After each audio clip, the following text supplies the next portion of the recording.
after the flyover, the race will go on Fox. Thanks for being a part of it. Enjoy the race, everybody.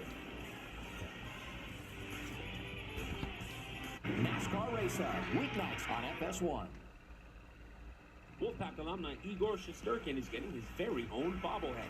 Arrive at the XL Center early on Friday. Hello, everyone. I am BowserJrXD, and welcome to the the EchoPark Automotive Grand Prix at Circuit of the Americas. The timing scoring site's a little wonky right now. I don't know why it's like that. But yeah. Race 6 of 36 of the NASCAR Cup Series, and at the first road course, we got two Formula 1 champions in the field, Kimi Räikkönen and Jenson Button. Räikkönen for Trackhouse, and Jenson Button in the Stuart Haas prepared Ripware racing car. Number 15.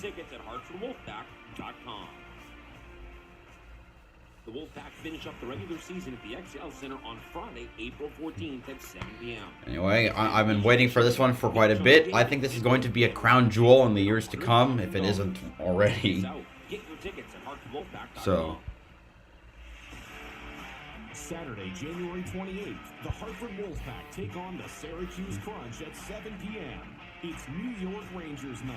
See your future blue play in Hartford today before they make it to the Big Apple.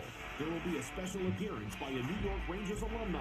Bring your skates and skate with your favorite future. Anyway, I got some Formula 1 fans in a Discord server I am clamoring for the race start. Scan the QR code now.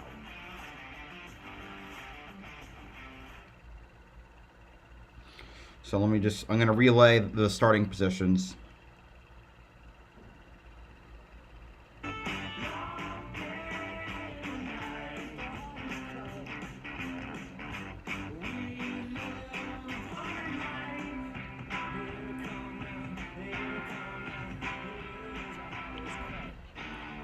Just outside Austin, Texas, Fox Sports welcomes you to the EchoPark Automotive Grand Prix from the Circuit of the Americas. All of the pre-race festivities pretty well dispensed with. Now we're ready to race. And if you remember last year and this great three-driver battle for the win in the closing lap, decided when Ross Chastain gave the bump to A.J. Allmendinger, he went spinning, and Chastain drove into history with his first ever NASCAR Cup win, and he celebrated watermelon style.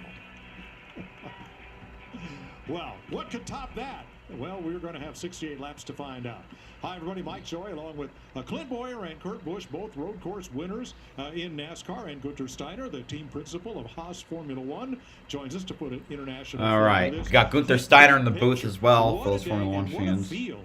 Well, big pictures, a big racetrack. 20 turns around this racetrack. Unbelievable down here in Austin, Texas. The field, oh my gosh, do we have a field. Two world champion F1 drivers in this field. Jordan Taylor's filling in for Chase Elliott in a 9 car. Let me tell you, that baby is fast on rails. A lot of story. Like 7-time champion Jimmy Johnson's back in the Cup Series. But I think all eyes are on the front of that pack. 24 car, the 45, Tyler Reddick, and William Byron, pretty fast out there. Well, Kurt, you're the first guest analyst in the Fox booth who has raced this car with success. Give us a first-hand view of how today will play out. Yeah, this car is a lot of fun with the braking zones, the sequential shifter, and just the overall feel of a car like this, the way it was designed. It's meant for these road courses. So now with 6 road courses on the schedule, this one kicks it off. And the way that you got to navigate the corners, the sticker tires are just fine. Low downforce is really going to expose how much these cars are going to be slip sliding around, because the low drag and the tire drop off is going to be big time today. So that's what you got to manage, is the first fire off and the restart, and then the long run speed. So, Gunter, we have IndyCar, Formula 1, and IMSA drivers. My pick, by the way, is Jordan Taylor. And a lot of their fans in the grandstand. What's the appeal worldwide of coming here to race NASCAR?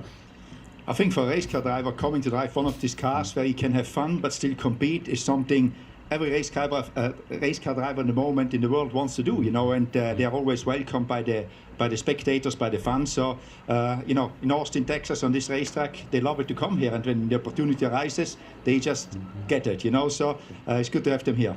Well, guys, there's obviously a lot of downforce over in the F1 side, but these Cup drivers, man, Kurt and I were just out there in pre-race. Immediately, cloud cover went away, bright sunshine, very hot outside. This baby's going to be slick, and these guys are going to have their hands full right off the bat.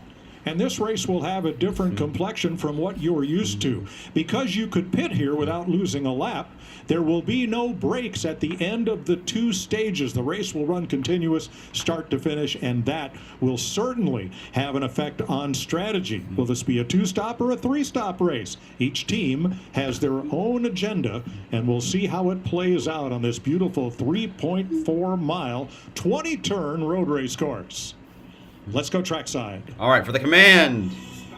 Here to say the most famous words in motorsports, you know him and love him as Coach Beard. From Apple TV Plus's Ted Lasso, actor, writer, producer, Brendan Hunt. Austin! Let's get weird! COTA! Let's go! Oh boy. Drivers, start your engine!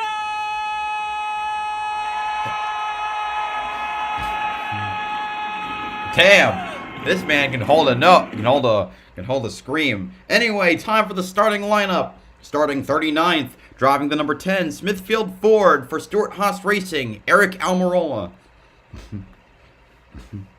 Starting 38th, driving the number 12, Menards Knopf Ford for Team Penske, Ryan Blaney.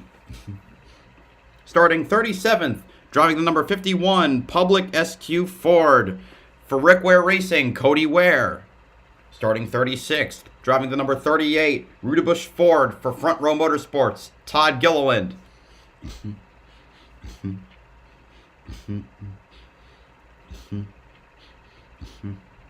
Starting 35th, driving the number 50, BitNile.com Chevrolet for the Money Team Racing, Connor Daly. Starting 34th, driving the number 77, Ferris Commercial Mowers Chevrolet for Spire Motorsports, Ty Dillon. Starting 33rd, driving the number 78, Ziegler Auto Group Chevrolet for Live Fast Motorsports, Josh Balicki. Starting 32nd, driving the number 17, Fifth Third Bank Ford for Roush Fenway Keselowski Racing, Chris Buescher. Starting 31st, driving the number 84, Club Wyndham Chevrolet for Legacy Motor Club, Jimmy Johnson. Starting 30th, driving the number 6, Wyndham Rewards Ford for Roush Fenway Keselowski Racing, Brad Keselowski. Starting 29th, driving the number 4, Mobile One Ford for Stuart Haas Racing, Kevin Harvick. Starting 28th, driving the number 3, Get Bioethanol Chevrolet for Richard Childress Racing, Austin Dillon. Starting 27th, driving the number 7, Optic Gaming Chevrolet for Spire Motorsports, Corey LaJoie. Starting 26th, driving the number 41, HaasTooling.com Ford for Stuart Haas Racing, Ryan Prix.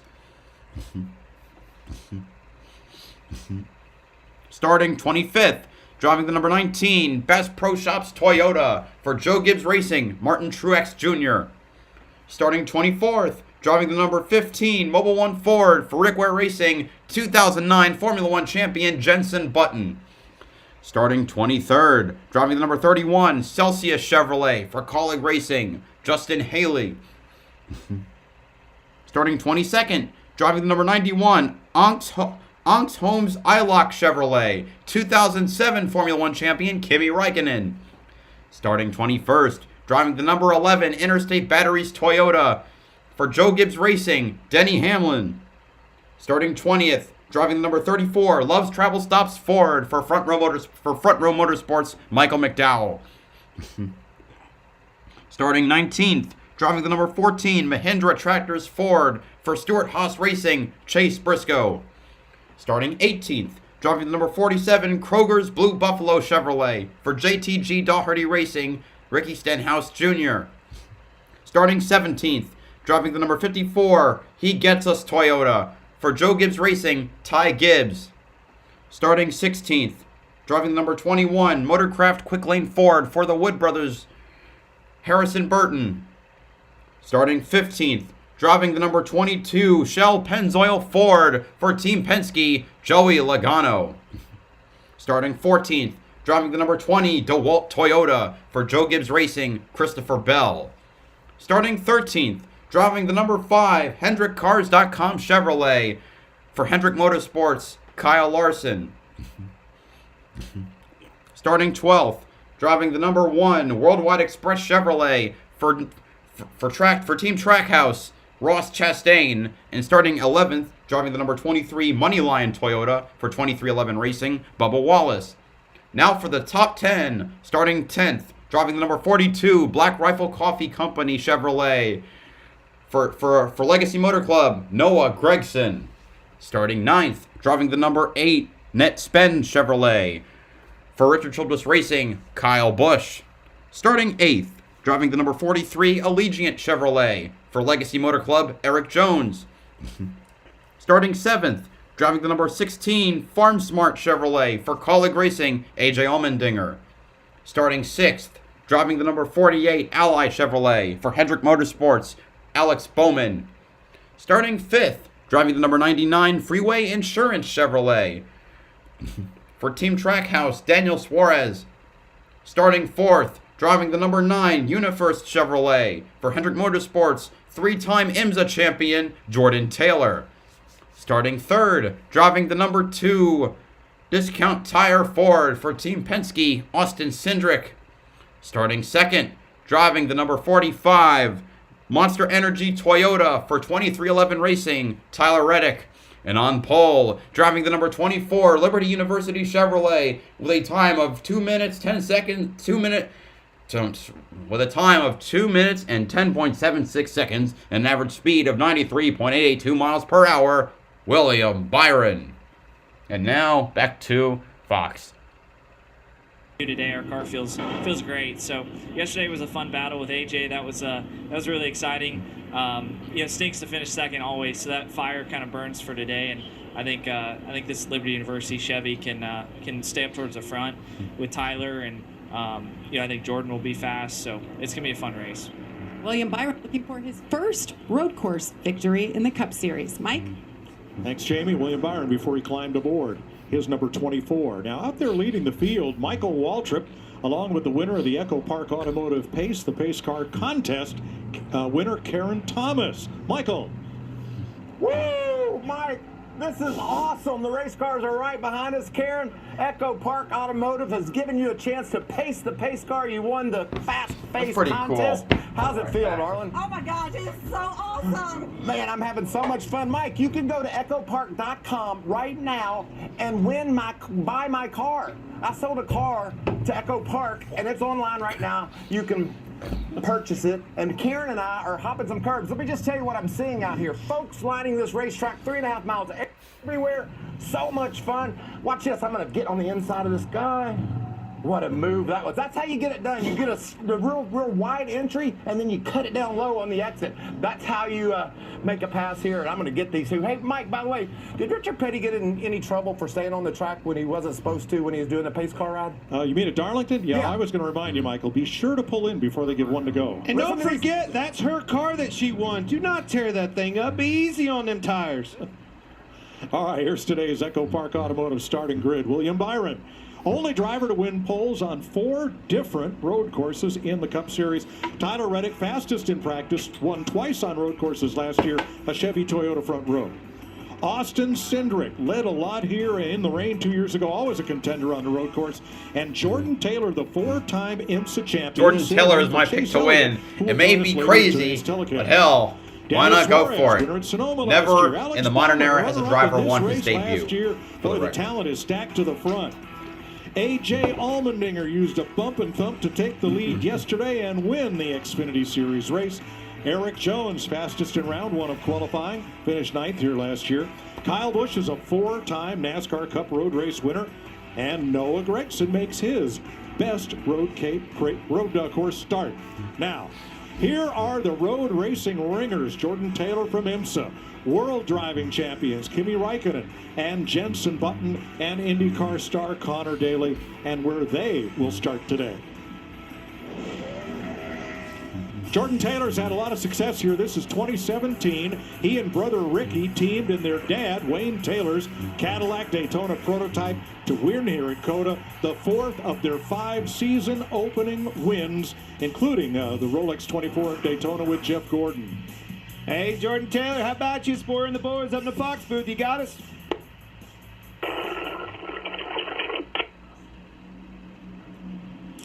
Had a little bit of stagger there, Jordan. You got us up here?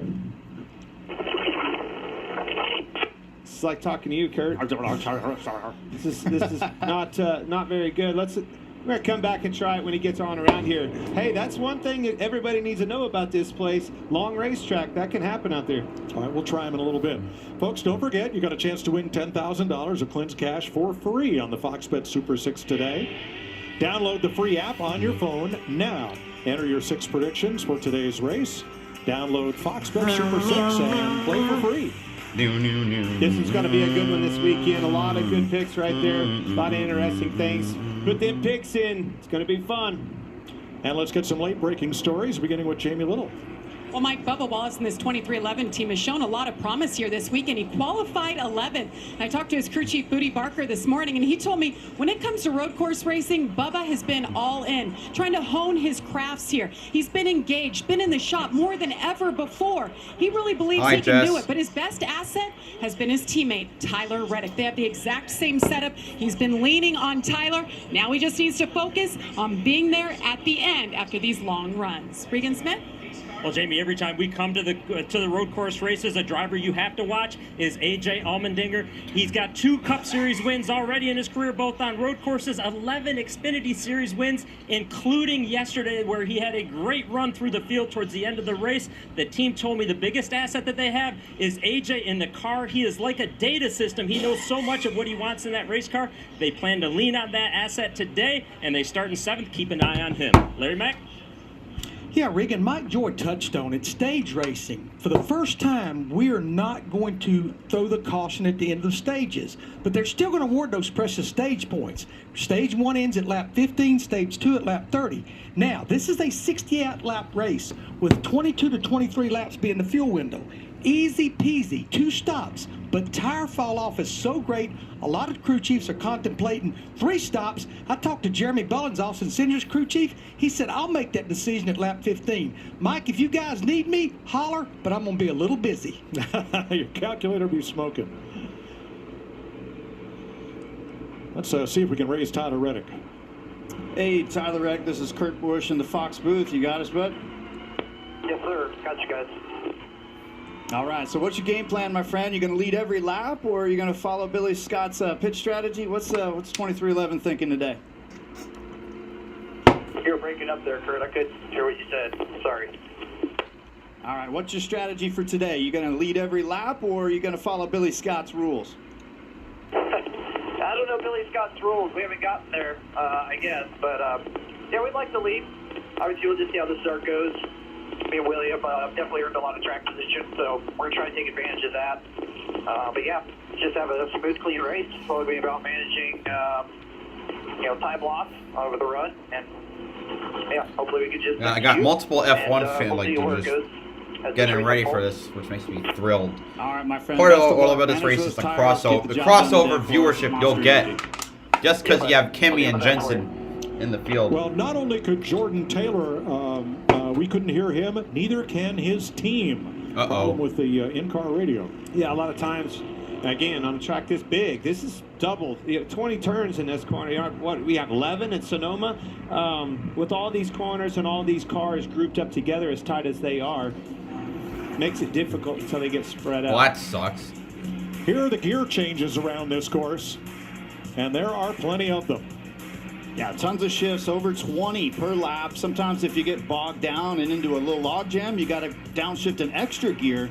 And it's just about keeping your momentum up on the big straightaways, of course. Let's take a picture of that. And then there's the technical section right through here. This is sometimes first, sometimes second, just matters what your tire wear feels like. Well, one of the things, that's in a perfect lap to get all the speed out of the car. You heard Larry talk about the stages. We're not going to throw that caution, so fuel mileage could come into play here today. That's the reason you made that call, right? To take those stages away. Could we see some guys doing some interesting things with the old throttle pedal and that gear shifter. Well, it started out a little gloomy here. In fact, there was a sprinkle about 3 hours before race time that sent everybody scrambling, but it's now 78 degrees. Winds out of the southeast at 5, and the sun is poking through. Michael McDowell goes to the rear. They had splitter damage when he spun off during qualifying. Number of teams changed brake rotors. They noticed cracking after practice and qualifying. NASCAR considered that a safety change, and so that was an approved change. 5 sets of tires, including those you qualified with.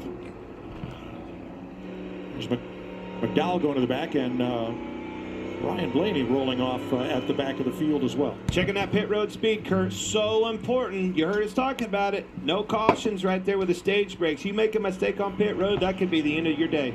Yeah, it's always good to be disciplined everywhere you go, but the road courses, yeah, there's a little bit of leeway because the lap time is so long. You don't have to push lights, but you're always getting grades, and when the crew chief says, hey, you weren't that good on pit road, you don't want to get that B- as a grade. Our Fox Driver's Eye camera with Martin Truex Jr. They did a beautiful job paving this track. It is really smooth. Those red rumble strips, they are really not, and that's where drivers spend a lot of their time, it seems. Well, the other thing, we have ride limiters on these cars, the rub blocks, if you will, underneath of them, and they hang up on those curbs that you're talking about and really bottom out the car, can throw it around, especially on low air early. Yeah, there's one big bump that's after turn 9, and that's where you're trying to put the power down in second gear, and we'll have nice slow-mos and zoom-ins of that. But otherwise, yes, the track's gorgeous, has tons of room to roam and slide and not get stuck in the gravel trap. So a very generous racetrack as far as how it was designed, how it was built. Generous, he says, Gunther. How about that? How about these drivers? You think they're going to be generous on each other? I don't think so. I think you know how it is. I mean, part of your result is how you can get to the front, and if you have to push something out of the way, you maybe need to do it. But I was thinking a little bit, will somebody be trying to manage the tires to have left more at the end? You know, to attack more. Could be. I don't know. That's for you drivers to say if that is a possibility. Oh, it's definitely a possibility. Oh man, the We're excitement. listening on William Byron and company. We'll do the best we can for you here. We know you're going to do the best out there for us, and we'll take what it gives us. Good luck. Brian Camp, the current crew chief for the number 24, because Rudy Fugle is serving the second week of his 4-week suspension. As for the rest of the Hendrick Motorsports has had great success on NASCAR's road courses. 26 wins, 24 poles. Most by any team. I'd By a lot. Jeez. Yeah. Probably double of the next group. And I want to brag on that kid in that 24 car. William Byron has been lights out this year. You know, we all talk about Larson, the speed that Kyle has, a champion driver that he is. But, man, they've had 2-horse battles so far, and William has been the benefactor of both of those. So, Hendrick, and then Alex Bowman. You saw the ending of last year. You can't forget about him. And this 9 car, I'm telling you, Jordan Taylor, I didn't get a chance to talk to him. I was going to brag on him a little bit. He's maybe my favorite for today. Oh, yeah, and then there's that other guy, Larson, that's part of the stable. Well, this is it. This is one of the big shows in NASCAR. Here they come to the front straightaway. 35. All right, here we go. Pace car is pulled in, and now 39 car is ready to go. And for the EchoPark Automotive Grand Prix, we're green at Circuit of the Americas. Led him pretty slow, Kurt. That was a slow start. We'll see. We're going to see 4 or 5 wide locked in. And there they scatter already. William Byron got a really good start. Way out in front, avoids carnage behind him. Austin Cindric moving up to second place. They are 4 to 5 wide through turn 1. That was just the first start. And that, yeah, the first of possibly many starts. Now, no guarantees we will have restarts today. This race could go green all the way to the checker. Not likely, but possible. That's a good point, Mike. I mean, and William Byron is way out front. Tyler Reddick trying to take back second position. He's been the fastest car all week. Behind is Daniel Suarez in 4th. Cindric on the outside trying to take second from 5th, 6th is Cindric and Bowman. Jordan Taylor and Bowman. Tyler Reddick gets a bit in the grass. Yeah, Reddick didn't quite get the best. And looking at all the runoff areas that the car is used that Formula 1 doesn't use. He's going to throw it in there. And Tyler Reddick throwing it hard into turn whatever. I don't know the track map like that yet. But and there they go, all the way down that long they still back going, right? straightaway. It's still a hard battle for second Be grabbing spot. fifth gear, 175 miles per hour down into turn 12.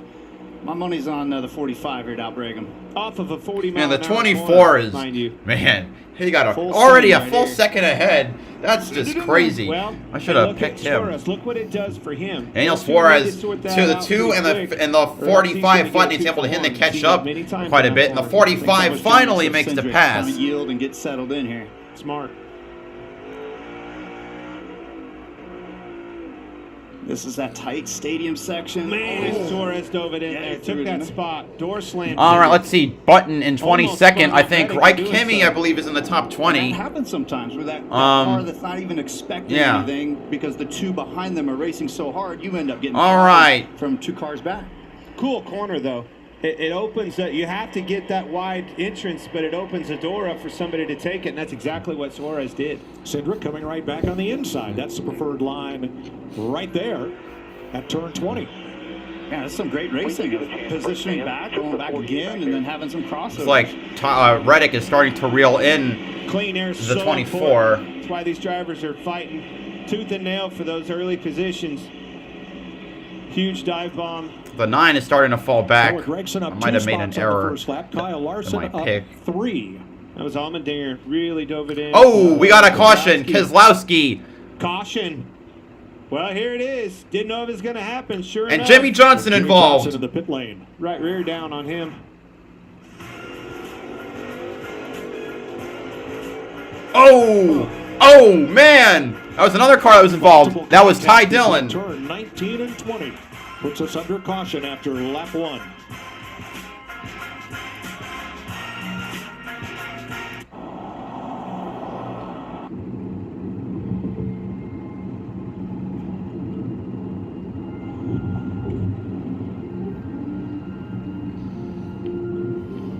Well, that's not good. Ha ha!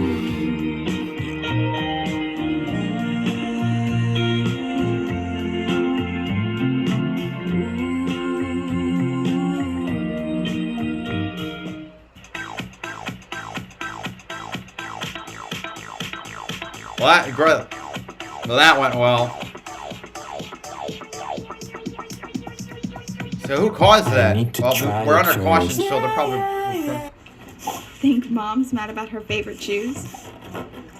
Nope, because Bank of America lets her switch her choice cashback category to online shopping, so she earns more on a replacement pair. With the Bank of America customized cash rewards card, you just can't stop getting rewarded. COVID-19 and being overweight makes it more risky. I'm calling my doctor. If it's COVID, Paxlovid. Authorized for emergency use, Paxlovid is an oral treatment for people 12 and up who have mild to moderate COVID-19 and have a high risk factor for it becoming severe. My symptoms are mild now, but I'm not waiting. If it's COVID, Paxlovid. Having even one risk factor, like being over 50, diabetes, or smoking, increases your chances of severe COVID. Taken within 5 days of symptoms, Paxlovid reduced the risk of developing severe COVID-19 by 86%. Paxlovid may strengthen or weaken other medicines. Taking it with certain medicines may cause life-threatening side effects or affect how Paxlovid works. So it's critical to tell your doctor about all medicines you take, including herbal supplements, because lab tests or changing the dose of your medicines may be needed. Tell your doctor if you have any serious illnesses, allergies, liver or kidney disease. All right, so let me check Bob Pockris. Are breastfeeding or use birth control. Paxlovid may affect how your birth control works. Don't take Paxlovid if you're allergic to nirmatrelvir, ritonavir, or any of its ingredients. Serious side effects can include allergic reactions, liver problems, and issues with HIV medicines. Other side effects include altered taste, diarrhea, high blood pressure, muscle aches, abdominal pain, nausea, and feeling unwell. With my asthma, I knew it could be riskier. If it's COVID, Paxlovid. Ask your doctor or pharmacist if Paxlovid is right for you. NASCAR on Fox is sponsored by Ford. Built for America. Caution completing lap number 1. It looked like Chris Buescher may have spun right into the path of Jimmy Johnson, Ty Dillon, Brad Keselowski. Yeah, definitely done for the day for Ty Dillon. Ty Dillon done for the day. That's a 77 car. Questionable there. 48. 84. Yeah. I was going to catch you there. But yeah, this is the carousel, and now we're diving down into 19, where we've seen most of the contact from all these guys. Again, Johnson's on the inside. He's kind of minding his own business. He goes way left. Oh! 17 moves over to avoid the car spinning, gets into Ty Dillon in 77, into Jimmy Johnson in 84. Their days are definitely done. Yeah, that was a hard hit for the 84. It's a 6, Brad Keselowski spinning. And I'm sure the 6 didn't just spin by himself. I'm sure he was assisted in some All right, way. Keselowski was able to continue.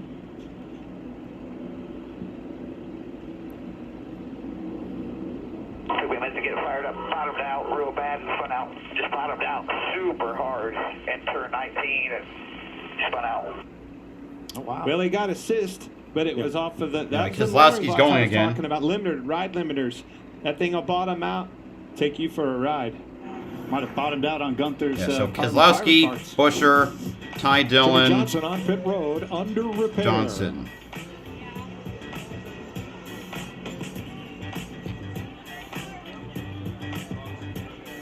As a mom, I want to have peace of mind while she's at college. I like to know where she is and that she's safe. We got a flat tire. We pull over, it's super dark. We're able to reach out to our family members, let them know that we were safe. I have been in many situations on the road where Verizon was the only reason I got from point A to point B. That's why we build the most reliable 5G network in America. And #1 in J.D. Power Awards for network quality 30 times in a row. Does your phone run on Verizon? Oh, I'll be gone.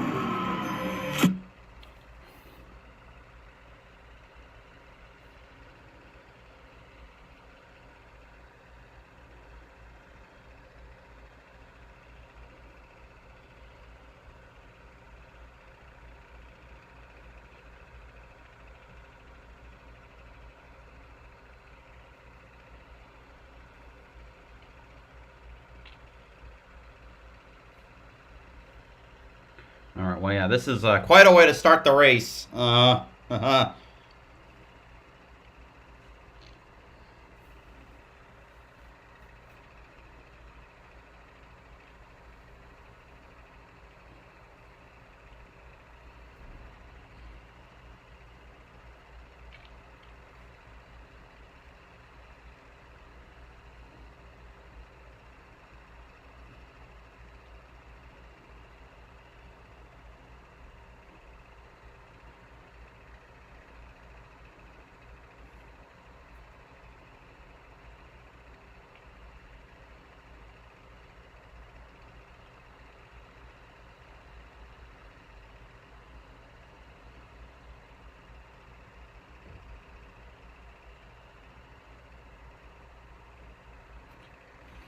Someone asking what the prices were. Actually, let me just check.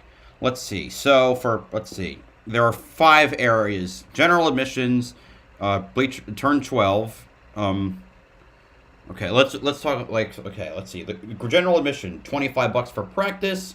On Friday, Saturday tickets for Xfinity and Truck were $30, $70 for Cup Series for the today, and $99 for the weekend. Next, that's general admission, which is right near the entrance to turn 1, in the S's, and in between turns 18 and 19. Then you have the next set, which is around turn. The next best ticket is actually no. The next set of tickets would be around turn 12, which is a pretty hard left-hander. $25 for practice. On Friday. For Xfinity and Truck, it's $45 in the lower rows and $55 in the upper rows. Cup Series race, $90 in the lower row, $110 in the upper rows. And for the weekend, $125 for the lower rows and $150 for the upper rows. All right. Next set is on turn 15, which is a hairpin. All right. Upper, middle, and lower rows. $25 for practice. Xfinity and Trucks is $60, $65, $70 for upper, lower, middle, upper. Cup Series is $120, $130, $140, and the weekend is $175, $185, $195. Turn 1, right at turn 1, which is the sharpest turn on the track, I think, or at least one of the most chaotic. $25 for practice, 60, 65, 70 for Xfinity and truck, 120 through 140 for cup, and 175 through 195 there. And then you have the, okay, and Chase Elliott is, they're talking to Chase Elliott right now. Yeah, I'm doing really good. Appreciate you guys having me, and thanks to Fox for setting this up and making this go. So I'm looking forward to, just watching the race with you guys. I don't know. We're just kind of getting started. I was hoping we could get more than a lap or so going to understand a little bit of what's going on. I saw Jordan kind of had a tough opening lap, but yeah, hey, Jimmy got taken out there, but a lot of racing left, and excited to see kind of where it goes and some of the things that I can see from this vantage point is super different than what I'm used to seeing. Obviously, I miss being there too, but we're working through it, so we'll make the most of it. Man, seeing the headset on you, buddy. Why didn't they pick you to replace that crew chief set on top of that box? I think you might be able to do it. Yeah, I don't know about. I think that'd probably go as good as you doing it. I'm not sure that's a good idea, but actually we joked around about it a little bit last couple weeks, and so I don't know. Never say never, but I don't know that my crew chiefing abilities would go over too high.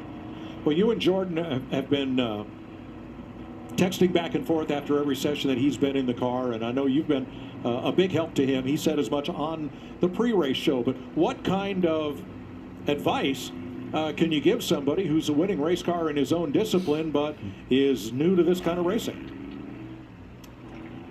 It's tough, and I think from my perspective, I've just tried to probably say too much just in case something dumb that I say happens to make sense, right? I would rather give him too much information and just like one of those things click in his mind.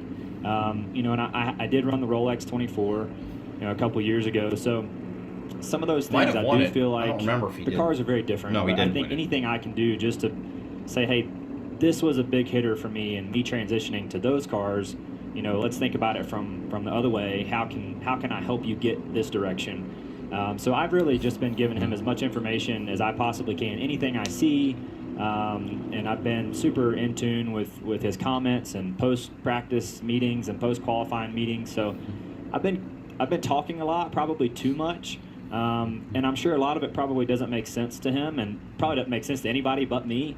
But it's just in hopes that just one or two little things might stick and could make a difference today. So I'd rather give him too much information and him not listen to 99% of it and just that 1% help. I feel like it was worth it. Yeah, Chase, I mean, that's exactly how I've been with our team at 2311, with Tyler Reddick, with Bubba Wallace. I've been just trying to give as much information, right? And yet it's a delicate balance because there's so much experience that Jordan has, and with Tyler, with Bubba, all behind the wheel. And so it's a delicate deal, but yet we don't want to miss anything. We want them to be their best. But most of all, first of all, it's just great to see you, my friend. I know all the fans wanted to see you, and I'm hoping PT's going well, and you'll get back to the track soon. What about this racetrack? What do you love about this racetrack? What was the challenges? Yeah, I mean, it's definitely a unique one, and honestly one that I feel like I struggled with the most. I would say of all the road courses, I really struggled at Sonoma early on. I feel like I've gotten better there, but COTA was a really tough one, and I think a lot of it's just the length of the track. And that sounds super simple and easy, but One Road America, which is longer turns, and there's a lot of really technical places on this track. And I think one thing that probably gets lost in translation with road racing in general is, we talk about going to Fontana and how old the track surface is, and we talk about going to Atlanta and how new the track surface is. Well, turn one might be abrasive and the stadium section might be repaved. And I think that's one of those things that probably doesn't get talked about a lot in road course racing. And just those really small, fine details can make a big difference. So it's a really technical place. The laps are long, and the grip level in the track really changes a lot from turn to turn. See, Ryan Blaney thanks pitting. for being with us. Chase is going to be with us through the day. Since none of the leaders chose to pit under this first caution of the day, we're going to step away with William Byron leading from the pole. Okay, we're still under commercial. They managed to fit another one. Anyway, to finish going over the ticket pricing. Grandstand seats have 3 levels: trackside, lower, mezzanine, and club seats.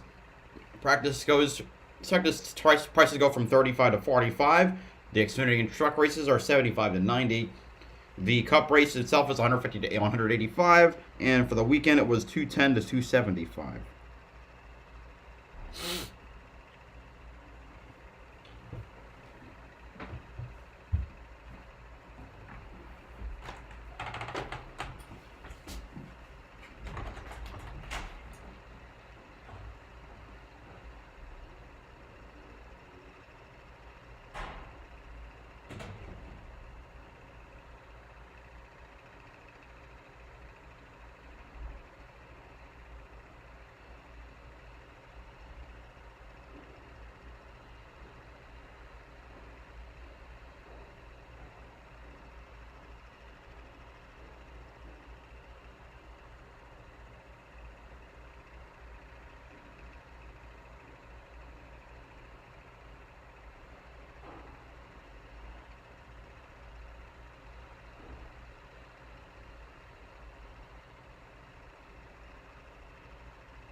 Okay, I'm back. I'm back. I just gotta freaking wait until they get going green again.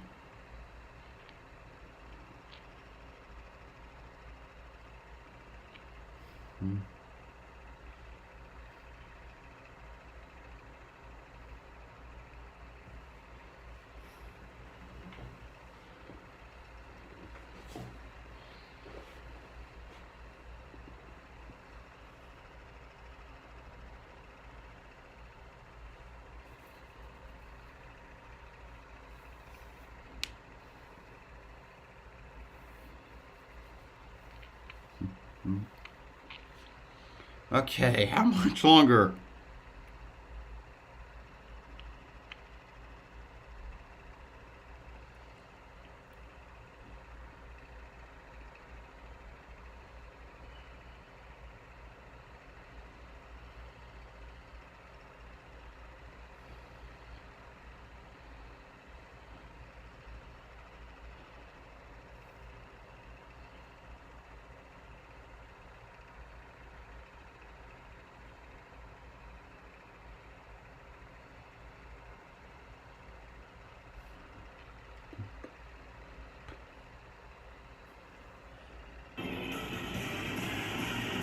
Here they come around the stadium section and into the final couple of corners. Before we restart with the choose, Byron on the inside. All right, choose rule coming into play. Byron Reddick, front row. Then it's Cindric Suarez, Bowman Allmendinger, Jones Gregson, and Larson Taylor for the top 10.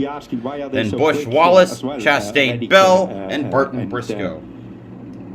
Taylor, I think that is part of it because they were well trained. You know, you're thinking about it, and I think it's pretty cool from the guys putting the effort in to give them their knowledge to do better. You know, sure is. Here they approach the Geico restart zone. Yeah, he was definitely a big part of their success. Here we go, Kurt. A little bit better launch from Reddick. Anyway, two cars are out with having not completed a single lap. Wow, look out back. 4, 5, 6. Oh, here comes Cindric. Oh, man. Sure did. He's going to lose the lead. From third. No, from fourth. That's where the front row took each other in so deep. Second row was able to take advantage of it, and that's where Cindric's your new leader. I love that corner. Austin Cindric from third. Cindric started racing Bandolero and Legend cars at Charlotte, but has raced he's always a threat to win a road courses, and I dread having him out front as a result. Man, Tyler Reddick coming in hot in the S through the last part of the S's. And this is a good spot where you want to be on the right, and then you got to passes by. Time you come down this hill. Oh. Be interesting to see if Byron throws it back in there. All right, they're settling out. Wow, 3 wide. Wow! Lock that left front up. Wait, no wreck. I can't tell if he spun him out or not. Oh boy! Oh my lord! That's how easy it's done. That's the experience that he doesn't have in these cars. Got in there, locked that up. He was, he was dive bombing, trying to stay off of his teammate Kyle Larson. Man, that was so close. Wow.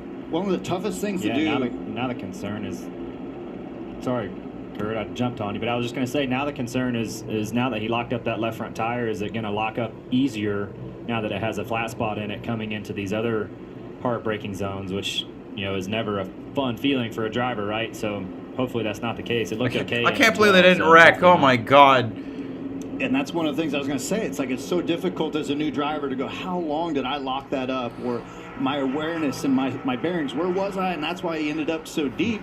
But then it's like, does he know how much he hurt the tire? It's very difficult to do that when you're a new guy in a big, heavy car like this.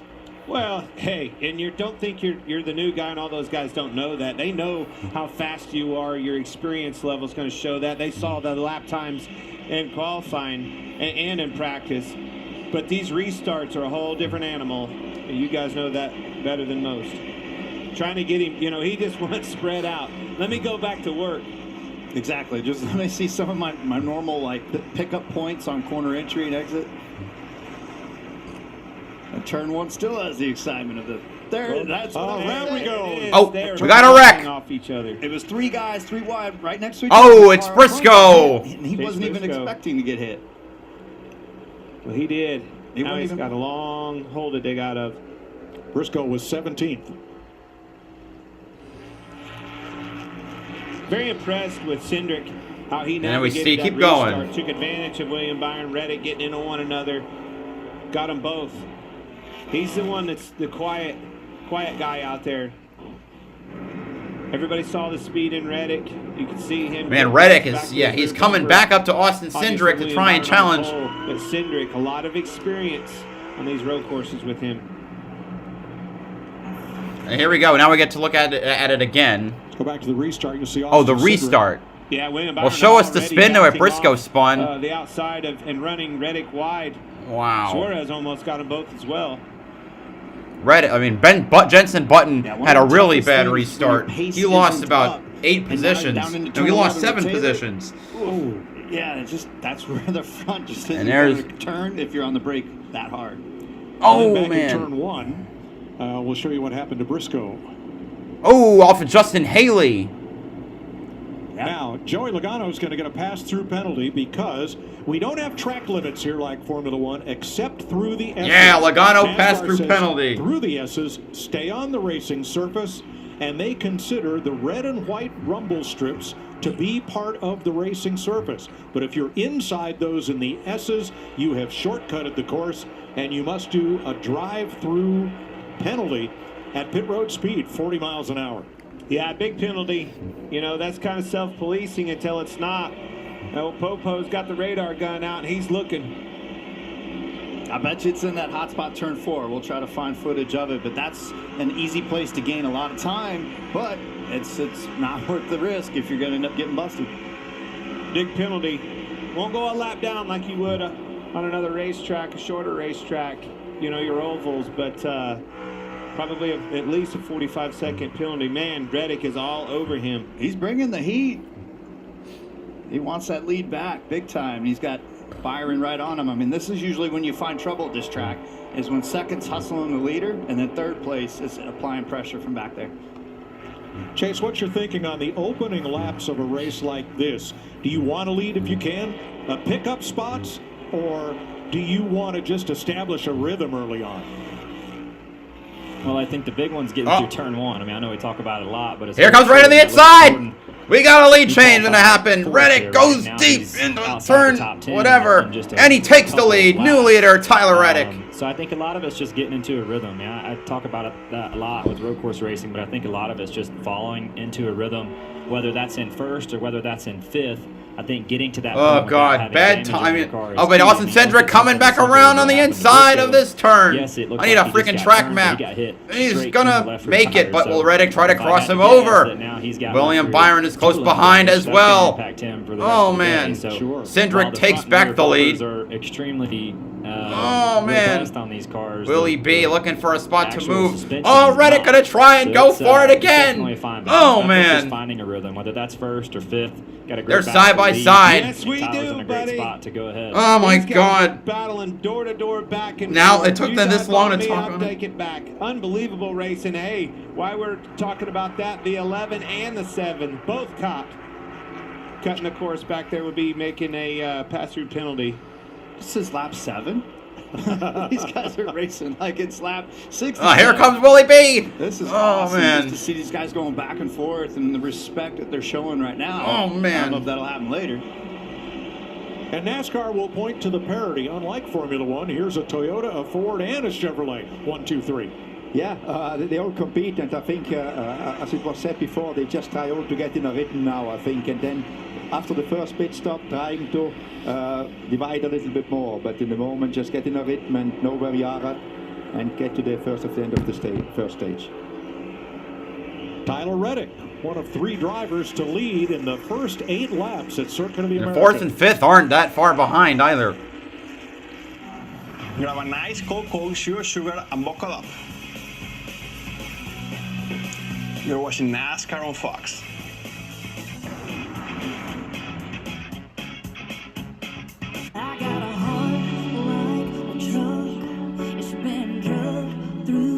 Oh, Denny Hamlin has a pass-through penalty, and so does Corey LaJoie. Missed that. You know, the downs. We're missing a lot of important stuff.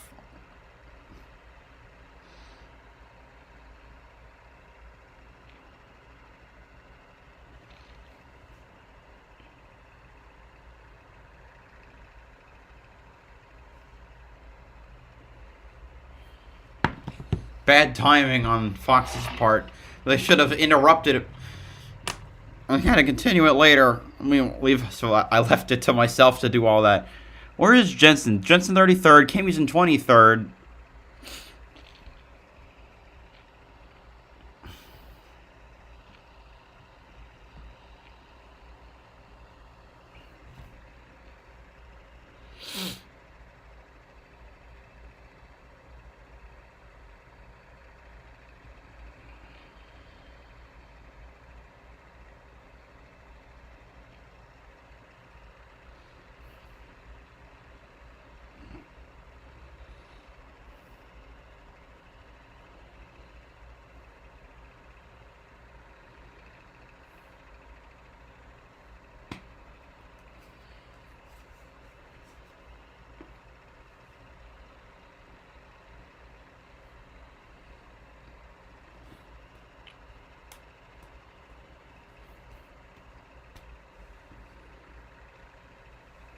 All right.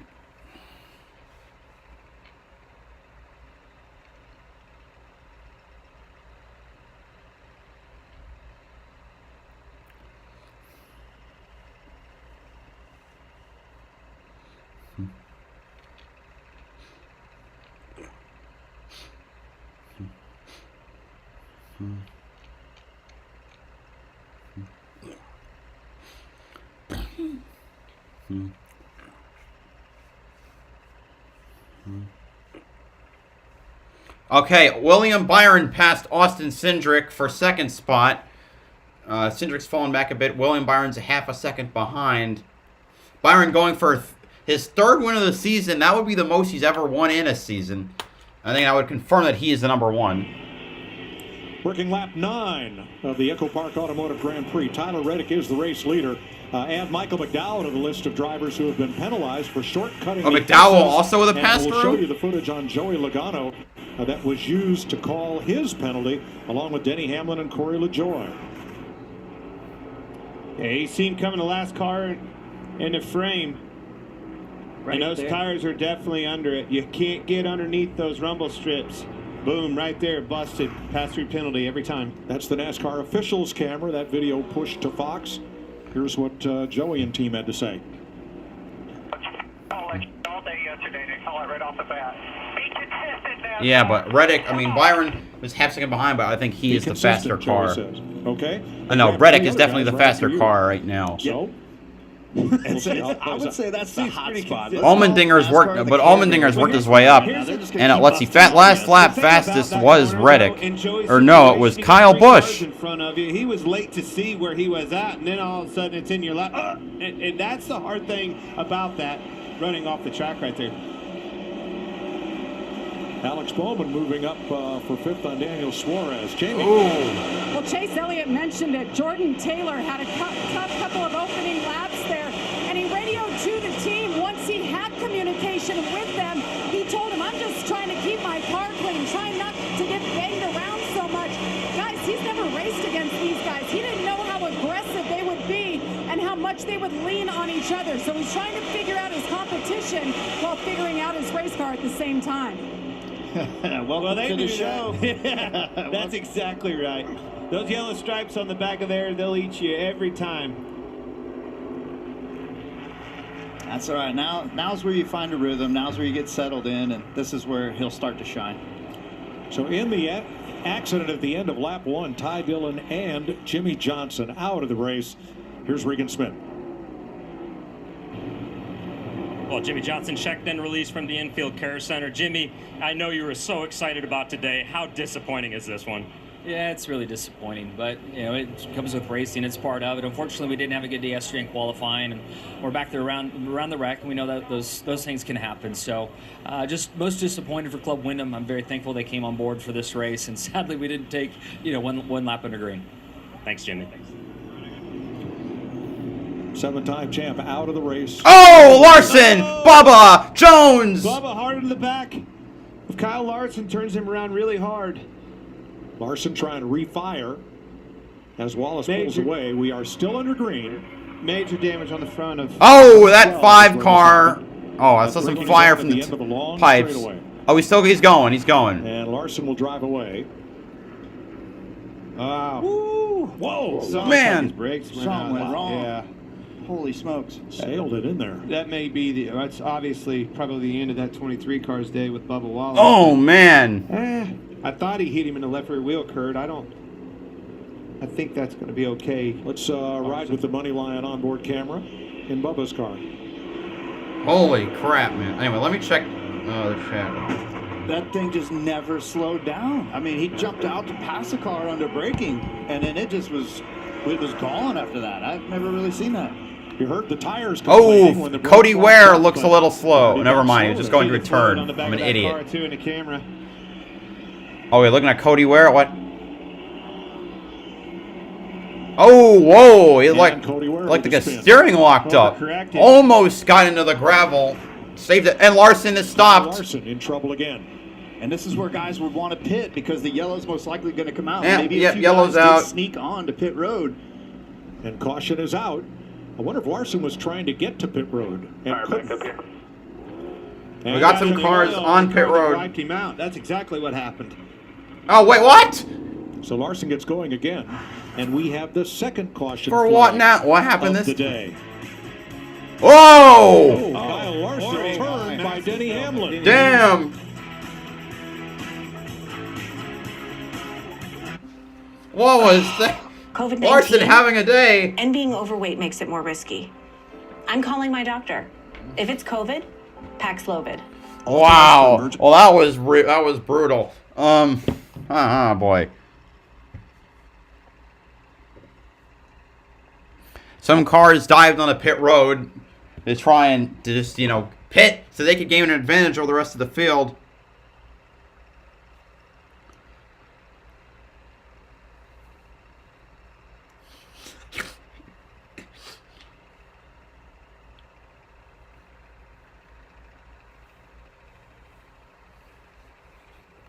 Oh my God! Well, what a race it has been.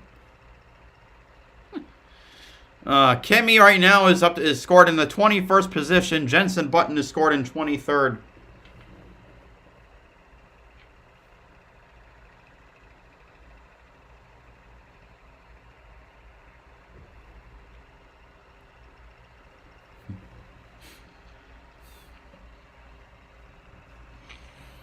Wow, that was wild.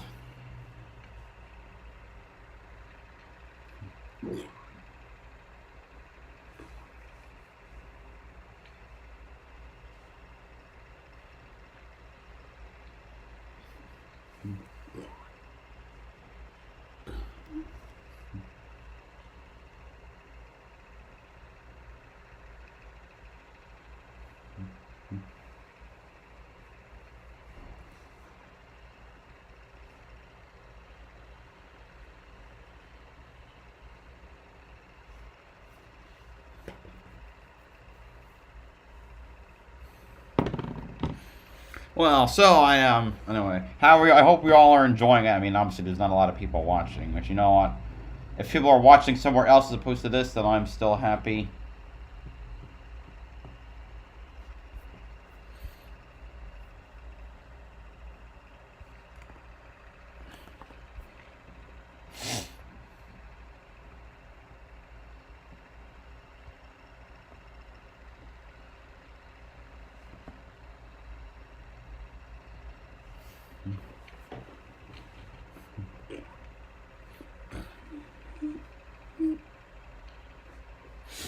Anyway,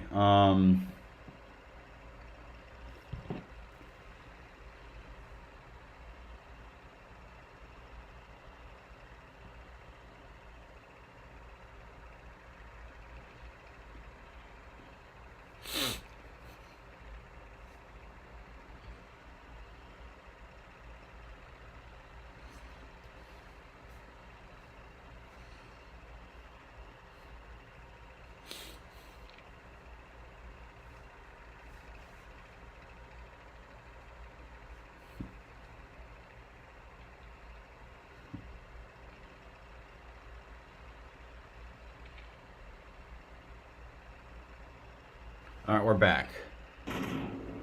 Bubba Wallace, slow on the right. And you're going to have Denny Hamlin coming in and Kyle Larson. I mean, Bubba's wounded. He's trying to get back to the pits, and then, I think the 5 was trying to get to the pits, too. Well, I think he was definitely trying to get to the pits. I mean, it all came down I hope he wasn't trying to hit hopefully it wasn't trying to hit the 23. Broke, everything else you see, and 11 coming around there so fast made, last minute try to avert around him and got into that 5 again. Pretty bad couple of corners for Kyle. Man, it was just... Bubba now 2 laps down. The 11 radio. Was the 5 trying to get it to 23 because he just stopped? I don't believe so. I don't believe so. I think he was trying to get to pit road. Quite possibly. Now, yesterday we heard from Kyle Busch that in driving in the Xfinity race, a car with a conventional H-pattern shifter developed a blister because we don't have those kind of shifters anymore in the Cup cars. We have sequential shifters. Here's a look with Larry McReynolds and our Toyota Cutaway car. Prior to 2022, the transmission in our race car was a 4-speed manual transmission. In our current car, it's actually a 5-speed, a sequential shifter. Let's go inside the Toyota Tech Center to our Toyota Cutaway car, and let's take a look at the sequential shifter. It's still located on the right-hand side of the driver, and to upshift, he just keeps clicking it back all the way to 5th gear. Downshift, you just move it forward. Now, it works pretty simple. There's a rod that goes through the rear firewall to the top of the gearbox, and that's what actually changes the gear. Now remember, this is a 3.41 mile road course. We've seen where drivers will be shifting roughly 25 times a lap. Mike, 68 laps, that's almost 1,700 shifts in this race today. Wow. Thanks, Larry. Pits will be open this time under this second caution of the day. Looks hot in there. And we've got 3 to go on this stage here. This will be interesting. If you want to stay out, grab some stage points, and then pit while it's going to be under green is what we would assume. But there's still a lot of cleanup left. And remember, no stage breaks in road racing this year. Because you could pit without losing a lap, that meant you had to decide either stage points or track position to win the race, and we've taken that out of play. We will still award stage points at the end of each stage. At the end of lap 15 and lap 30. Still hard to get your head wrapped around it, Mike. I remember, I had to think back of what that felt like. We're so used to stage ins, not just stage points, that caution comes out with a couple to go before the stage. Well, we're good, Now, you stay out there, run a few more laps. You mean we're going to pit in 4 or 5 laps? That's your strategy? How's that going to work? Larry. Yeah, Clint, that's the way we did it for years, though, before this stage racing. But, yeah, we only have 7 laps on the tires. Now, if you're back in the pack, go ahead and get fresh tires. Go ahead and make adjustments. With this few laps to go, you need to get to lap 17 to make it work on a 3-stop straight race. Oh, who's pitting? We got the leader is pit, Tyler Reddick, and a couple more. I think Suarez is not pit. Oh! Going for that win. Close enough. Larry told us that fuel window's somewhere to 20 to 24 laps. The gambling on the line, going for this win. About a third of the field comes to pit road. Regan. It's more than a third. Like the call came to Tyler Reddick immediately when the caution came out that they would be pitting. They never changed their mind throughout the course of the time that they had around the lap right there. His race car started off just a little bit free, but he's happy with it right now. I mean, basically what that says, you know, that's your shot fired. That's laying in the bed you make, and what that means is you're going for 3 stops instead of 2. The math is there. Now you're going to need some cautions to make that math work. What I'm seeing, you probably see him, Kurt. See, Kimmy or Button, if Kimmy or Jensen stayed out. Jensen Button stayed out. For the restart when we come back. You're watching NASCAR on Fox from the Circuit of the Americas. I'm guessing Kimmy did too. In Austin, Texas.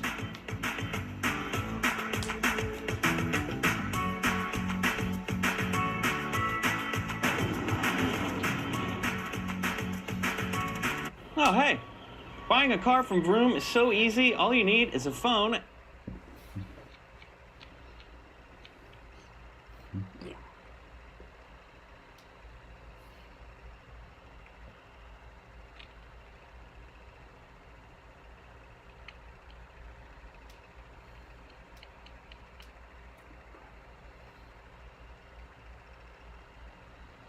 All right.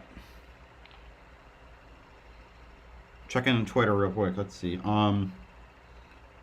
Bubba's done. Larson has stayed on the lead lap, and the team thinks the car's okay. LaJoie will restart the rear after speeding on his pass through.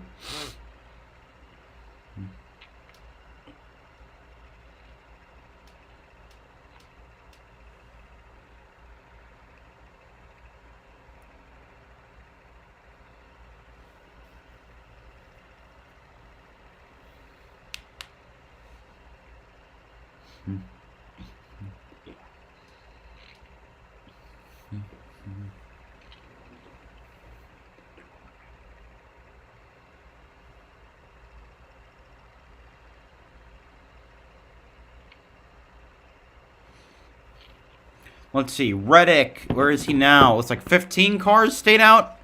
No, less than that. No, more than that.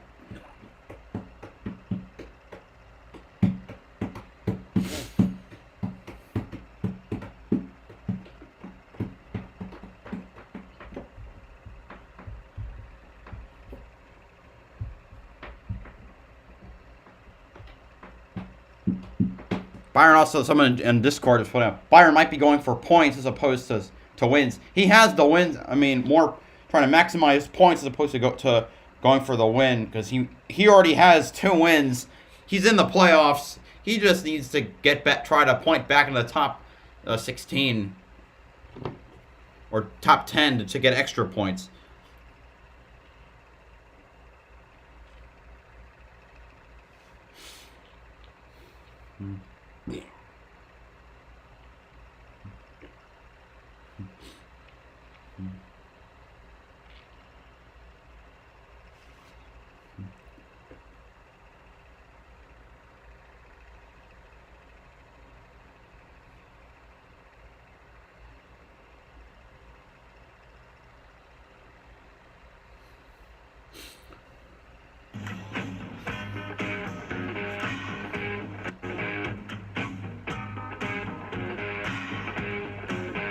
That looks different today.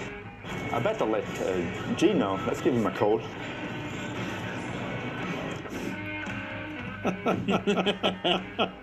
From Drive to Survive, one of the most heard lines. I'm curious.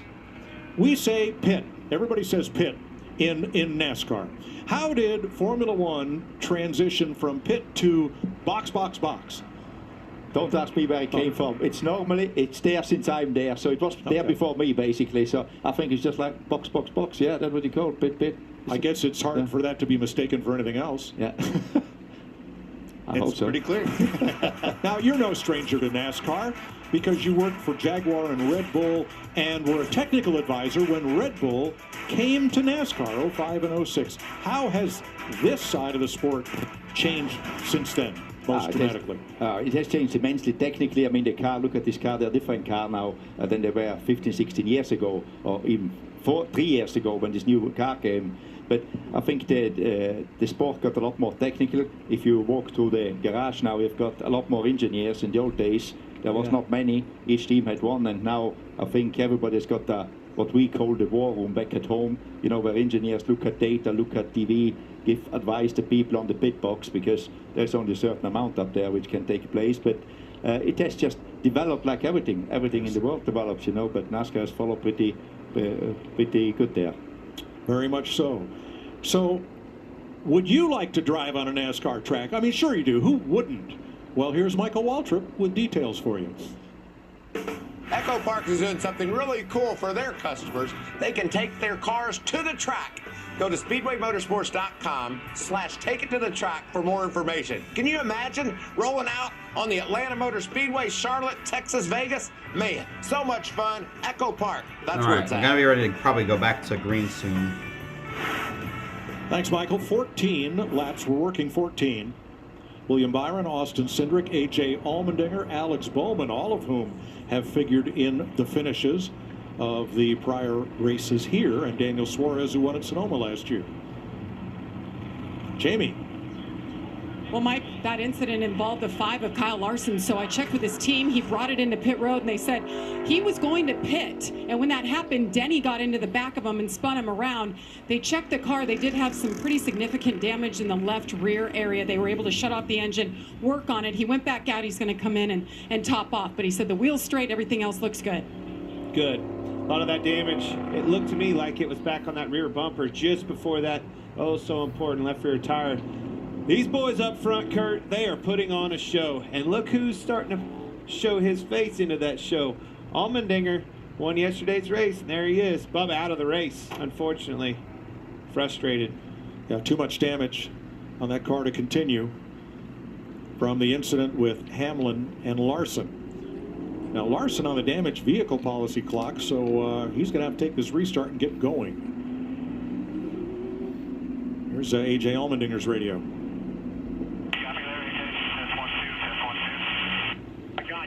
Quick. 23, 24 on pit road. 23 after that, 24 on pit road. Copy. Hey, Jim, say go through camp for that. What's the other number? 546, 45, 46. Copy. There's your strategy. Regan? Clint, it's been big troubles for A.J. Allmendinger right now. He has no communication. They briefly had it, and that's when they updated him exactly on when he would need to pit in case he's got to make the call from the driver's seat himself. So interesting, though, hearing that fuel strategy. That's why they told him that. That's pretty much what you heard across the board when I was down in the garage area all day long. That 24 number keeps coming up for everybody's fuel mileage, and then that 44, 45 gets you to the end of the race. All right, now this restart is for stage points. They will be awarded as they cross the start-finish line, but no stage break. The race goes on.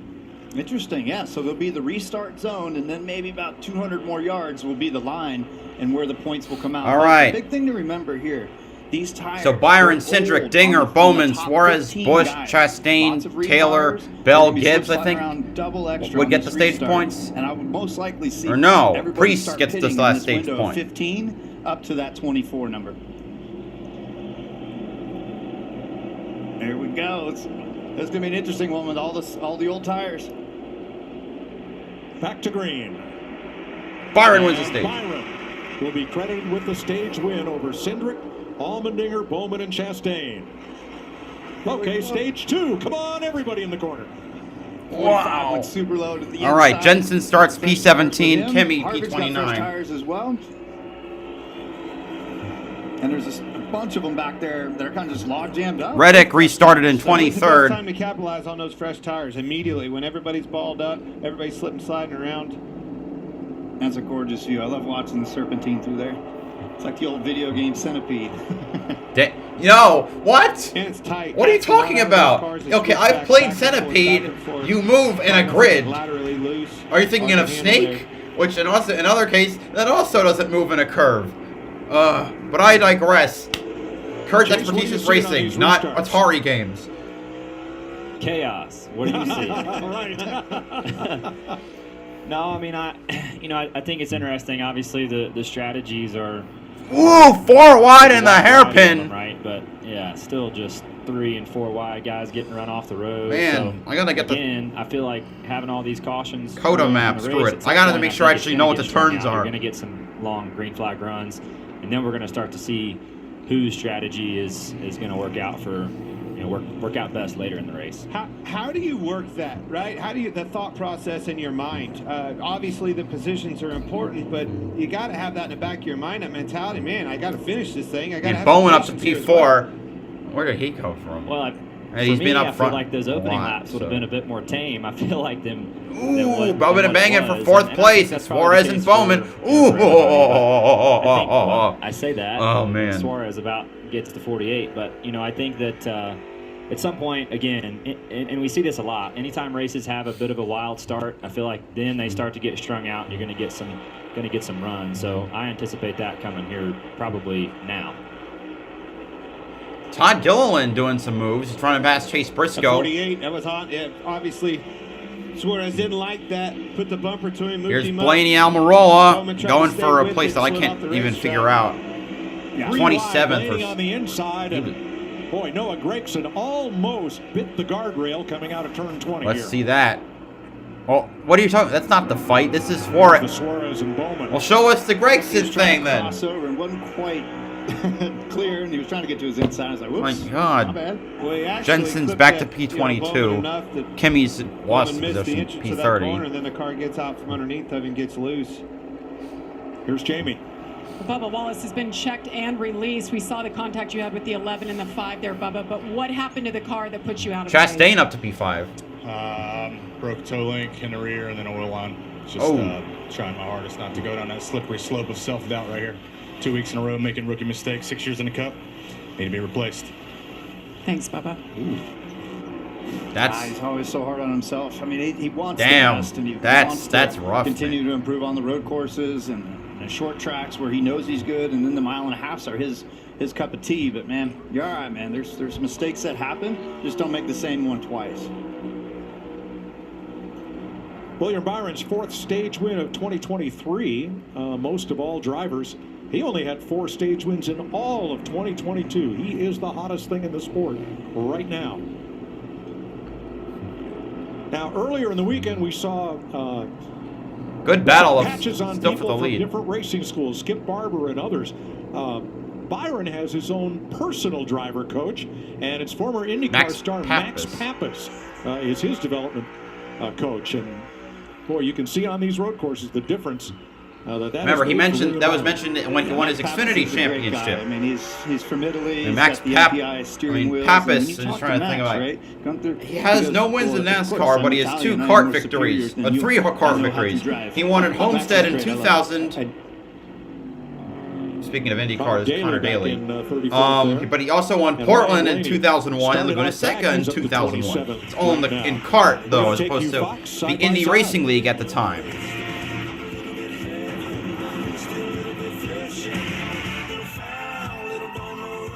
Imagine yourself Stenhouse in a new Toyota. and Dylan, that's for 16th. Yeah. Logano and Buescher, 21st. Whoa. Oh, yeah. Did you know that every new Toyota comes with Toyota Care? A 2-year or 25,000-mile maintenance plan and roadside assistance. That's the value you can expect from Toyota. Ready, set, go get your Toyota today. Toyota, let's go places. People throw around legend a little too freely these days. Legends are legends for a reason. It's why most are never called it. A legend in this sport is about 75 years of going fast and all the unforgettable moments that filled those years up.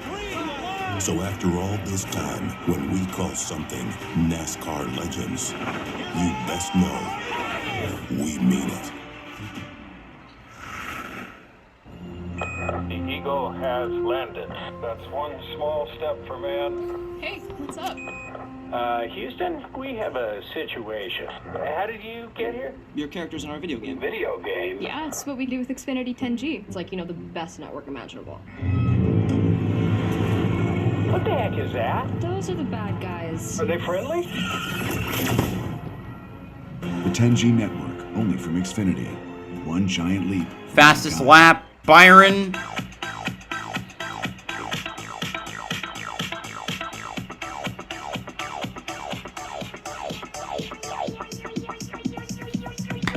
I need to try it first. Yeah. The Bristol Dirt Race. All right. Easter weekend on Fox. Welcome to Thunder Valley. Chaos will ensue. Who's going to save it? Holy cow. The NASCAR Cup Series, Bristol, Easter Sunday on Fox. Ray Magliozzi here. When you need parts, eBay Motors ensures a guaranteed fit. Hey, Dave. Yep. Wait. How are those new wipers? Small. They're small. Just go to eBay Motors where the check means a guaranteed fit. Let's ride. McDowell passing, is that Bell or Balicki? It's Balicki. No, wait. I can't figure out. Ooh, a little bit of lockup on that car. Sporting goods, restaurants, and the future of NASCAR all from your neighborhood. DoorDash. NASCAR's biggest and baddest track is back. Get your tickets now at TalladegaSuperspeedway.com.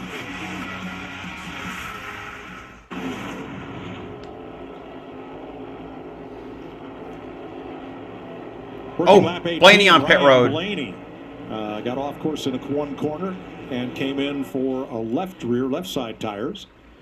Brad Keselowski spun. Multiple incidents here while we were in break. Oh, because I didn't even notice Brad spinning. Might have got a little help there. Got spun by the Blaney that was on pit road.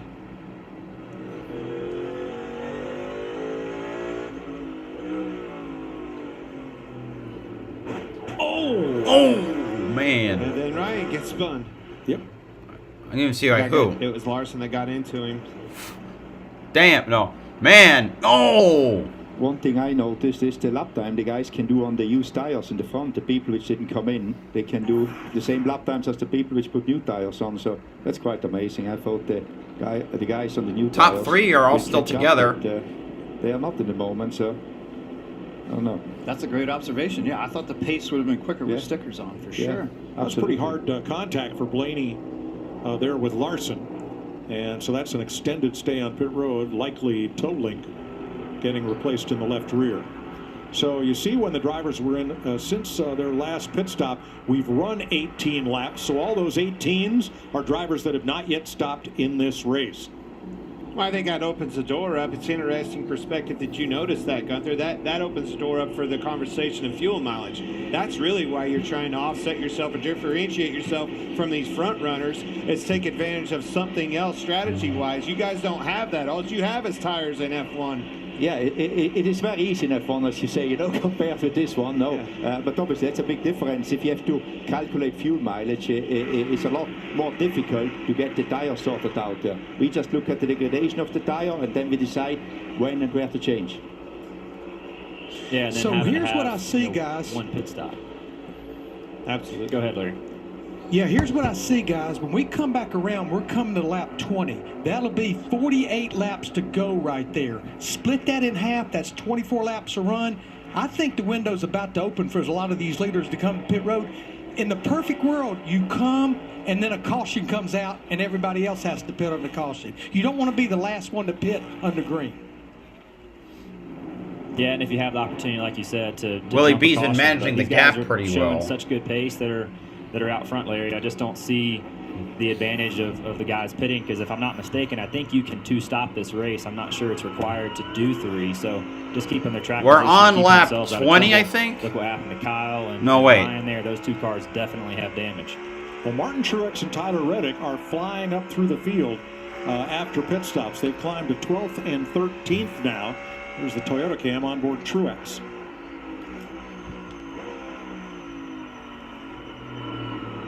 As long as you got a group of them ahead of you like that, it's easy to gain those spots. And what happens, though, is when the pit cycle starts, now you get all that clean air back up front. So all these different various strategies are going to start to unfold here once the lead group pits. Reddick almost basically forcing his way past Truex and Prix.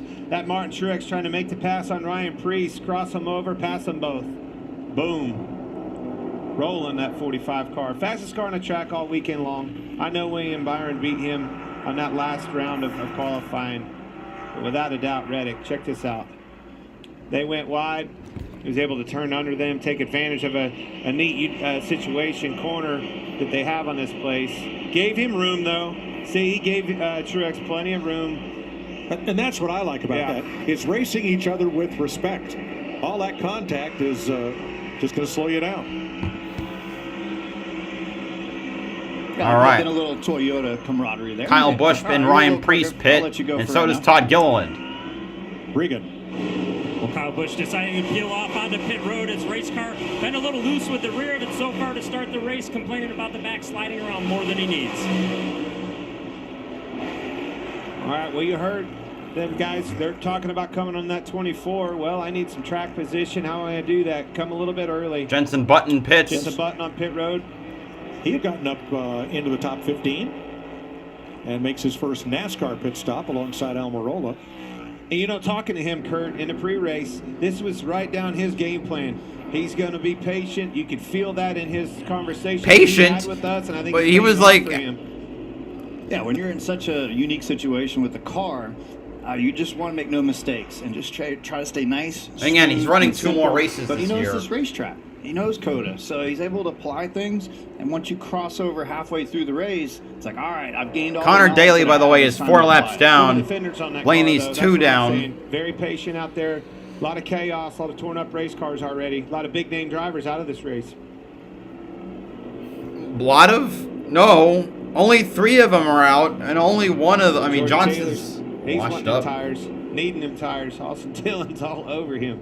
And Truex passed him, too.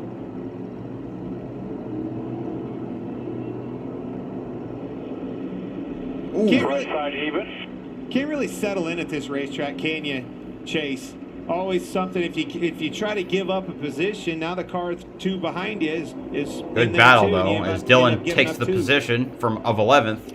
Yeah, and we see that a lot with these cars now, too. 12th, They're so excuse draggy. me. When guys get side by side, you almost open up the door for the person behind you, even at ovals. But when I look at this track in particular, a lot of your passing zones lead to corners that put you in the unfavorable lane. So I look at turn 1, you're All right. obviously going to try to outbrake someone to the left. Well, that puts you on the outside going down the hill for turn 2, which then has you out of position, much like coming into turn 11. Probably You're reaching their trying to limit. outbrake to the left, and then that puts you in into 12.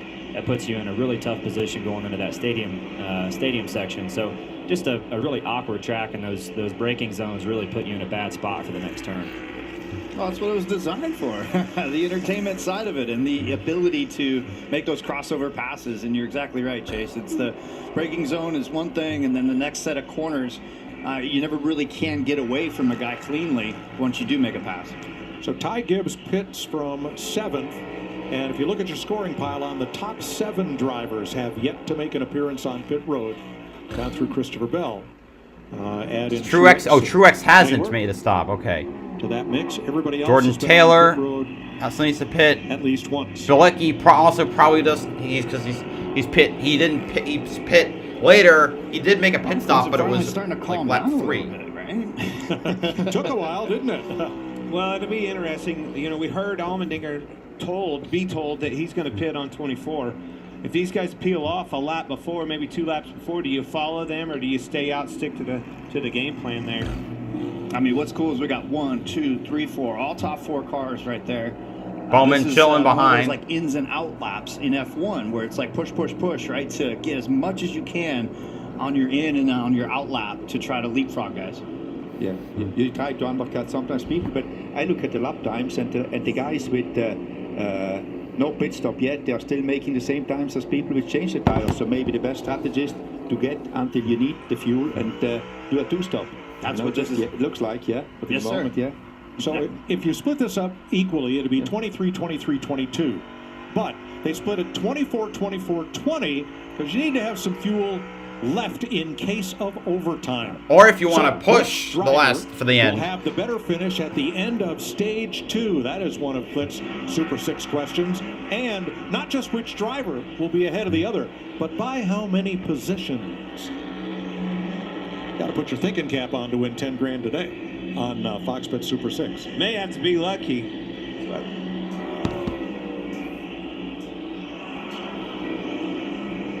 tell you, though, the biggest movers. Let's go down here to goes Jamie Jordan with Taylor to the 9. pits. Well, Jordan Taylor, he's never made a pit stop in NASCAR. This is unlike anything he's done before in any of the kind of racing. It's 4 tires and fuel here, a little bit tight on corner entry, but so many things he's hearing and thinking about right now. Seems to be a good stop for Jordan Taylor in the 9. See him waiting on that fuel. Had that pit stop done, waiting on the fuel. Need that fuel to get to this next stop. Make it to the end of this race. That's where you tell the pit crew, hey, just get the lugs tight, take your time, so we'll be waiting on fuel. The fuel. Tyler Reddick's up on to races 7th, like this, running super speed fast, race, like a lot of running times very the most fast important laps. Woo-hoo-hoo. Did you see Allmendinger holding on to that thing? Yeah, these tires are at the end of their life on these front runners. Corey LaJoie is dragging his diffuser, so he is being posted to come to pit road. Oh, damn. Gunther, don't you own that company? Boy, they'll be on the phone Monday morning. Sounds like they called me, you know. Give him a deal.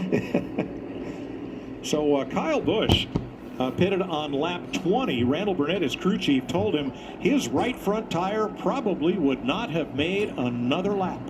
Lap 20. That's a very awkward lap to go. Inside edge. Because you're forced to. That's interesting. If you try to make it 2 stops, you're forced to save at the end. And then, but you've pitted. They just go when there's an issue. Later than the other 3 stoppers. The beginning of a race, though, is usually the most So if you have to do that, then you're at a real disadvantage. So hopefully we won't hear about that problem later. Larson back up to 11th place, by the way. Funny how that just That was only 12 green flag laps, Larry tells me. So maybe it was a flat spot. I don't know. Oh, Cindric pitting. That's one of our leaders. All right. The 6 that have not yet pitted, Austin. So it's going to be 24-24-20 for Willie B. Allmendinger, Suarez, and Bowman Chastain. Oh, Bowen and Chastain on pit road too. Right on top of that number. Jamie. Alex Bowman in his pit box. He's been pretty happy. Top 3 lap times here. The pace has been good. Remember, Greg Ives, his former crew chief, on the box. Austin Cindric always so good on these road courses. Right now he's a little bit too tight with the car to get to the cars in front of him, though. Wants an adjustment for that in the middle of the corner. So that leaves only 3 drivers on course that have not yet made a pit stop. Your first 3, Byron, Allmendinger, and Suarez. Takes about 45 seconds to come down pit road, get 4 tires, and exit here. Looks like a pretty slow pit stop on Cindric there. Like he had a lot of trouble on the right rear. And those top 3 are all Chevys, so it looks like their fuel has given them the most generous options when it's going to get down to the end of this. All right. Chevrolet made an announcement this week that this 6th generation of Camaro will sunset after the 2024 model year and that no immediate replacement is planned.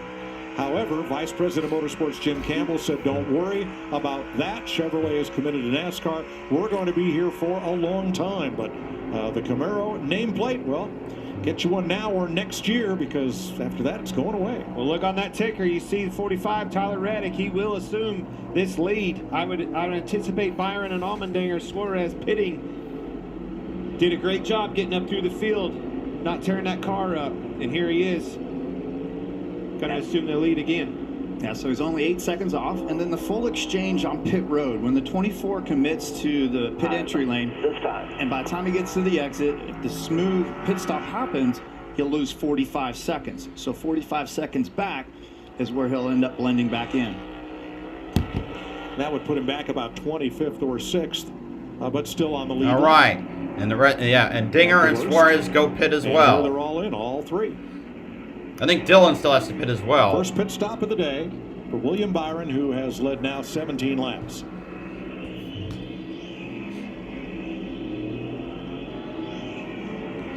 Yeah, so far, so good for them. We'll go down to pit road. 40 miles an hour. Doesn't look very fast, Regan. Well, William Byron's been managing the tires and managing the fuel this entire run. No complaints on the race car. Said he loves where the car's at. And you see A.J. Allmendinger in the 16 car behind him. The plan is to throw a radio into A.J. so if they get a yellow flag, he can try and hook it up and hear the race. And William Byron leads them out of the pits as we look at our race off pit road, sponsored by Ram.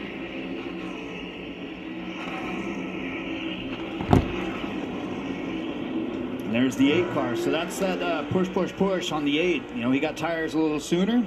Will he be able to clear Suarez? All right, where does Byron exit, though? Well, statistically, we're seeing new tires worth about 0.6 of a second per lap over the worn ones that just came off. Tyler Reddick is back out front in Austin, Texas.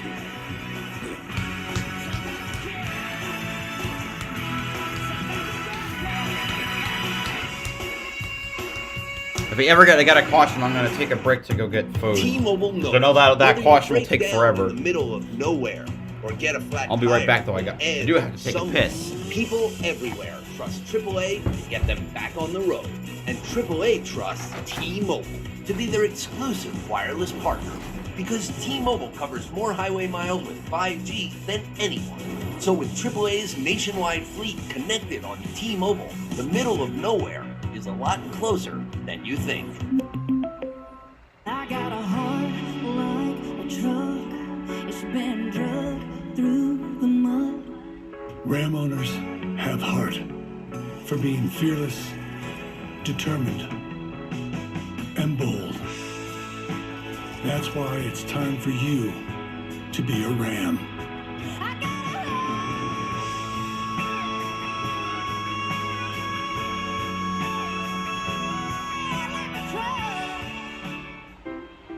My advice in this one very specific case is to definitely put all your Reese's eggs in one basket. And that your basket be enormous. Oh, and that your basket have wheels so you can roll it around from place to place. We've come a long way in 125 years. From dirt tracks to super speedways and every track in between. I'm back. All right, where did he end? Okay, we still haven't finished another lap, so we gotta still wait to check to see where he ended up. We've come a long way, but there's still a lot more road to run. Willie B is the first driver to lead 1,000 laps in the next gen. Power of NASCAR. Next gen. It's a privilege to be able to have land and manage it and work it. The land will teach you many lessons. Nature will teach you many lessons. But the biggest lesson is starting something and finishing it. It's not so much about getting ahead, because that will never happen, but not getting too far behind.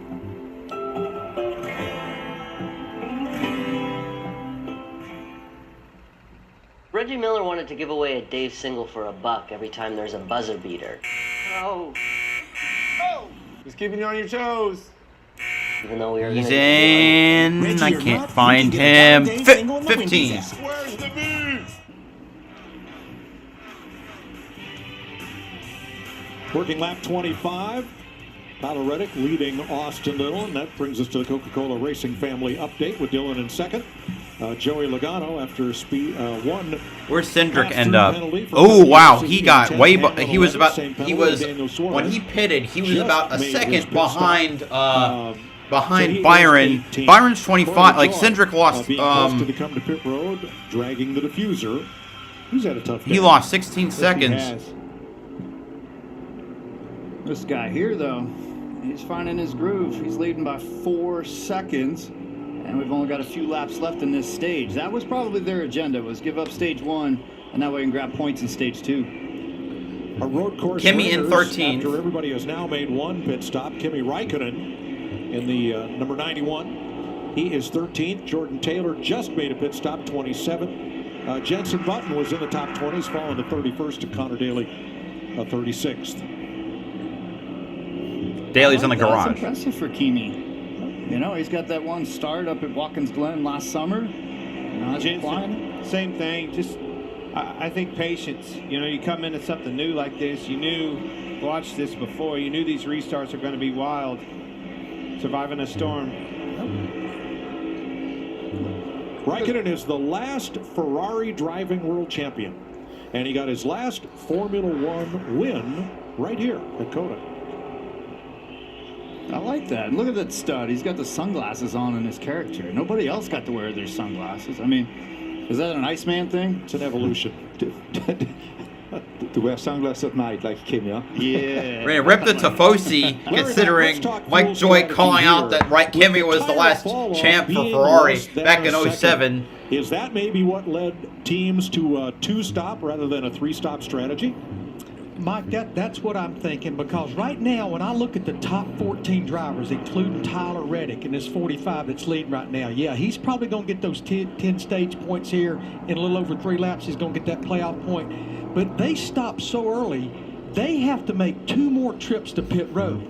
But from William Byron on down, everybody that pitted lap 20 or later, they only have to make 1 more pit stop. The tire degradation, the tire fall off is just not as great as we thought it was going to be. Okay. For more on tires, we need a softer tire. This year it's grippier. Last year didn't see much wear at all. This time we are seeing wear. This came off of Jordan Taylor's car after 22 laps. The delaminating, it's almost like a chunking. This is the right rear. Same thing here with the left front. Now we heard we could expect some of that. They saw it a little bit in practice, but certainly something to keep in mind moving forward. Sure. Remember, Jordan had an early brake lockup. Slid into another car there, so that might have been a contributing factor there.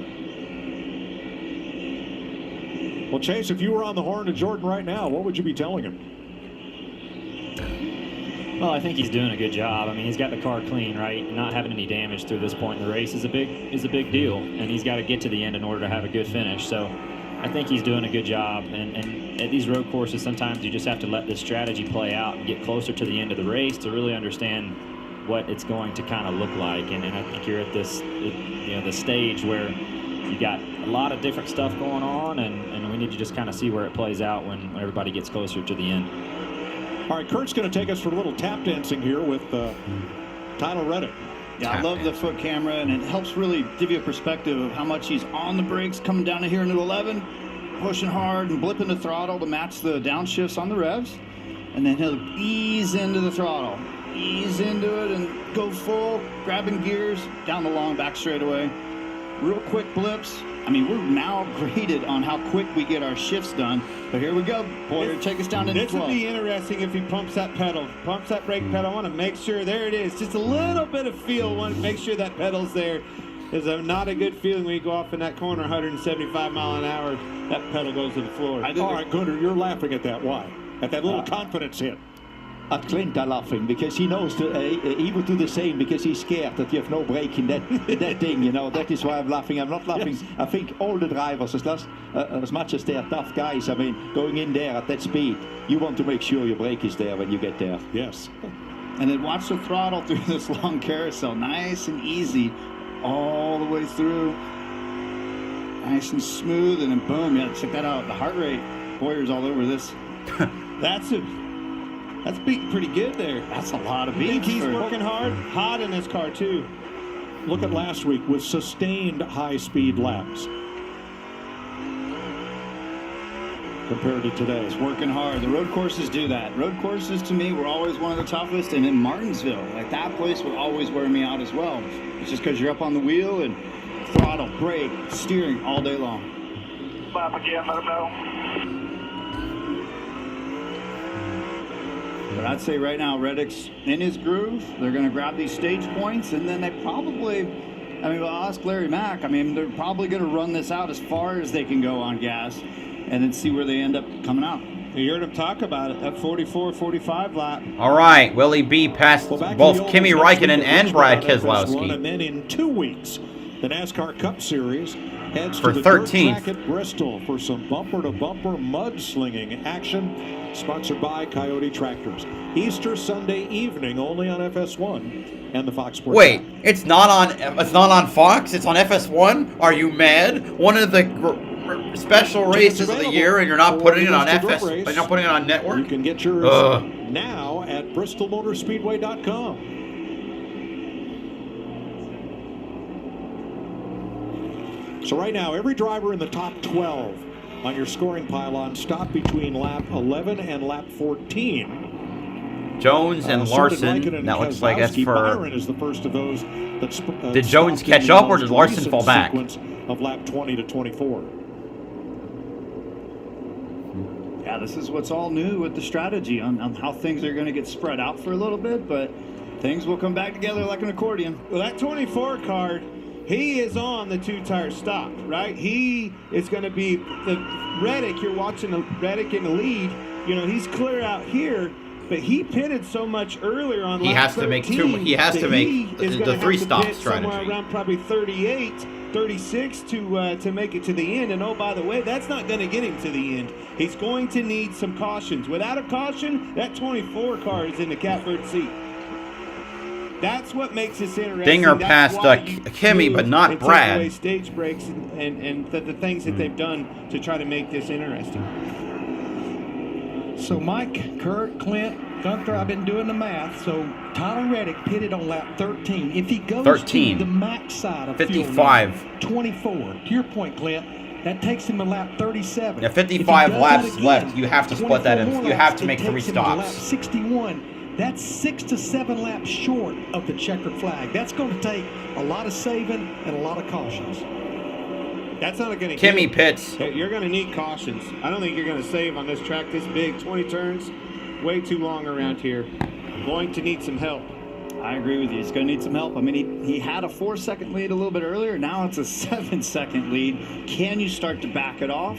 I don't really think you're going to gain that much fuel by dropping your pace, but he does have a big cushion. Final lap of stage 2. Again, no stage breaks, just the stage end and the points awarded. The race rolls on. Reddick ahead of Austin Dillon, Michael McDowell, Harvick, who was the first car to stop. Should note that, but when the time that Reddick stopped, when Byron pitted, Byron had made up. Reddick was about 8 seconds behind. Byron's still around 24 and a half, and that hasn't changed. Dillon and McDowell, the only other two. That 45 car was pretty much lights out with the competition all week long. 170 miles an hour down to about 45. Right there for Reddick, completing stage 2 here. And going to pick up his first stage win of the season. Started the season off really badly, but this might be but he's had a great resurgence so far. Got a top 5 last week or 2 weeks ago at Phoenix. And he comes around, he gets first stage win, and perhaps it'll lead up to his first win of the year. And out there he's got clean air, which is good as well. You know, he can do his own race at the moment, but then the only thing is fuel. Yeah, right now the 45 team is racing the racetrack, racing their gas tank. This is the stage end. They'll keep going. Reddick wins stage 2. So Tyler Reddick wins stage 2. Dillon second, McDowell third, Harvick fourth, Buescher fifth, Stenhouse sixth, Larson seventh, Jones eighth, Briscoe ninth, and Gregson in 10th. Stage 2.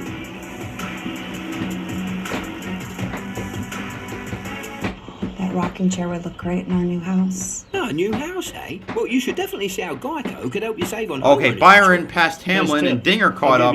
albeit He's 1.6 seconds behind him, though. That's a Victorian Probably antique. took a bit of time trying to pass, How much but for the required wow, bit? Dinger pulled the fastest lap how did that get? or like almost a 134 That is flat. definitely not for sale. Is this a yard sale? If it's in the yard, then it's for sale. Here we go. Geico.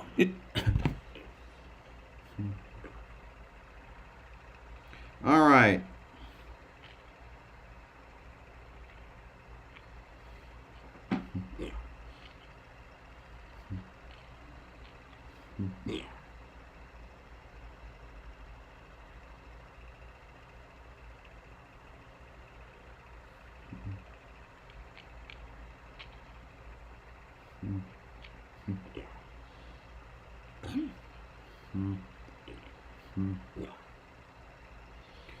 Yeah, with Ty Dillon finishing 39th after this incident, this is the 5th time in 6 races that Ty Dillon has placed 30th or worse. Good God.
Okay, more pit stops going off. Drivers on a 3-stop strategy coming in here at lap 32. Larson, Harvick, Lost to Dillon, who was Logano. running second, the first car in, and Kevin Harvick, who led the first parade into the pits at lap 11. McDowell. Right behind him. Briscoe, I think. There's Gregson. Kyle Larson among those. Or is this at Briscoe? With one more stop in the offing. Couldn't see. For them, and you see things are pretty well strung shifts out. Byron up to Oops, fifth. Kyle Larson, too fast entering. And Ty Dillon has been given a penalty, drive-through penalty for, Ty Gibbs for shortcutting the S's. Ty Gibbs. Boo, Gibbs, boo.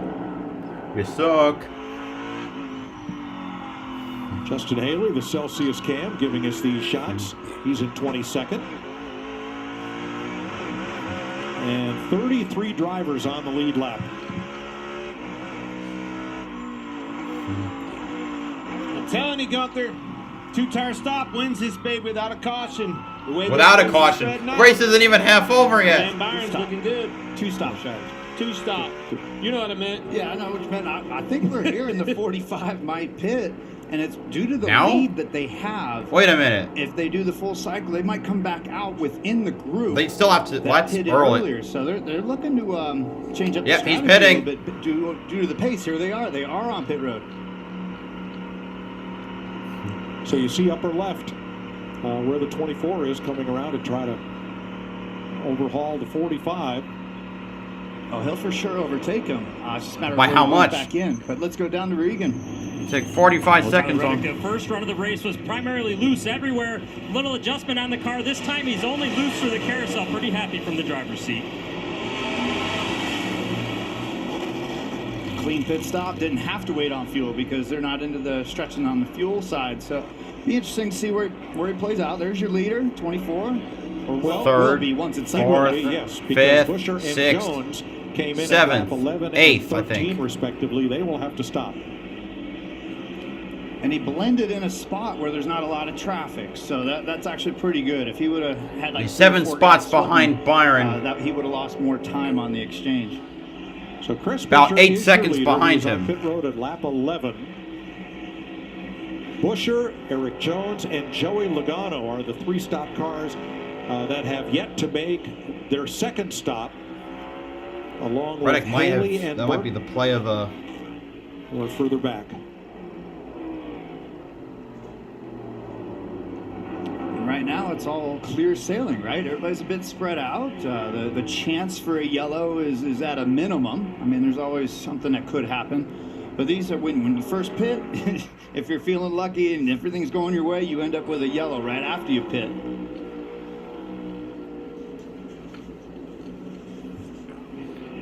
Byron passes. Byron pulls out of the draft on Jones, who may be pitting this time. Jamie. Yeah, listening to the radio for Eric Jones. He's just had a great weekend, Mike. Great qualifying effort of 8th yesterday. Went to the Skip Barber School here at COTA. Been putting a lot of effort into his road coursing skills, trying to get better. He's been pretty happy with the car. Now we could follow William Byron. Burton lost first gear. Eric Jones showing that's him never third good. spot on the 2-stop strategy.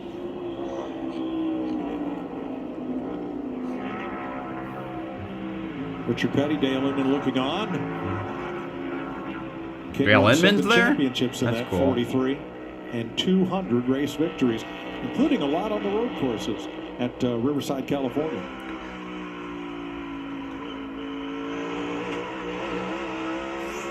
All right, Buescher is in. All right, Byron will retake the lead. That will hand the lead over to William Byron. Here's Jamie. And Chris Buescher drives down pit lane for his second stop of the day. Here's a driver who's sneaky good on the road courses, finished top 10 in the last 5 straight, including a second at Sonoma. You see Eric Jones on the right side in as well. 4 tires and fuel for him.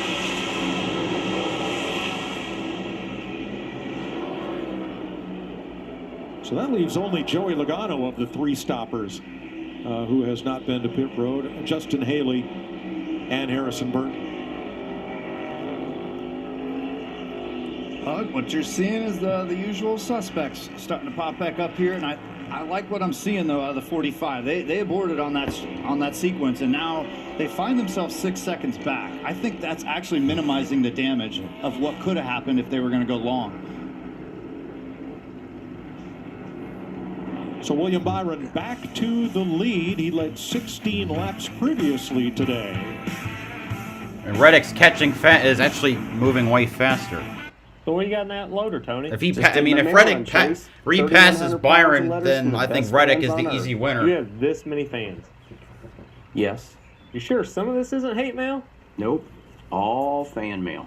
This one's about weight loss. That's not mine. It has your name on it.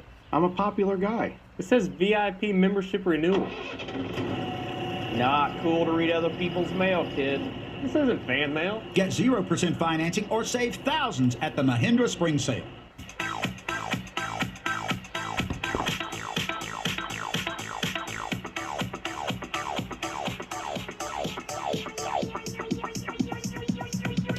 I need to try it first. Yeah. Okay, cut it. Ray Magliozzi here. When you need parts, eBay Motors ensures a guaranteed fit. Don't. Man. Let's see, you'll need headlights and a bumper. At least you can skip the car wash. Just go to eBay Motors. The check means a guaranteed fit. Let's ride. The Wolfpack finish up the regular season at the XL Center on Friday, April 14th at 7 p.m. It's Fan Appreciation Night. Meet Johnny Damon, and one fan will have the chance to win $100,000. Don't miss out. Get your tickets at HartfordWolfpack.com. The Wolfpack. How many fucking times am I gonna get this fucking commercial? Oh my god.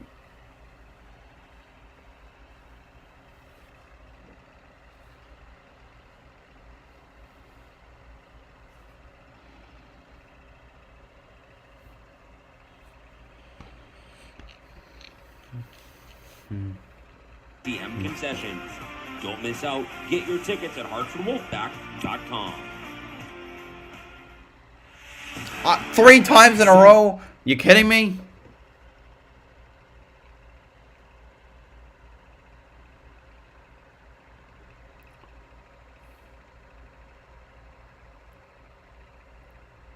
Like, holy, he ran a 132?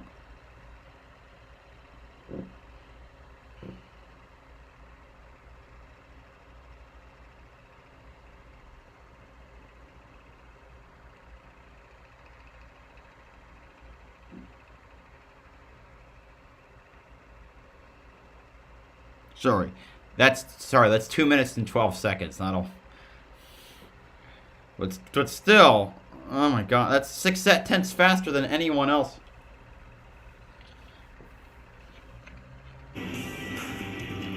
William Byron leading. I just hope he runs out of fuel. 6 seconds. Daniel Suarez third. Tyler Reddick fourth. Just ran his personal fastest lap of the race. And last year's winner, Ross Chastain, fifth. Saturday on Fox, baseball's back. The Giants battle the reigning American League MVP Aaron Judge and the Yankees, or you'll see the Phillies take on the Rangers. It all begins Saturday, 3:30 Eastern on Fox and the Fox Sports app. Ty Gibbs cutting the S's. He'll make another drive-through penalty. His car has dropped a cylinder. And Harrison Burton, no first gear in the 21.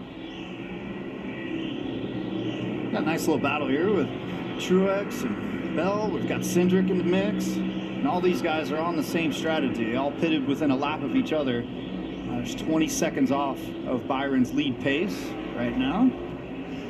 I don't want to brag. I don't want to say anything crazy here. I'm watching the lap times. I mean, Tyler Reddick just busted off the fastest lap of his race on lap 34, and he's only 4 seconds back of the lead. He just now He's gained like Flores. 3 seconds. On fire.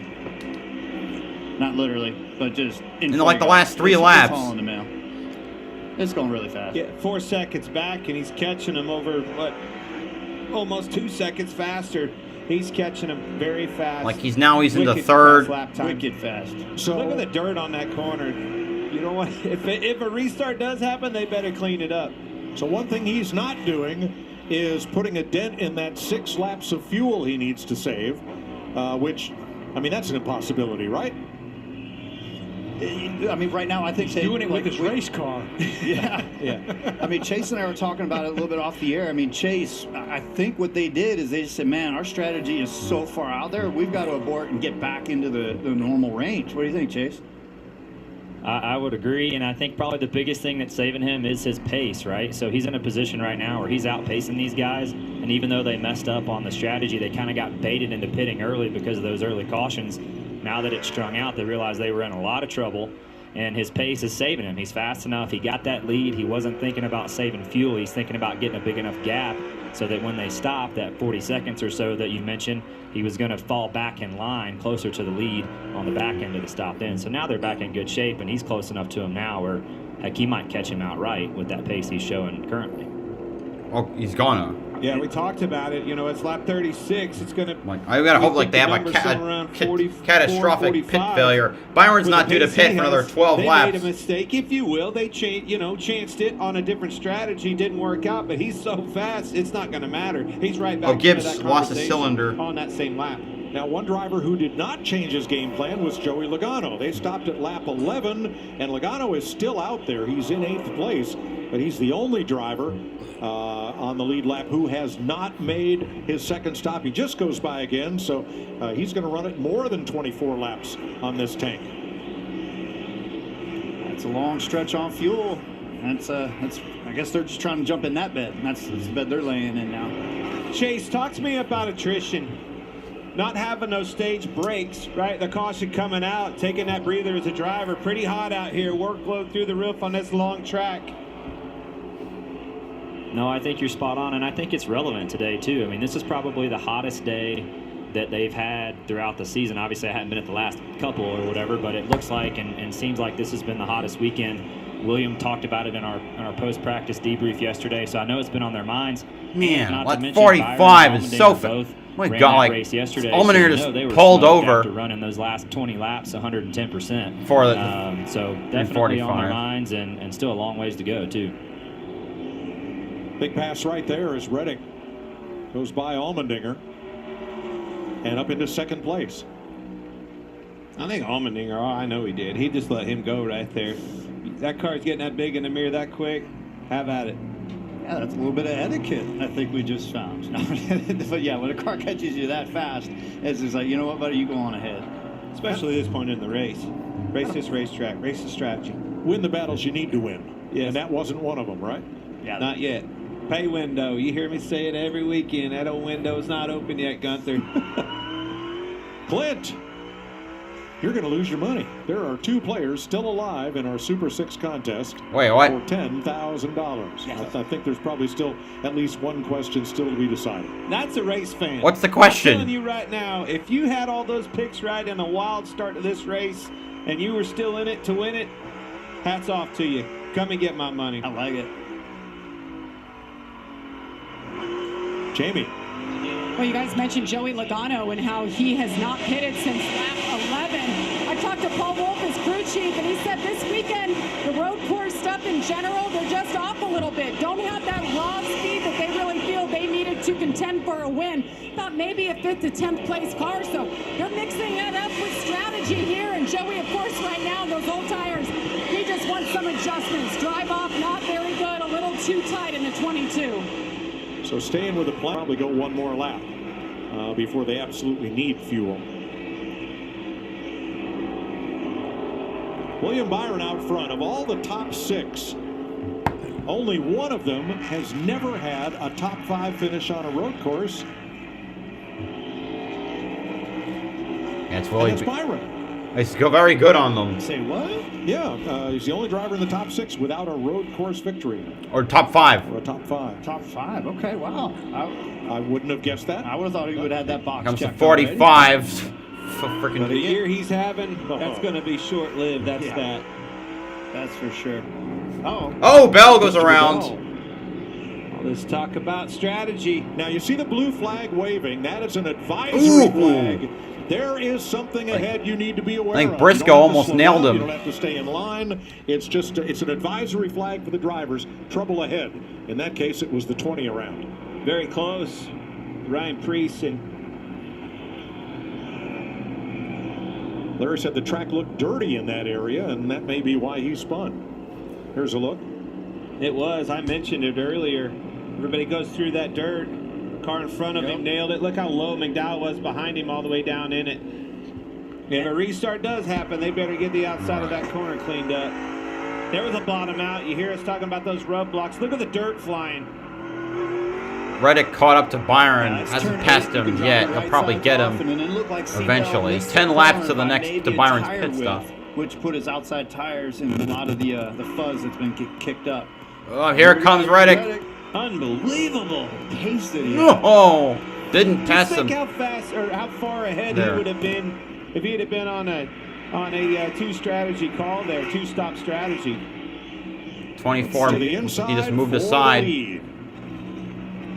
Not much you can do to defend that.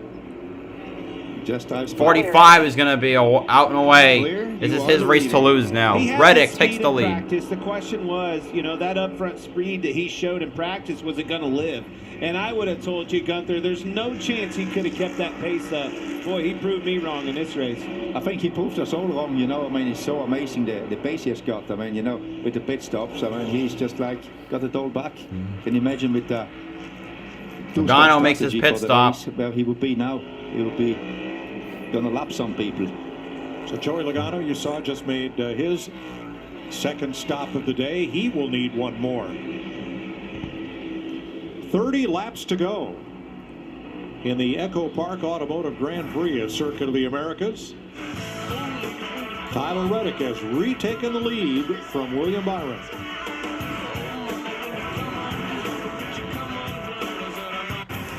For 46 years straight, more of you have trusted Ford F-Series trucks to help save the day, stretch the weekend, haul, or tow.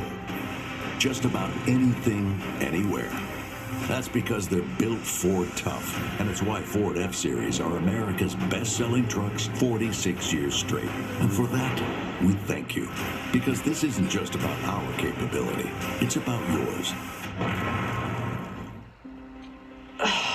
COVID-19 and being overweight makes it more risky. I'm calling my doctor.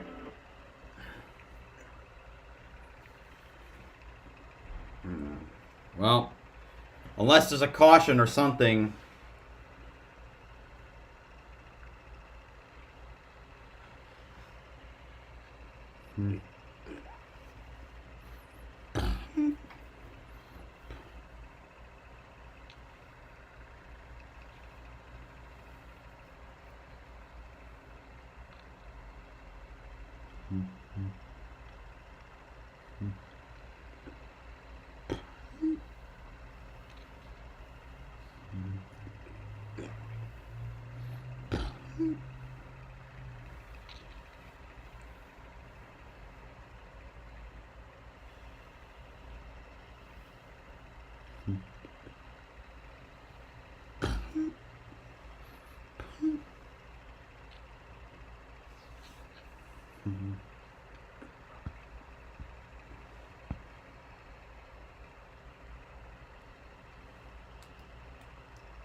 Already a full second ahead. My God.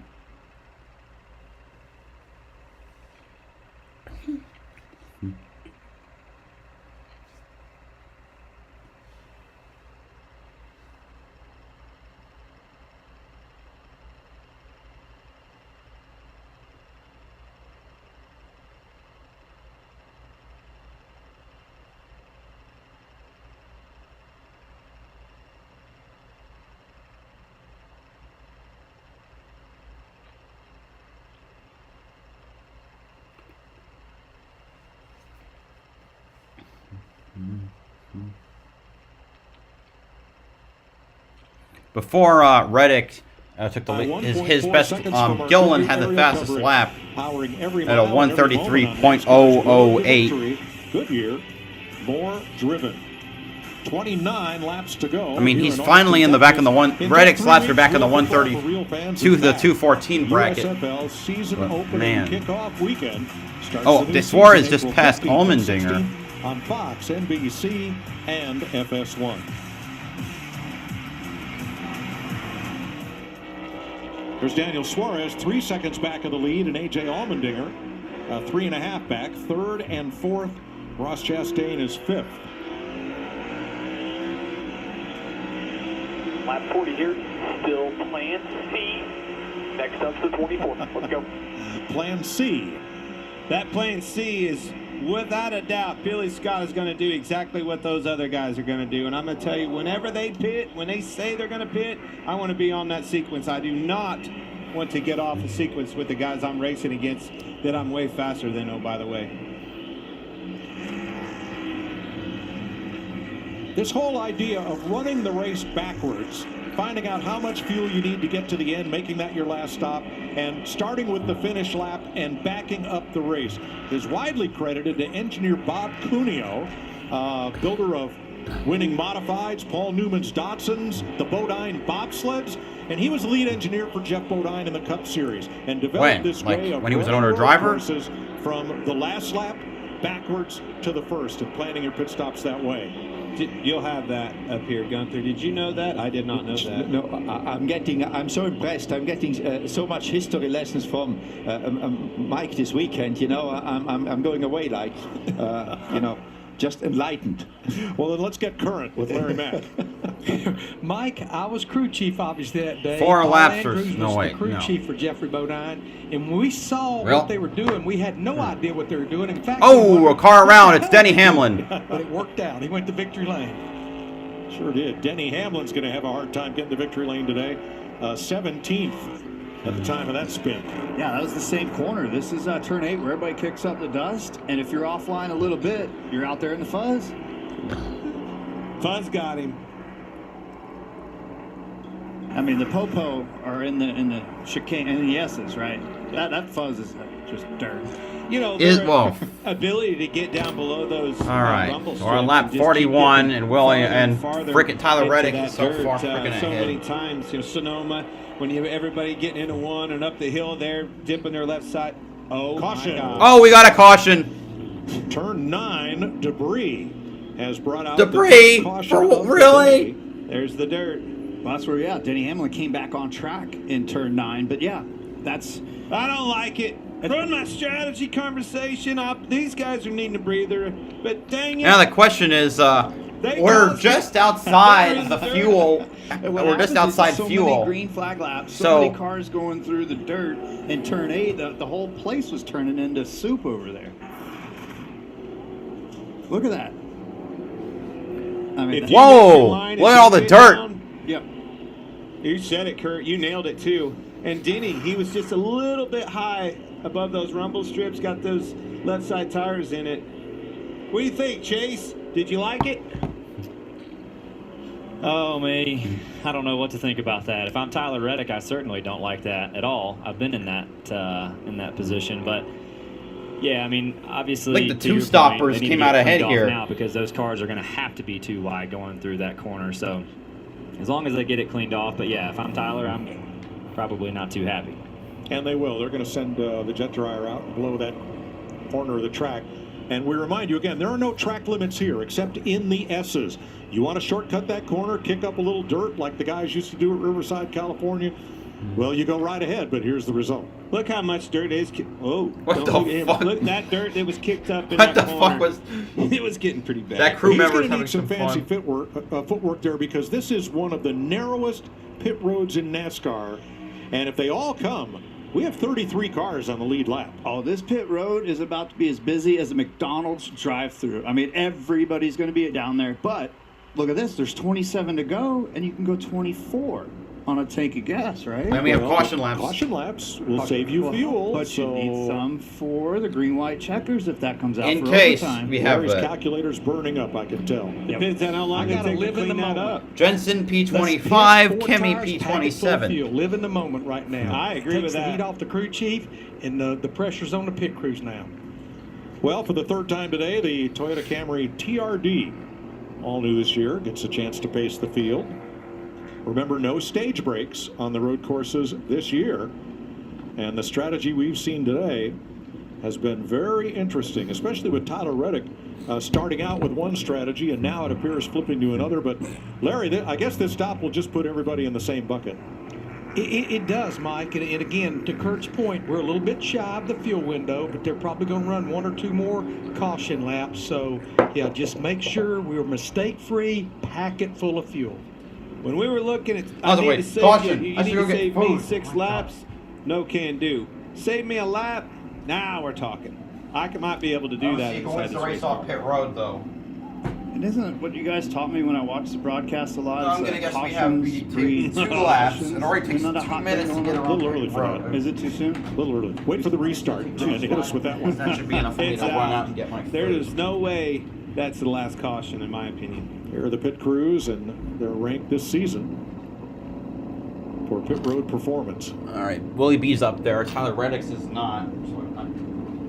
Byron's on that list. Larry, we know you need fuel. What about tires, 2 or 4? You know what? I got fired after Phoenix. It's pretty simple here. 4. Okay. If you leave before I get all 4 on there, I'm coming back out there and get you. Ow, I'm feeling that burn from inside here. You fired yourself. You didn't get fired. You fired And you know yourself. what? I should have. Gunther would have fired me on Monday. That was so funny. Hi, NASCAR fan 33. No, wait. Are you the guy who kept spamming sub Empty accounts? seat on the plane going home. You know, with Reddick pitting and pitting later, he's going to be able to. Here's another tidbit. Probably going to be able to take less fuel and get out even faster, helping that stop where everybody else has to wait on that max fuel. That's going to be something that's interesting to watch here as well. Whoa.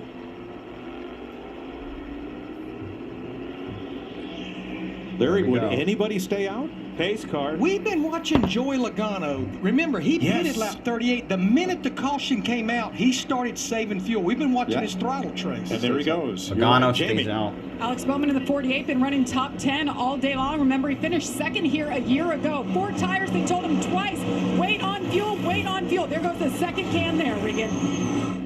Tyler Reddick, he has been getting better as the day goes on. Needed lateral grip. The adjustments have been good. Oh, just a little bit tire more. got away. And a water bottle as it's extremely hot out here right now. The 99 of Daniel Suarez, a great run in 3rd place. Car was tight earlier. It's too free for him right now, sliding the back just a bit. And the 24 of William Byron, that run the first time he started losing forward drive. Tyler Reddick wins the race off. Reddick, Byron, Suarez, Chastain, Dillon, McDowell, Bowman, Harvick, Buescher, Bell. Allmendinger had trouble. Lost a lot of spots. Oh, yeah, I back didn't even there. realize. Yeah, he's way off. So as the field forms up out of the pits, we'll take you, Fox, side by side. 26 laps to go. I'll be right back.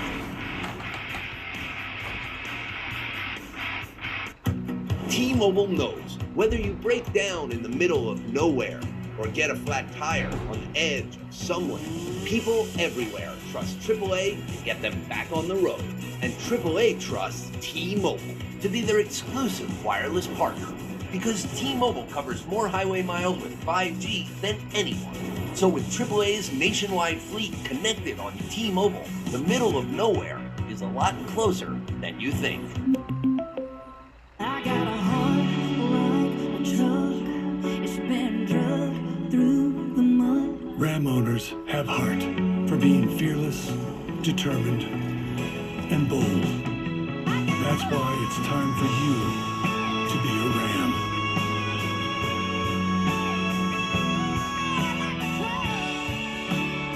Now with 0.9% financing for 60 months, get an average $11,600 in finance savings on our most popular models. We got the house!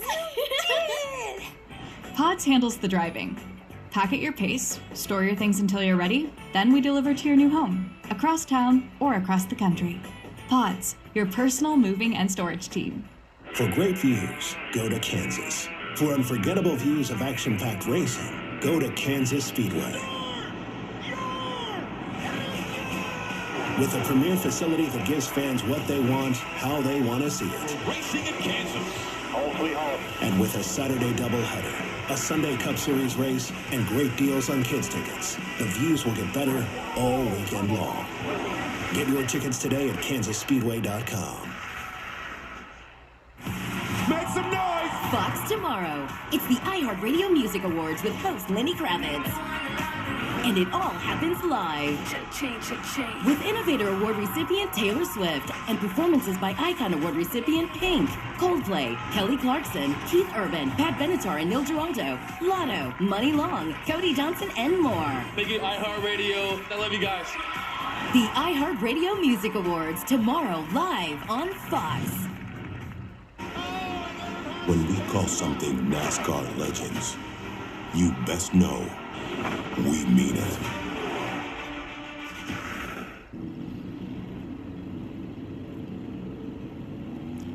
"26 laps to go at Circuit of the Americas. Time for our Credit One Bank ones to watch. Clint, who you got?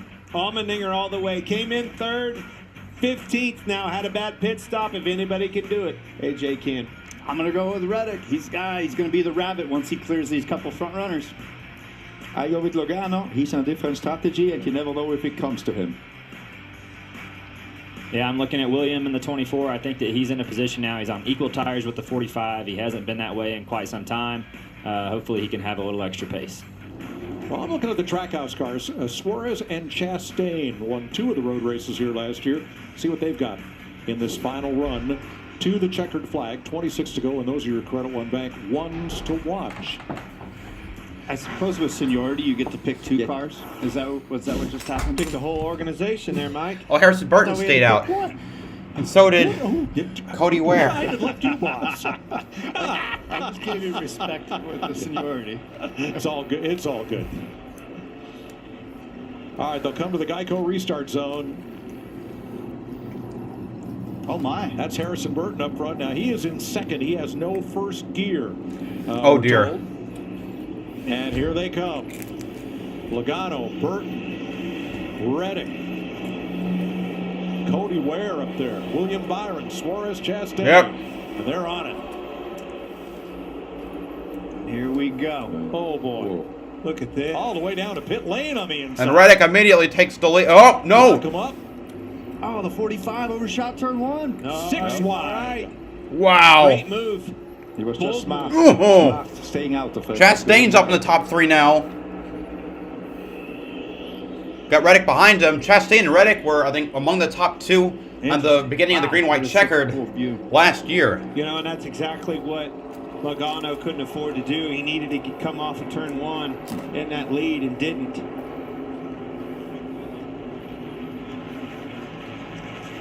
That was Brian Campy up on the box for William Byron.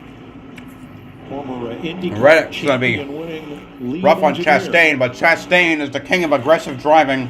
I like your pick, Mike. Chastain, new life for him. Woo. Oh, Reddick sends it. He loves those braking zones. That's That's got to be where the lap time and the majority of the lap time is coming from. It's all these braking zones into 1, 11, and 12. So in qualifying, the difference that I saw between Byron and Reddick, Byron won the pole, and his Chevy seemed to have more speed down the straightaways. Reddick would eat him up in the braking zones. All right, well, wow. Tell you who didn't. Suarez. Big time dive bomb. Couldn't get it slowed down. Shot off the racetrack. But this is, again, the who's who of the road racing group. I mean, Byron, I would have thought he had a top 5 and a win by now, but we've got Reddick. We've got Chastain, Bowman, he's been Suarez. so close at the Roval the last 2 years. And then Bell won the Roval last year. I mean, this is the normal, the usual suspects. Actually, no, he was very close in 2021. There you see Allmendinger on the inside there trying to dig out of that hole. Got 4 poles on road courses. Yeah, he's got his work cut out for him for sure.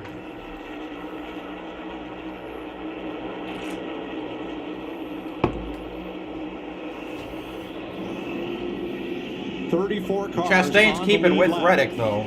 Coming to 24 to go.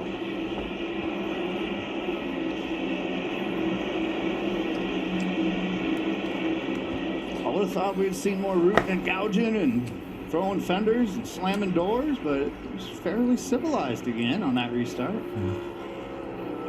There's still a long way to go. I mean, you see 24 up there, but that's with 3.41 miles attached to 24 laps. So Byron restarted in seven. Reddick, like with fifth. that Monster Energy claw to the inside, would have just cut, turned, and left. But he missed the corner.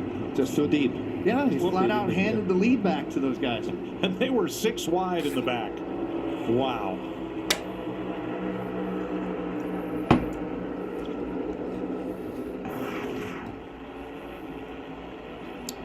So we've got some radio chatter from earlier. Drivers and spotters talking about restarts from one of the earlier cautions. We'll begin with spotter Stevie Reeves. Yeah, we're in the middle of like 4 wide right there. They're all coming up the hill. We only see the roof. So we have this. Wait. Yeah, that particular restart. Since when do they actually give the transitions with closed captioning? Wanted to, but I know you can't tell from them driving up the hill at you. Well, I'm pushing my ear on this restart, maybe a little bit more aggressive, but I don't want to take a bunch of risks now. We're fast. We have speed track. Absolutely, buddy. You got it. So yeah, let it sort out. Just work on your aggression as we go. And you're a good road racer, man. Believe in yourself. You can do this. That was from Jordan Taylor earlier in the race, and it was spot on for what we saw right off the bat. Trying to be patient, take care of that car because he knew it was fast. Aggression's the name of the game with these boys. They don't play. 6th place here. Suarez and Bell, who went to victory lane the last time we were on a road course at the Charlotte Roval. Xfinity fastest lap of the race. We mentioned it when it happened. Tyler Reddick, 92.5 miles per hour average. Todd Gilliland firing off on fresh tires, 92.3. Byron Busch Suarez. Man, I don't know if he's going to have enough, Kurt. Byron ran a 2:13.71. Reddick 2:13.11. So fast in that 45 car. You know what happened with that last run was that the 45, when they aborted the whole situation, they might not have been totally full on fuel. We know now that they had to pack it full of fuel, and the balance might have changed here on the short run. But these are the 2 guys that sat on the front row. These are the 2 guys that have been setting the pace. We've now got the 2 fastest cars running 1-2 with a long way to go. This is going to be a sword fight. It's going to be a gunfight. It's going to be a knife fight. But it's a matter of when do you pull out those little weapons to get the advantage. Or you just do it right now. Yep, there he goes. Oh, here goes right to the inside, like you said, right now. Oh! And crossing right over is Byron. Trying to, at least. Perfect crossover. They're now going to be side by side down this whole straightaway, and it's like, who's going to outbrake whom? And I think the 45 is going to try to stick it on the outside here because he'll have the inside for turn 13. Took the words out of my mouth. That's what I was going to say there. Not only do you have to outbrake him, strategizing who has a track position, third line on the exit. And let him go. An opportunity for Chastain to close there.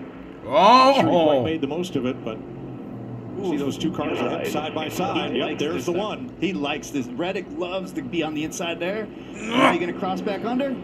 Sure as heck did. I love that section of the racetrack. Look at this. Now they're back side by side, the opposite side, but the 45 will have the inside all the way through the carousel.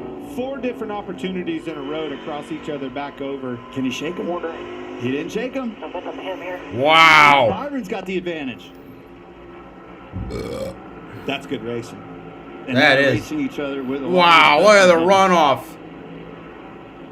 My God. Can the 45 cross back under? Gonna try. No. We get there. Chase, what do you think? It's a little too soon for this? Wow.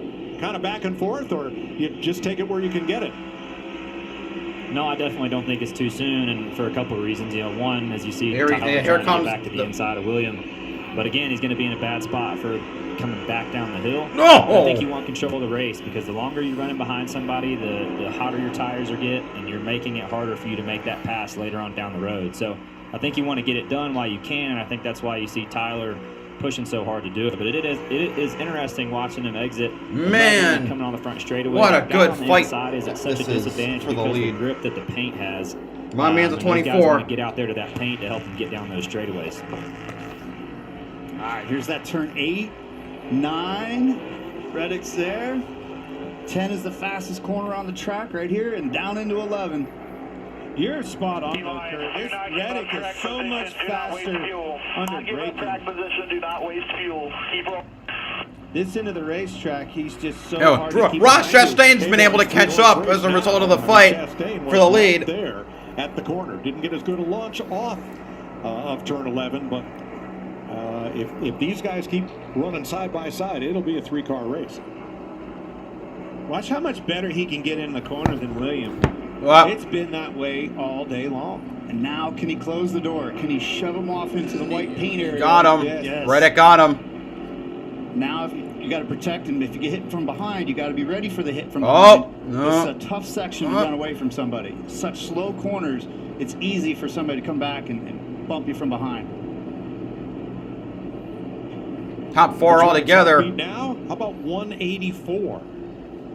He is pumping. Wow, I think he might have finally found just enough wiggle room to try to break away. Yeah. Look at But here comes Chastain trying to make the move on Byron for second position. And now Byron's under pressure from Chastain, so now Byron's got to look in the mirror and try to still chase down Reddick and hit his marks.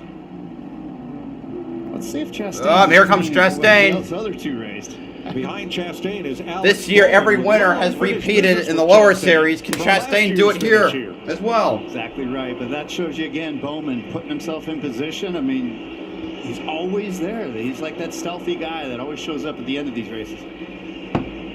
Holman was there last time too. Allmendinger would be the other gear in the equation, but he's back in 12th. Jordan Taylor's worked his way back up into the top 20. Jenson Button 27th. Kimi Räikkönen is 29th. Connor Daly 36th.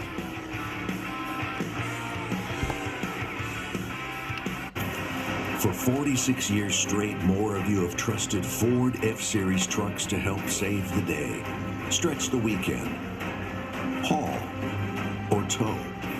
Just about anything, anywhere. That's because they're built Ford tough, and it's why Ford F-Series are America's best-selling trucks 46 years straight. And for that, we thank you. Because this isn't just about our capability, it's about yours. People throw around legend a little too freely these days. Legends are legends for a reason. It's why most are never called it. A legend in this sport is about 75 years of going fast and all the unforgettable moments that filled those years up. So after all this time, when we call something NASCAR Legends, you best know we mean it. Dude, what are you doing? I'm protecting my car. That's too much work. WeatherTech is so much easier. Laser measured floor liners up here, seat protector and cargo liner back there. Nice. Out here, side window deflectors and mud flaps and the bump step to keep the bumper dent free. Cool. It's the best protection for your vehicle, new or pre-owned. Great. But where do I order? WeatherTech.com. Your morning coffee. Hot, delicious, comforting.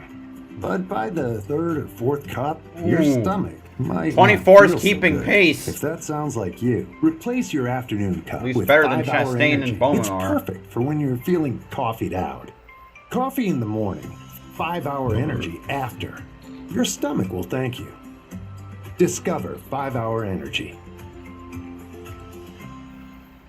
Come on. Oh shit, my phone's about to die. Everything Fox Nation has to offer for $1.99 Plug a this month sucker when back you in. sign up for a yearly plan. Experience new stories that There will we go. renew your faith. Get Fox Nation for $1.99 a month when you sign up for a yearly plan. Available for a limited time. Saturdays, baseball's best are showing up on Fox. The biggest games on the best day of the week. MLB on Fox returns Saturday at 3:30 Eastern. Here is where it must be left on the track. Blow those rear tires off of bud. And now is when the future is written in the NASCAR Craftsman Truck Series. Byron was fast for the last lap. Allmendinger's laps are not as fast. NASCAR on Fox Like I might have expected. The Credit One Bank NASCAR American Express card. 20 laps to go. There's Tyler Reddick leading William Byron by 0.7 of a second. Ross Chastain, Alex Bowman right there in the picture. Austin Dillon is 5th. Well, Chase, your horses keep a pace with Reddick out front. You think Reddick's saving? I don't see how he's saving. I mean, I think that's way too close. Maybe if he had 5-10 car lengths, but I mean, we just watched him during the break there. He was covering turn 1 on the braking zone. So I don't think so. I do think what we talked about earlier, though, with him running behind. Oh, Larson slow. Larson slow. So tolling broken on the 5. That's bad. This is going to be interesting if he can get it around there. I'm in right side. He should be able to. That's a tough break. Again, might have been from that hit earlier. Finally just fatigue wore out. Oh, man. Yeah, that thing's crabby. A tough day for Kyle. Fast race car. Got to take it out. Wow. Bubba Wallace getting into turn 12. Should be able to limp that around. He's only a couple corners away from pit entry. As long as he can get to pit road, we can save a caution here. Ryan Preece's day just came undone. He got penalized for shortcutting the S's, and on his pass down pit road, he was speeding. So he'll be back. Our Jensen Button in 27.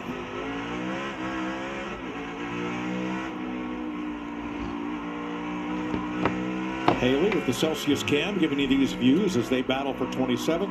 And Kyle Larson has made it to pit road. So we will stay green. Look at him sliding around. Yeah, okay. 45 slowly inching away, but Those getting top away. four have separated themselves, but I mean, there's so much racing still to go. I mean, with 19 laps and with tire drop off, I mean, it seemed to have stabilized, and the pace that we expected for these tires to drop off just never showed up. And I don't know if that's from rubber from the Truck Series race, the Xfinity cars out there filling in the track, but man, we expected a completely different type of feel with the tires. So next week, the Cup Series is on FS1. Short track action from Richmond, Virginia. The Toyota Owners 400 begins next Sunday, 3:30 Eastern. Pre-race coverage starts at 2. That's on FS1 on the Fox. Larry Mack in the booth for Reynolds. Will be with us in the Richmond booth to help break down all of the strategy of short track racing at Richmond. It's a good point, Mike. You know, he's sitting here talking about strategy on a road course. That Richmond race, all about strategy. Handy and nice to have Larry back in the booth with us. Help us explain that.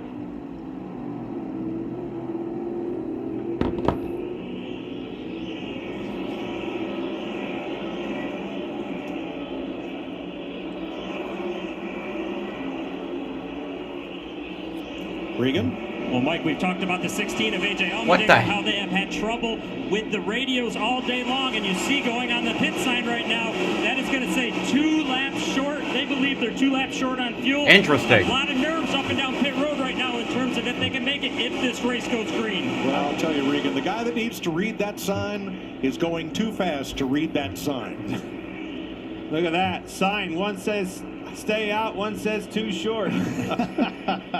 Man, That's you have to have that interesting. out in front of him pretty. So how will the pretty good fuel to be able go? to see Everyone pit except Logano. I mean, we are at COTA, and it'd be cool to see him hang over that short pit wall like you would see in F1 or MotoGP, but I don't think NASCAR is going to allow that. One of my friends on Discord, Blue Jimmy 48 fan, he's a big Larson fan since Jimmy retired, and knowing that what happened, knowing the fact that one Jimmy's was out before he finished a lap, and Larson now out after struggling all day or having problems all day. That's just the cherry on the shit sundae. Nah, he hadn't been able to hear us all day. So we tried to let him know he's a couple of laps short. We had the pit right there and didn't have a really good stop. And, 2 laps short, he told us to give him a sign. So we're going to show him a sign back like late model days. Old school. I dig it, man. Fast race car. Anybody can get it here at the end of this thing on these restarts. You see him getting by another one right there. It's him. Yeah, he's a rock star, man. He does a good job. Hey, we have a discounted day, but, you know, our cup program is just getting better and better. We only have second year in, so he'll make us better, and we'll get better from this, and we'll be ready for the next road course. So we just gonna keep digging, try to get top 10 out of it, and that's what it's all about. Thanks, bud. Allmendinger just passing Joey Logano and moving back into the top 10. Yeah, it shows you how costly, you know, those spots are so hard to come by. Costly pit stop for them. Then the fact on a restart, all right, I got to be aggressive. Well, now I can't even hear my spotters. I don't know if I'm outside of 3, 5, 12. I don't know where I'm at. Yeah, it's tough. I mean, when there's one little thing wrong and then it just starts. I think Reddick had the best odds to win. Allmendinger, he's way cool behind the wheel. He doesn't get upset about anything. What? All right, now let's listen in on the 45 talking fuel. We are 1 lap short along with the 24. Oh. It looks to be in the best shape. So we got to keep the lead, do what we can to save. 24 is 40. So the 24 and the 45 Chase, are one are short. you going to save me a lap? Well, with those guys being right That's not behind good. him, that's going to be tough. You know, I guess the question then comes: I mean, I think trying to save it throughout your run is the best thing you can do, just a little bit at a time. The other option is you run hard, and hope for a caution, or you just we say, got hey, look, like we're not a gonna quarter make of the it. We race have to do go. what we have to do to go from here. But it's so hard to give up the lead. But I do think now he is managing that gap, and I do think he is saving. But saving a lap under green is going to be a tall order. Absolutely. Where I see him doing that, we talked about, Kurt kept pointing it out, his strong suit getting into the corner. I think he's backing them corners up, idling that thing in there, shifts over there around the carousel, maybe hit third and be a little bit slower in there. Give up in the areas that don't matter the most. 100%. It's tough, but good information there from Billy Scott. The 24 is in the same boat you are. So earlier, you know, with 17 to go, that's the best information you can get. So 17 laps remaining in the EchoPark Automotive Grand Prix. And all of you at home have a chance to buy two-time Daytona 500 winner Michael Waltrip's Jeep Wrangler. Just go to echopark.com for details. I did a walkthrough with that car too. Not a scratch on it. Had all the fenders on it. Tires weren't wore out. I couldn't believe that was his car. Would you buy his car? No, I don't. I was going to ask you, are you going to buy it? You know, you're talking so good about it. I think you need a new Jeep. No chance I'm buying his car. Come on, buy a Jeep. Maybe. All right, Reddick leading William Byron by 0.6 of a second, and both trying to save fuel as we go side by side.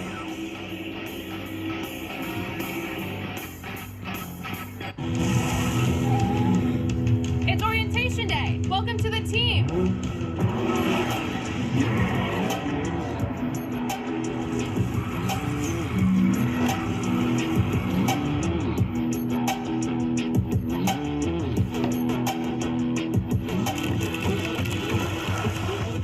Who wants to race? I like this team. Be part of something greater. Toyota. I'm gonna also say this. This is a track you really don't want to run out of fuel on, because the start finish line is on an uphill, which, you know, you can't unless you break the laws of physics, you're not making it up that slope.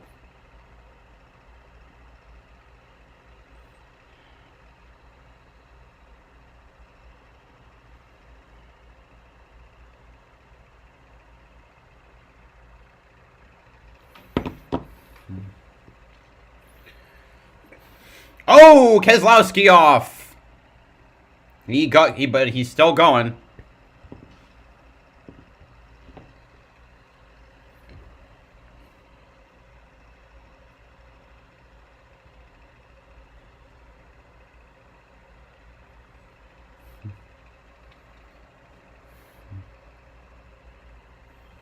Apparently there might have been somebody else off.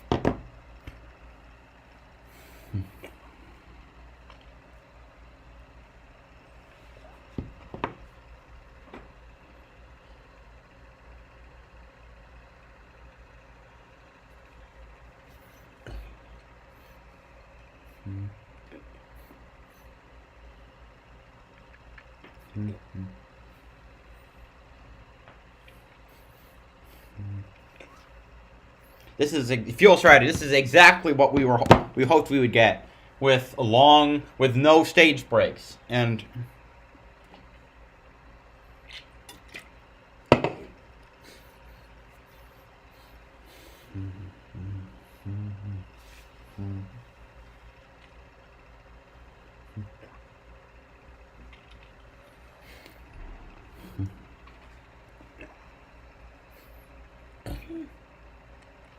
all right, we're back. 15 laps to go. Tyler Reddick and William Byron have both slowed their race pace. Here's your aerial coverage provided by Goodyear, powering every lap, every mile, and every victory. Everybody's probably trying to save. More driven, showing you. See, where are the working their way down. Kimmy's in 23rd, Jensen's in 26th. No, Kimmy's 22nd, Jensen in 26th. Back. The Giants battle the Yankees, or you'll see the Phillies take on the Rangers Saturday, 3:30 Eastern on Fox and the Fox Sports app. Now, the 1 and 99 are saying that they are right on their number. They can make it on fuel. Who again? Well, maybe not so the leaders. All right, top 4, all saving fuel. Just start getting some earlier lifts in the braking zone. Need a little bit more. Yeah, where you can without losing time. Yeah, short shifting helps. Shifting will help where you can without losing time. Just do it where you can't lose time. We are here, buddy. If you do a better job than he does, we'll get him there. Lift and coast. Save your fuel. That's really close on fuel there, William. Just need a tick more. Really close. Hey, Cappy's doing a really good job in lifting and braking late. Oh, that's Max Pappas on the spotter stand.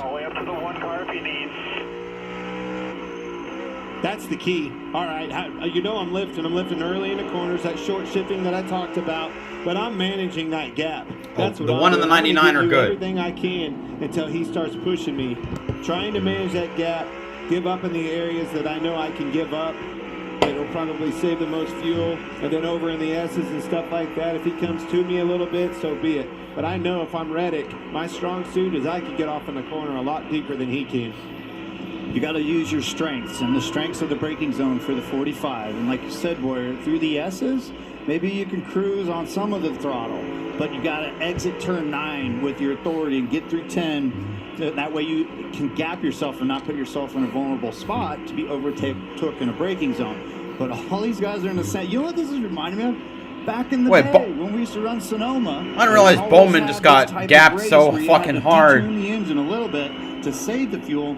And then we would be working the throttle. Did he get passed? Short shifting to try to make sure that we had that extra fuel for he did. Suarez passed Bowman. Out in Sonoma, Kurt, it was me and you that was battling for it, and that's what I was doing. I was managing over in the S's because I knew they didn't matter. You could get to me, but I had to be good, coming off that last corner 10. This one's the one he's going to make it interesting for both of them. He's going to push him hard enough because he's better on fuel. He could run them out of gas. How about Alex Bowman, plus 1,700 there. He's in 5th place. He's 4.5 back. Having a great season with only one finish out of the top 10. And he was a contender to win it all here last year. Let's hear about his fuel situation. We need another 100 feet in 1 and 12. Another 100 feet in 1 and 12. The 99.60 can make it. Let him go. Run out of gas. Let him know still not enough in 1. He needs to lift her 4 and 1. They have committed fully on that 48. That 48 car was running with the top 3. He was right in the same screen, the same picture. He's backed off the most. He's going full conservative, running 5th. Torn. But he's going to have. I'd much rather have the 24 win over anyone else. And then it goes Bowman, Suarez, Chastain, Reddick. And it's a tier list of who I want to win. Go out there and push each other. Chase, how hard is that to do when they tell you if you can't outrun them, outlast them?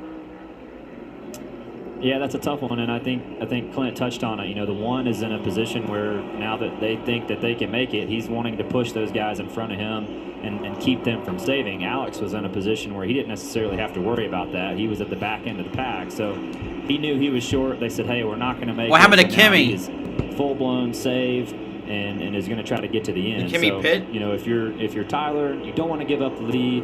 And I think Williams really just pacing himself off of him, and I think that Ross is trying to push those guys, but they're still making great pace, so it's really tough to know.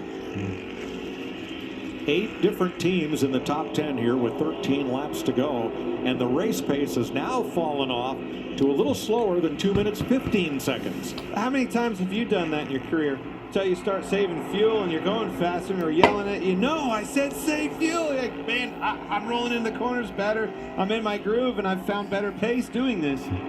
I mean, this is a nail biter. Priest pitting. So difficult to manage a race as a leader, and you're trying to save fuel, and you're this close to Like, the where's the end. SHR guys? I see Harvick 12th, Briscoe 13th. Regan? I mean, if you count Jensen 25th, Almirola 27th, and Priest in 31st. My was God. running in 12th at the time, knew that they could not make it. They were going to be short, so they went ahead and split this end of the race in half and basically already made their pit stop under green. He's just going to go as hard as he can for the end of the race and hope that everybody runs out. Yeah, he's 43 seconds behind the leader. Lots of different agendas here. Gunther, you don't have to worry about fuel at all in your race? No, not at all. We have to worry about it sometimes if you use too much fuel. You know, in the end you need to have some fuel left in the fuel tank for the samples, FIF samples. So sometimes you have to, Which is to crap. slow them down a little bit, but otherwise it's more to save tires you have to save, you know, just that you get to the end for the degradation. But fuel, normally not an issue. You know, one thing that we haven't mentioned, and it just dawned on me, is there's SMT, there's live data on steering, throttle. Suarez is catching back up. I think he's been pushing it a little harder than the other guys, which I think that would be could be a detriment to his position at the end. Bowman's saving a lot more, which that could be beneficial if he might have more than both the 45 and the 24. The team just told him run 80% wherever you can. We're going to be about a handful of laps short. A handful? The 99 was good on fuel, so they let him go by. So certainly keeping an eye on Bowman, who seems like they're now the Trackhouse guys are fighting for position? Spot on, Jamie. He took off. He went to the whip on that horse off of 4 and taken off. He's running 2:13.80s. These leaders are 2:15.60s. We have some drama developing. Real quick on the Bowman, 80%. That means 80% throttle. That means you're never even going wide open. You're leaving that last 20% closed off so you can save fuel. But yeah, this the Suarez showing up to the party is really going to bring in a fiesta. Well, it's not just going to be Bowman. There he is. Byron's off. Is he out? Huh? Surely he He slid up in that dirt, I think. Oh, fuck. Yeah, he might have. He might have been off line a little bit in turn 8. Damn it. Suarez gives the boot to Chastain, and Wow. here he goes. They open the door up for Byron to get back. Oh, he's wiggling. This is interesting. But he can't be out now. We got 12 laps to go. They've got 2 cars, second and third right now. Damn it. And the leader from 2311 is trying to nurse the fuel. Well, let's let the Trackhouse take the gloves off, boys. See Byron slid up in the leader Reddick's dirt. Ah. Really went through the dirt big time. Threw it on Byron's tires and slid him up out of the groove. Been there. That's one of those unwritten rules, right? That's one of those little things that drivers do that people don't know about much. There's just that little bit of boost there. Excuse me, pardon me, coming through. It's like, I've been given the green light. Oh, Brad Slow! Did he run out of fuel? Oh, no, we might have a caution. That's looking for a safe harbor. Caution! I don't think he's going to get there. Nope. Oh, that changes everything. 12 laps to go. Caution out, lap 56. I can't believe I'm saying this. Usually I'm pumped up for cautions, man. That bummed me out. Boy, the suspense was good. Okay, so much for strategy. It's going to be probably around a 9-lap dash to the end, which strongly favors Tyler Reddick. The last little fine adjustments. Back to a race here with, what, 9 probably to go. Yeah. Well, Larry, what does that do for us? Am I taking fuel, all of it? This is going to get interesting. I'll tell you when we come back from commercial break. How about that, Clint? Fuck. As a mom, Damn it, man. I was actually looking really forward to see how this turned out. But you know what? You can't have it all. So...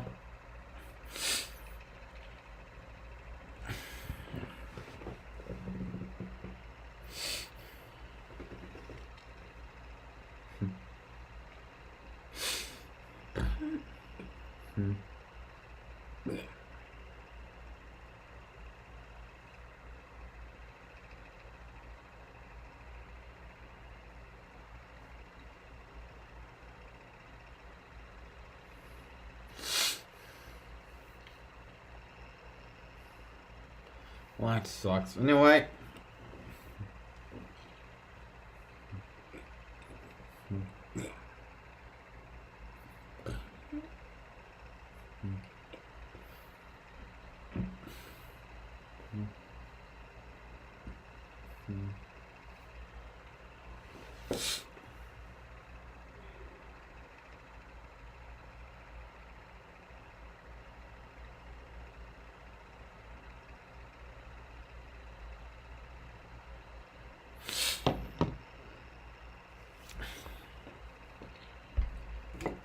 And this will get Michael McDowell close up to the field, as well as Allmendinger and Christopher Bell. It really pays off for Logano.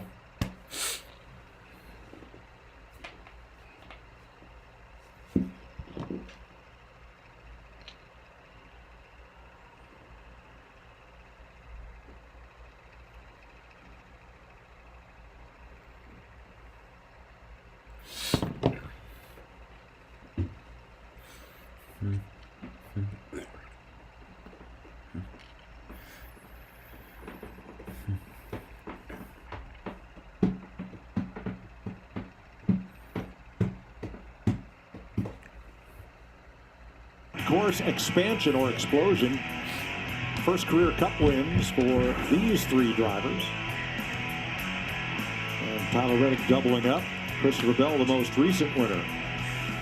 You know, we were talking strategy before the caution and before the break. And I'm looking at Kyle Busch, who was on pit road 11 Well, that laps screwed after him. Well, no, he's going to restart up front. everybody else on the lead lap. This might have saved Kyle have Busch. to stop to go the distance, and there may be others that could probably hold on. Stay out. Wait a minute. Not pit Larry and ride it out. Yeah, I mean, we've got 32 drivers on the lead lap, Mike. We're going to go back racing probably with about 9 to go. Kimmy And they have 13 Raikkonen green pit. flag laps. He might be able to There's no stay doubt out the and- drivers, the crew chiefs, everybody wants to gain hit a crap ton of position. But I can almost promise you, there's going to be a number of them that roll the dice and try it, especially those in the back. As I've always said, if you follow Additional the leader, thought, you know what? yeah, You they gotta might follow stay the out leader. and just try to go full I throttle. like that, Larry. And one thing that Kyle Busch has, he already has a W. He's got a win this year. So you may as well just go for the gamble and go start up on that front row if you can get it. I don't think there's, well, let's see. Denny Hamlin, Kimi Raikkonen, Ryan Prix, Cody Ware, all in the same situation. They pitted about the same time as Kyle Busch, so I would expect most of them to stay out. That's it. Pits are open. If you stay out, you can't be the lone wolf. You'll never make it. But these few laps under caution help those leaders gain the fuel back that they needed, but they've got nothing for a green-white checker. I mean, you could try 2 tires or something. What two do you put on it? I mean, try to set yourself apart. Man, I just want a good pit stop. Get me a fast pit stop. And here we go. All right, we're all pitting. Everybody at the front, which means is coming. Jamie? Alex Bowman's the first pit box here. He gave information to the team. I haven't gone that hard. It makes you wonder if they'll take rights only. They don't have to wait on the fuel. You see, they'll use that one can there. They used a code word. They're going Right 4. now, they just called 4 tires for the 48. Regan. That's Greg Ives on top of the pit box. Ross Chastain, they've been making gains on that car. Phil all day Surgeon long. on top of the At one point one. earlier, It was chattering the rear tires, but he's happy with it at the moment. The 45. And Tyler Billy Reddick Scott on needs the a little bit 45 more calling the rear shots. lateral grip, and the 99 Both going 4 tires. Brian Campy on the 24. Reddick wins the race off pit road. Off pit road. Oh no! Sponsored by Ram. Big time trouble on that Chastain car, way back. Ooh, Chastain way outside the top 10. So Reddick is the first off pit road, but he will not be the leader. At least 5 cars stayed out. Christopher Bell, Kyle Busch. Here's a look at the Chastain. Bell stayed out. He's going to roll the dice. Hamlin, Raikkonen, and Prix all stayed out. Oh, that right. Didn't have that nut on. Jack that thing back up. It's not on. Got it. His teammate Suarez had trouble too. Not a good pit Kimmy stop and for P4. Parkhouse We're Racing. restarting with. They were they're always some of the best on pit road. So Tyler Reddick will come out 12th in line. This will cycle through. We'll update. They now have him 6th. Wow! 5 cars stayed Kimmy's in a position where he could pull this off. Byron 7th, Suarez 8th, Bowman 9th, Austin That's Dillon 10th. incredible. The 5 drivers who stayed out once again: Christopher Bell, Kyle Busch, Denny Hamlin, Kimi Räikkönen, Ryan Prix.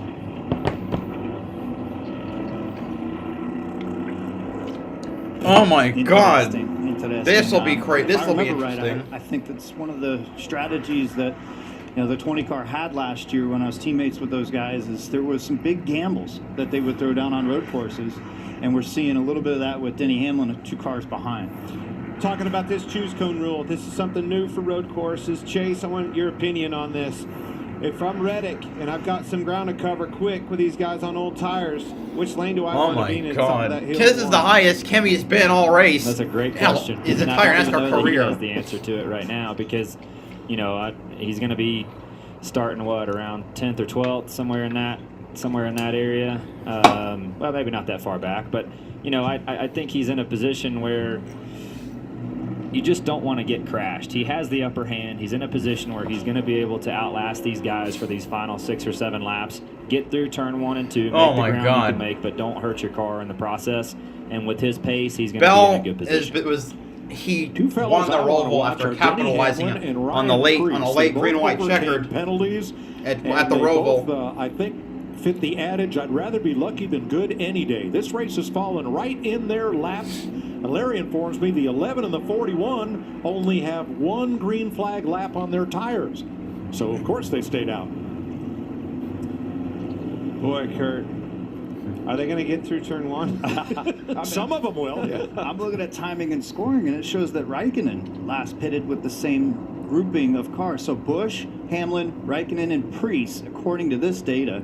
Hamlin. So this has got all the makings of what a typical NASCAR race has at the end. And this is the survival on which lane you end up in and what kind of luck you have. I mean, Oh my God! My and heart's I'm gonna beating stay so glued to freaking is fast right Räikkönen. now. Like, welcome Yes. to the This is show, gonna be boys. nuts. This is what you've built up for. So it's going to be pretty wild with all these different cars and in which lane they chose. Bell's the one with those 13-lap tires that are big-time disadvantage. The guys that picked behind him, you need to spit him out as fast as possible. All right, Gunter, Kimi Räikkönen. 1 green flag lap on his tires. He's sitting here in 4th place. What are we going to see? See if he can stay cooler. They call him he's called the Iceman for a reason. He better stay cool. I think he's a veteran enough of racing that Pace he can, cars off. stays out of trouble. But you never know with these guys. When they got the possibility, they try to be there, and Kim is one of them. I mean, he was a world champion, so. Well, now you know why Wait, whoa, what the heck is Bell doing? Oh, has been way out sold, front. and they Not just even in the told right Räikkönen lane. On the radio, be aggressive on this restart. Here we go. Be aggressive and be ready for contact. Look at That's that. what you have to be as an open Pax. guy. Be ready for contact with these. Here we stock go. cars. Here we go. He's gonna be very aggressive. Man, great jump for Bell. Oh man, here Denny comes. didn't get a good jump at all. Reddick already the hands inside. Wow, Man, Reddick he's working up for hard. Reddick. Look at him crazy. All over. the Ooh, place. 3 wide. Right Reddick. now, Preece way outside, and 1 car. We got to down, stack up. Austin We got to. Dillon. Well, more than 1 car. Around. Austin Dillon, I think that Is that Chastain? Chastain spun and another That car. was ugly. And that's Allmendinger. Broke left rear. Allmendinger was involved as well. We may have another caution here. Look at Reddick's that. already out front. Able to grab the lead from that 3rd row. Unbelievable. That's incredible. I mean, just for the Reddick, braking Bell, zones that Busch, he's been able to Byron, Hamlin, capitalize on. Truex, Bowman, Räikkönen, Preece, Suarez. Caution. And we got another They're calling caution. a caution with debris and cars not rolling. They'll have to remove Ross Chastain's car. Well, let's Well- track him. Remember, he had a bad pit stop, and that's how he ended up back there. You'll see that light blue number 1 come into view here. Love this drone footage. See Reddick, the big he blue made car that pass far from right? 2 rows. And 2 now rows it's gonna be behind the about leader. 5 guys to his inside. Wow. 4 into the, I think it's a 16 that got into the 3. Then on the outside, Eric Jones gets into Chastain, spins him around. We'll watch from Ryan Blaney's Ford onboard camera. What do you do here, Gunther? Hope and pray? Yeah, that's the only thing you can do up in the middle of there. That's the only thing you can do. All right. Oh, what's that? Now you can say it. What happened there? Cautions breed cautions. Okay, all right. Is that Dinger? Denny out there off the racetrack. Oh, Hamlin. And Allmendinger with a flat right front. And maybe more. Ford got into the back of, I think that was who that was, into the back of him. That put him into the back of the 31, or the 3, and turned him around.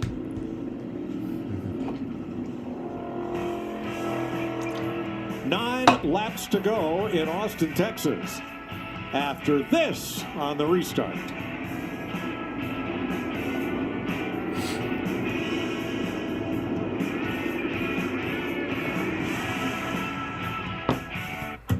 T-Mobile knows whether you break down in the middle of nowhere or get a flat tire on the edge of somewhere, people everywhere trust AAA to get them back on the road.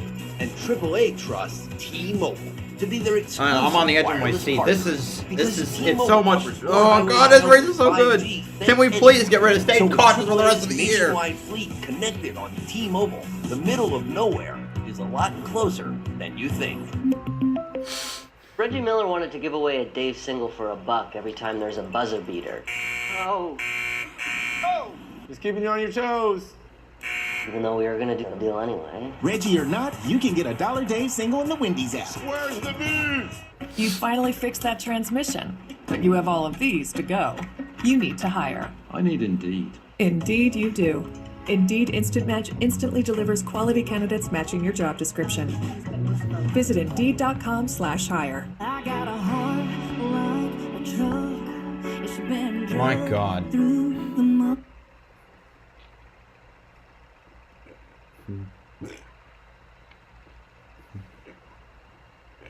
Hamlin sent to the rear for shortcutting the S's.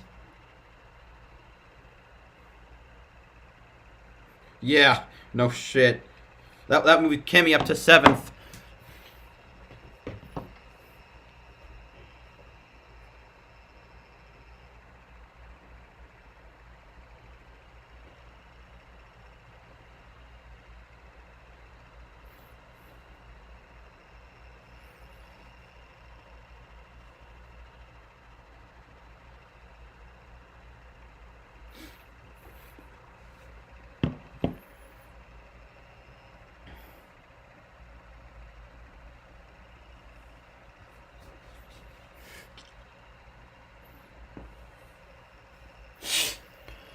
Eight laps to go. There's what they're racing for.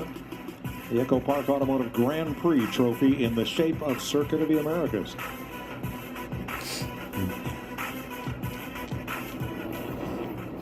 Eight laps and at least one restart to go. Here's why we're under caution. Okay, so restart, turn 1. I love this aerial shot. We've got Reddick in row 3. You got to stay in line till the start-finish line, which is right there under EchoPark. Boom. Makes the move to the inside, and look at this. He just swallows these guys up in that front row. Denny didn't get a good jump in front of him. There was a big gap between Bell and Denny.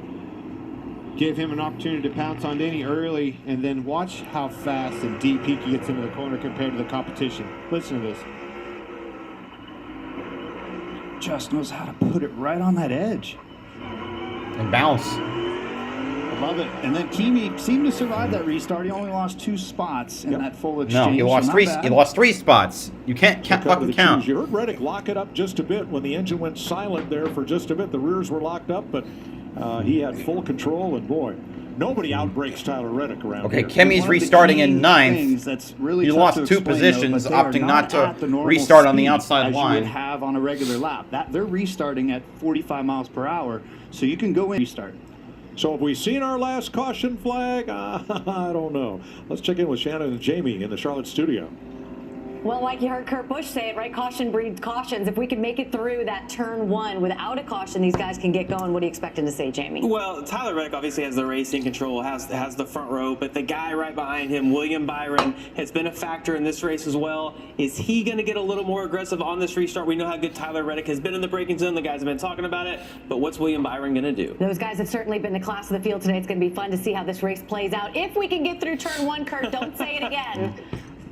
I will try not to, but I do know that everybody gets meaner and meaner when there's single-digit lap counts left. So 8 to go. We'll see. All right, let's listen on William Byron's radio. Do what you need to do to get around those guys. guys and run down that 45. That's our objective here. Got that. We'll let you do your job. Hey, William, go out there and show to yourself the badass you are. Step forward. Now that is the Max Pappas, the Mad Max that we know on the radio to William Byron. I mean, this is how much of a block are you going to throw? What is William going to dish him? This is when it gets mean. This is when NASCAR is at its finest. It's a very different etiquette, Gunther, when it comes down to the end of these races.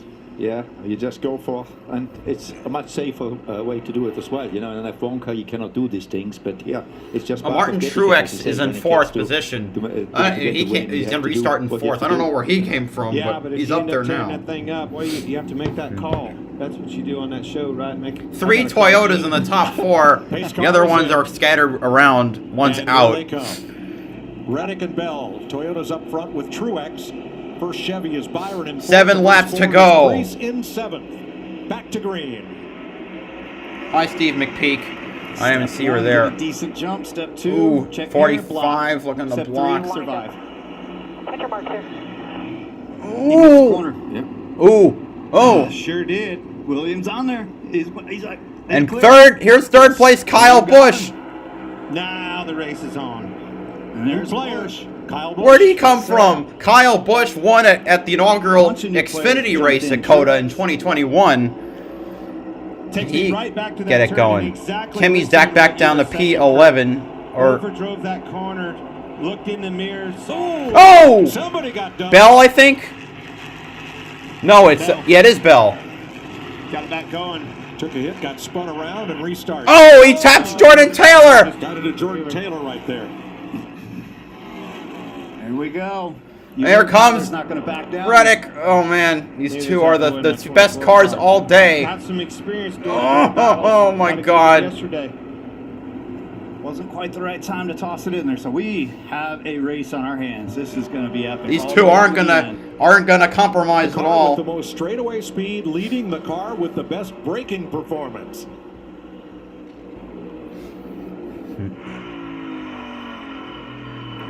Turn 12, sharp left-hander, and now you go into the stadium section. 2 rights, a bunch of different apexes and mix. Oh, 24 slipped. We're trying to get a better entrance into that turn. It's too far away to throw anything in there right now. Oh man. Oh my God. Well, the 8 and the 19 came like a bat out of hell. It looked like. Yeah, it doesn't look like Kyle Busch can maintain the pace that he needs to. Suarez P5, so Bowman 6th, McDowell in 7th, Prix 8th. Prix, where did he come from? He's been, because of the caution by Brad K. Ry Kimmy in 9th, Logano in 10th. Here comes Suarez on the inside of Martin Truex Jr. trying to make the pass. Bowman right behind.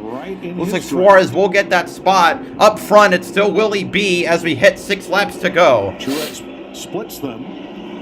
Behind them, Michael McDowell, Ryan Prix, Kimi Räikkönen, and Joey Logano at the top. Noah Gragson up to P11. Very good run for him. He had a good run at Atlanta last week. I think it was P13. Ooh, Truex messes up some of his braking. Almost loses a 5th place to Alex Bowman, but takes back the spot. Bowman coming back around. Anyway, up front again, it's Willie B and Tyler Reddick, as expected. Kyle Busch still in 3rd, about a 2nd behind Willie B. Oh my God. One's fast in one section, one's fast in another section. Willie B faster in straightaways. Tyler Reddick faster on the turns. I think I'd rather be faster in the turns. On the other side of the track. Here comes that braking zone. I don't think he's close enough yet. I don't think so. He's just going to be focused on the hairpin on the east side of the track is where he's made all of his big moves. And what I mean by that is that 10 that sets up that braking zone in 11. I even noticed Kimmy fell back to P17. Got another good gap. Ryan Prix up to P8. Noah Gragson in position for his first top 10 of the year. Yeah, it's that magical distance right there. Tyler knows. Josh Bilecki running very well in the number 78 car. He's P21. Could be a little cat and mouse. Man, these guys are working it.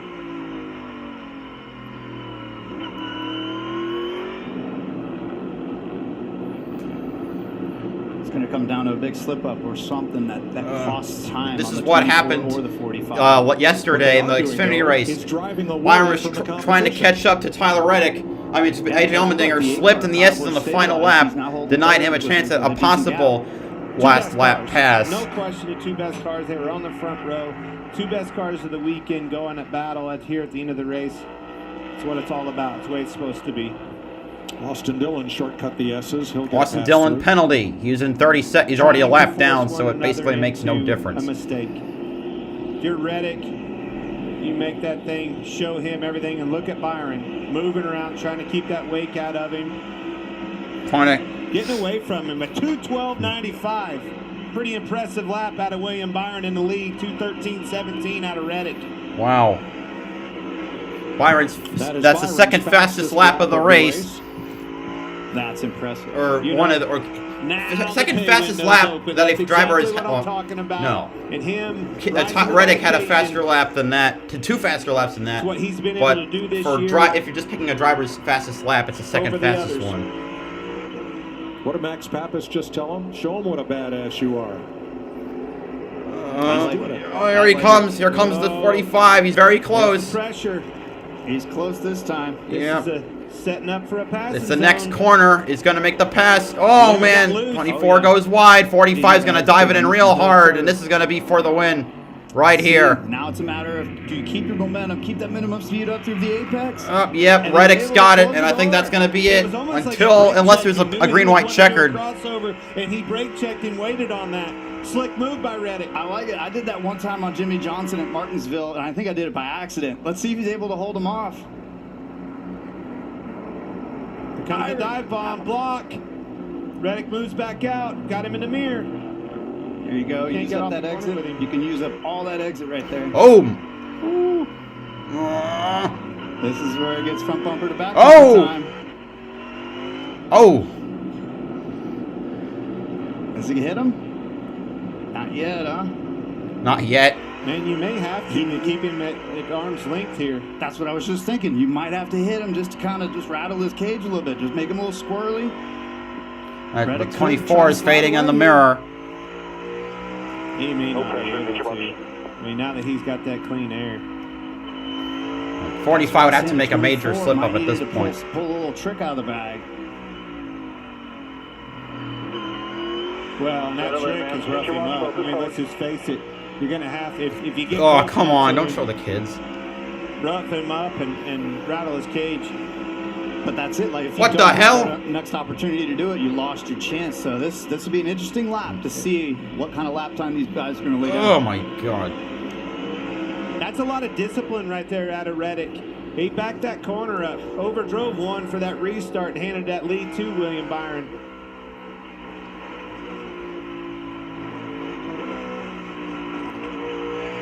I think it's probably over, but unless there's some crazy shit happens. What do you think, Chase Elliott? What do you got left in your little bag of tricks? Oh man, I mean, I think for Tyler, obviously, not getting through turn one was not good, but he's been outpacing William. I thought he did a really good job of being patient with him and not running him over. And I think for that reason, William's gonna pay that respect back. I mean, Tyler did race him clean, got the pass and is doing exactly what he needs to do. I think it's going to be really hard for William to get back by. I think his best chance was to hold him off. But Austin Dillon's in like 30. He's sub.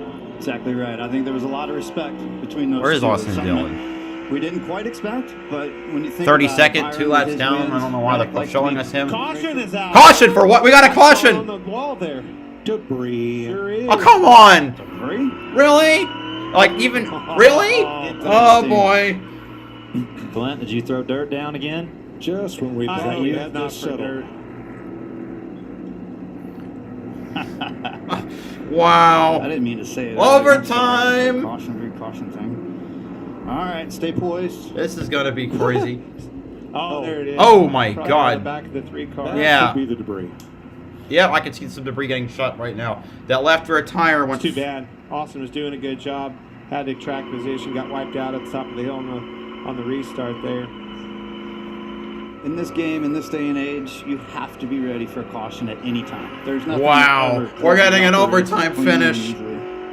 Dillon would have been the free pass car. He was 1 lap down. So I don't believe there will be one. Now the haymakers start coming out. That'll leave us with 31 lead lap cars. I think Suarez is going to be one to watch on this restart. He's been very aggressive. He's been able to dive bombs. Car makes good grip. Oof. So it looks like we'll go to overtime.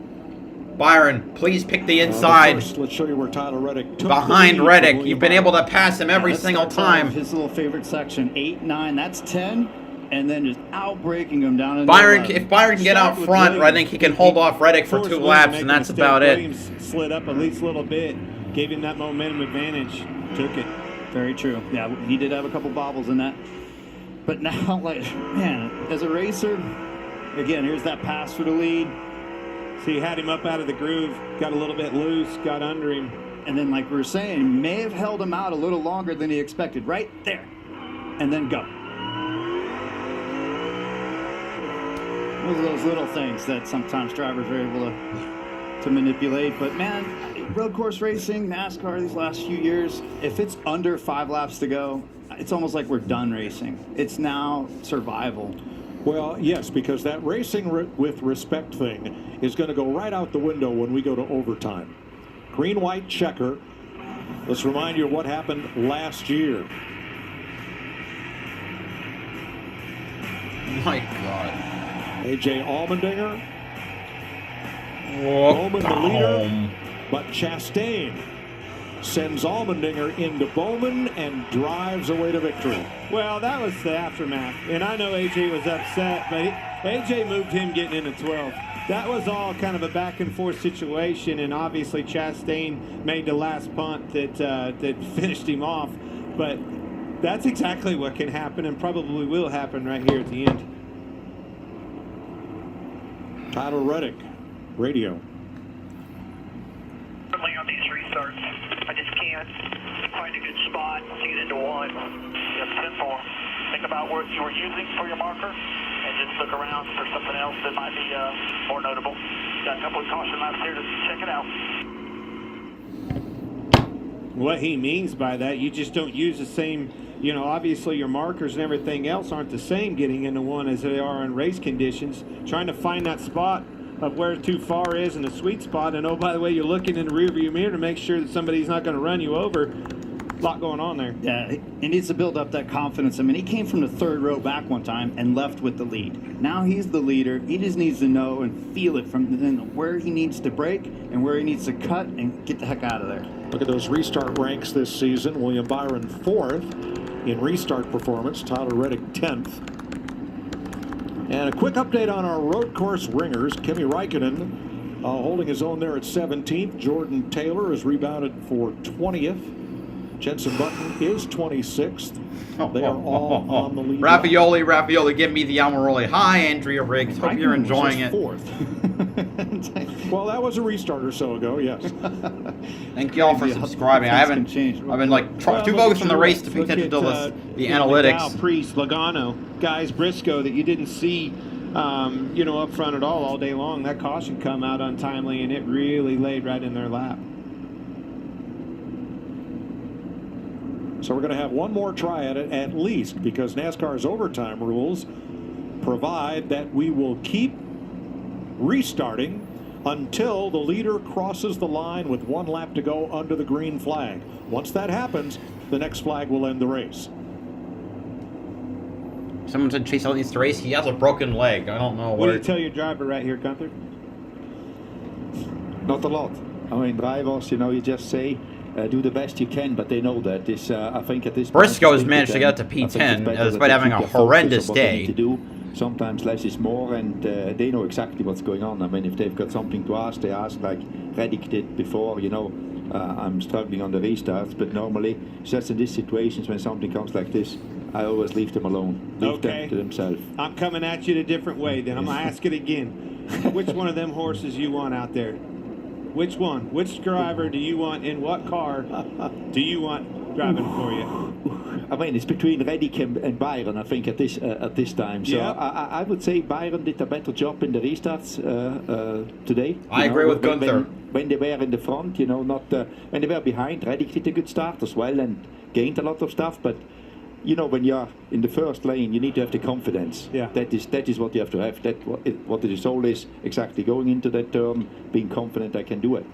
Sometimes it goes well, sometimes not. So Chase, do you want Williams starting next to Reddick or right behind him? Behind him. That's where he's made all the moves. I was really just thinking about that too, and it's interesting listening to your point of view, Gunther, especially just with the way these restarts are different than what you see on the F1 side. But if I'm William, I think I really consider second row inside, because I think if you're on that front row, if somebody is going to bulldoze Tyler out of the way, which odds are pretty good, I think Tyler's in a really tough spot being the leader.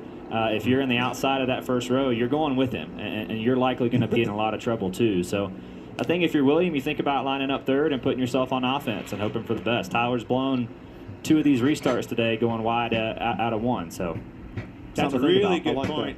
Yeah. Whole nother strategy. All right, so Tyler Reddick got some advice on the radio.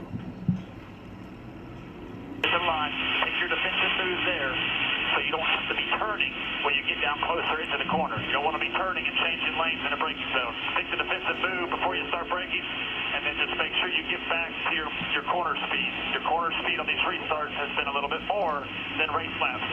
That's what leads to not being able to get the exit. Copy. Good advice. Thank you. I like it. That's Billy Scott helping him find that confidence and find tools in his toolbox.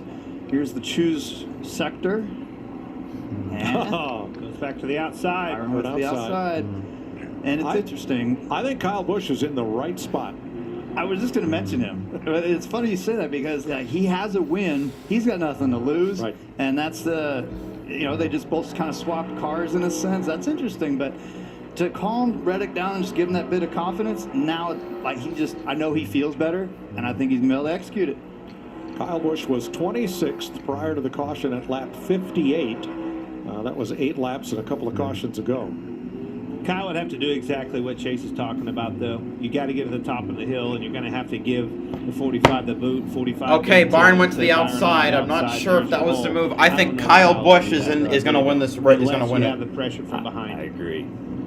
I agree completely. And if I'm Tyler in this situation, I feel like he's surrounded in front and behind by some drivers who are respectable guys who he's been racing with throughout the day. Both Byron and Busch have wins this season. Those guys running through him like some others might. Already. Busch has 1, Byron Daniel has 2. Suarez had not seen his mom in several months, had not seen his sister in over a year. But they drove 6.5 hours to Austin from their hometown, Monterrey, Mexico. They're here for this weekend's race.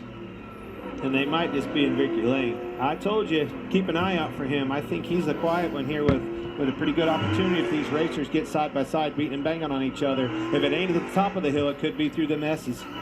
Don't forget about the dirt. Yeah, Suarez, he won at Sonoma last year, but he likes this stuff. He likes the contact. Oh my he likes God. finding ways to find the new hole and to get out and score out into the lead. I mean, he's the wild card for sure. Well, he ain't afraid to make a hole. Nope, not at all. Right now, there's nobody in the top 12 that can't win it. All right, we're going to overtime, sponsored by Credit One Bank. Green, white, checker. First step is you got to get this launch. You're in control, Tyler. Next, you've got to get turn 1. All right, green, white, checkered. Green flag. Pretty slow. Everybody's right there. We have line here. Still in line. Oh, lock up. Stay. Cut it. Wide. Push under him. Freaking called it. Williams way wide. Tyler's got the right line. Well, Kyle Busch moves up to second. I think Reddick's got it from here. How about that? Now you got Kyle Busch. The car you used to race is now your blocker back there in P2. Yeah, best case scenario for them. Question is, are these cars going to get cleaned up? A lot of cars around backwards back there. But for Byron, that takes me right back to what I heard Chase Elliott say. I think that's as soon as it. he said it, I said, boy, that ain't a bad move. It's exactly what Kyle Busch took advantage of. You should have. Did everybody get back on again? Best case scenario for Tyler Reddick. Yep. His main opponent's behind is down in the turn. Is no longer in second, not challenging got him. away from that melee in turn 1. Can be gained so a position. Stay green. Get around here to this white flag if you're Tyler Reddick. Blow a tire. Roll, buddy, roll. Nice lead. This is where you're in the car, right, Clint? You're like, no whammies. No whammies. You don't want anything to pop up to create a yellow. You've got a nice gap. You just got to get back to the line and take the white. Oh! Blaney's down. Left rear is down. Oh, no. And he's still on the back stretch. Got to be enough. No whammies. Can't throw a caution for that. That's where. Oh! I just saw debris come out. Through the stadium. For that debris all over the racetrack, though. It's still green.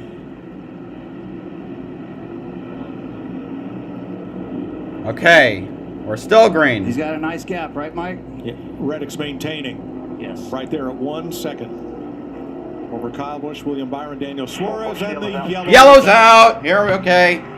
I told you, no whammies. I didn't think you could with Blaney, and there was debris flying out of the back of that thing all over the place. Have to see. Well, what's on the racetrack. There's pretty much a yard sale out there. But he's not the only one with trouble. I think that was it Prix? Damn! Yeah. Holy crap! Yeah, Prix looks fucked up. So Prix ran hard up against somebody. With that front end damage, likely. Holy shit! I would say. Oh my! What the? He's all. What? Oh my god! Look at that! Yeah, that thing's ready for the chop yard. Damn! Not sure who he hit, but it was a ton. Gonna need a lot of carbon fiber to fix that one. Kyle Larson 41 gets the is free pass. screwed. Let's go back to the restart. I mean, to me, this was a very. I mean, the 41 and the 12 with problems. And then if somebody tries to shoot the middle. He was in the top 10. A lot of door slamming back there. Running the. Oh! He took out another car. Turned and hit, and that was the start of the pileup back there. The issue is the funnel effect because the gravel sneaks up on you on the exit of this corner. Watch the gravel way out there, and the car's going to jump back on. Priest, the red car, way on the outside. Oh, Blaney got spun earlier. Right here. Oh, Noah Gregson. Damn it. And he hit another car. That gravel gets turned around. From Ryan Blaney. I think he had was that Chastain he hit? It was a blue car. Oh, that's frustrating. Oh, and Bilicki had nowhere to go, and neither did Eric Jones. A lot of stuff going on. And Justin Haley's view. Ready to get this day over with. My God. That's all.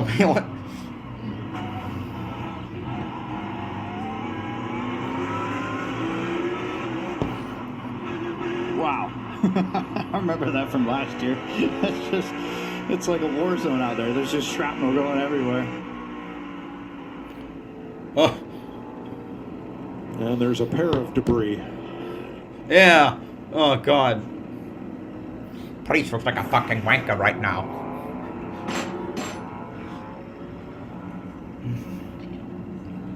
Well, Billy Scott's got to get his driver set for one more restart. Well, okay. We talked about William Byron, Chase. Now what happens here? He's going to stay right there where he's at? You think he'll take that inside lane? I'd be shocked if Kyle didn't take third again on the inside, right? I mean, it worked out great for him that time, and I think that he knows that now. I think Williams probably kicking himself for not taking the inside of the second row, but if Kyle does take the front row for whatever reason, definitely inside of the second row is still pretty good. William, I think. But I just want to point out, there was a lot of respect given on that restart, and to me, as a racer, growing up and watching this stuff, that's how I want to see these races go. I don't want to see the edge somebody, of my seat, man. you know, run Current through top there 10, and Reddick, Busch, push all those Byron, guys wide Suarez, up front Truex, just because the McDowell, front bumpers Bowman, are Logano, strong now. Chastain, Briscoe. I really thought that was nice to see that they ran in there hard. They Ty Gibbs in 11th, Kimmy in 14th. To get through there in the first couple of rows at least. Yeah. Jensen in 23rd. One little key factor that Tyler Reddick has going for him is that Kyle Busch has won. William Byron has won a race. That's where you see a little bit of the extra respect, is that they have won already this year. If they haven't, you might see something a little different. And it's the chances of wins you can get throughout the year. If you're a guy that might have one sliver of a sniff at the lead late in the race, and you're not a guy that usually wins races, you're going to take that big, bold move and try to dump the guy. Well, it takes me back to the jump, too. You know, Reddick, you heard me say, I thought he slowed them down quite a bit. That was a strategy move on how you're going to get the jump. Do you do something different? You stick to it, you know, trying to that craftsmanship, gamesmanship, and that is where the magic is. So making a good decision on your jump's a big time importance. All right, first we're going to listen to Kyle Busch's radio about the choose. What you thinking here? Yep, I totally agree. I'm with him, Randall. You choose the top, you're kind of leaving yourself vulnerable for that middle lane or getting punted and washed out, and then just totally for your entry of 2, being out too wide off of 1. Well, you know what he's going to do, but that's new life for Byron. Again, get that jump, go to that outside, take advantage of it. Drive that little in that corner. Jamie? Kyle Busch's crew chief, Randall Burnett, what do you think? You're talking to your driver. You know he's on a little bit older tires than the top 5. Do you think he's got enough to get it done here? Well, I don't know. Obviously, the 45 and the 24 has been the class of the field today, but we got one of the best in the business behind the wheel here, so we'll see what we can make happen. Pretty cool having that spin on the car down here in Austin. They're based here in Austin, so really good day for them. We've had a lot of fun here. Like I said, that 45 and 24 have been really tough, so we'll see how it goes. Anything can happen at the end of these. I think the guy who restarted 3rd here last year won, so we'll see what happens. All right, Kyle Busch restarting 2nd, Mike. That's right. Now, fellas, you talked about drivers who might be willing to take chances, and I'm looking at Daniel Suarez and Michael McDowell. Road course races are their best opportunity to get to victory lane, and they are currently 4th and 6th. They're right in the mix.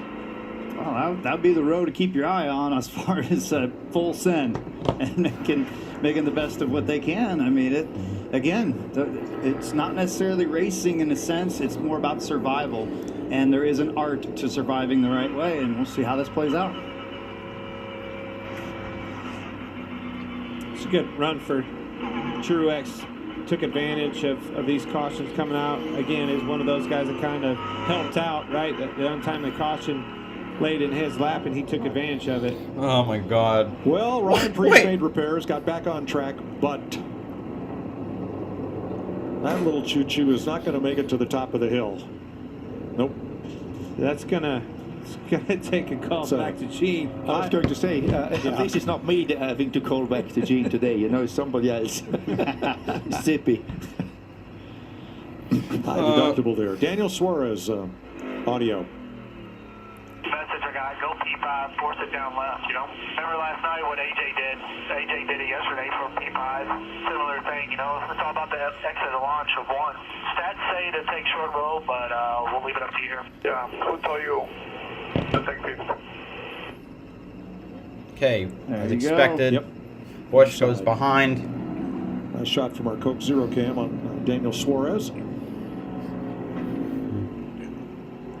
So it's going to be Reddick, Byron, Busch, Truex, Suarez, McDowell, Bowman, Logano, Chastain, Gibbs. Well, let's take you back. I think Kimmy moved up to P12. Chaos on lap 2. Jenny Johnson getting turned around. Ty Dillon knocked out of the race in that one, along with the 7-time champion running a partial schedule this year.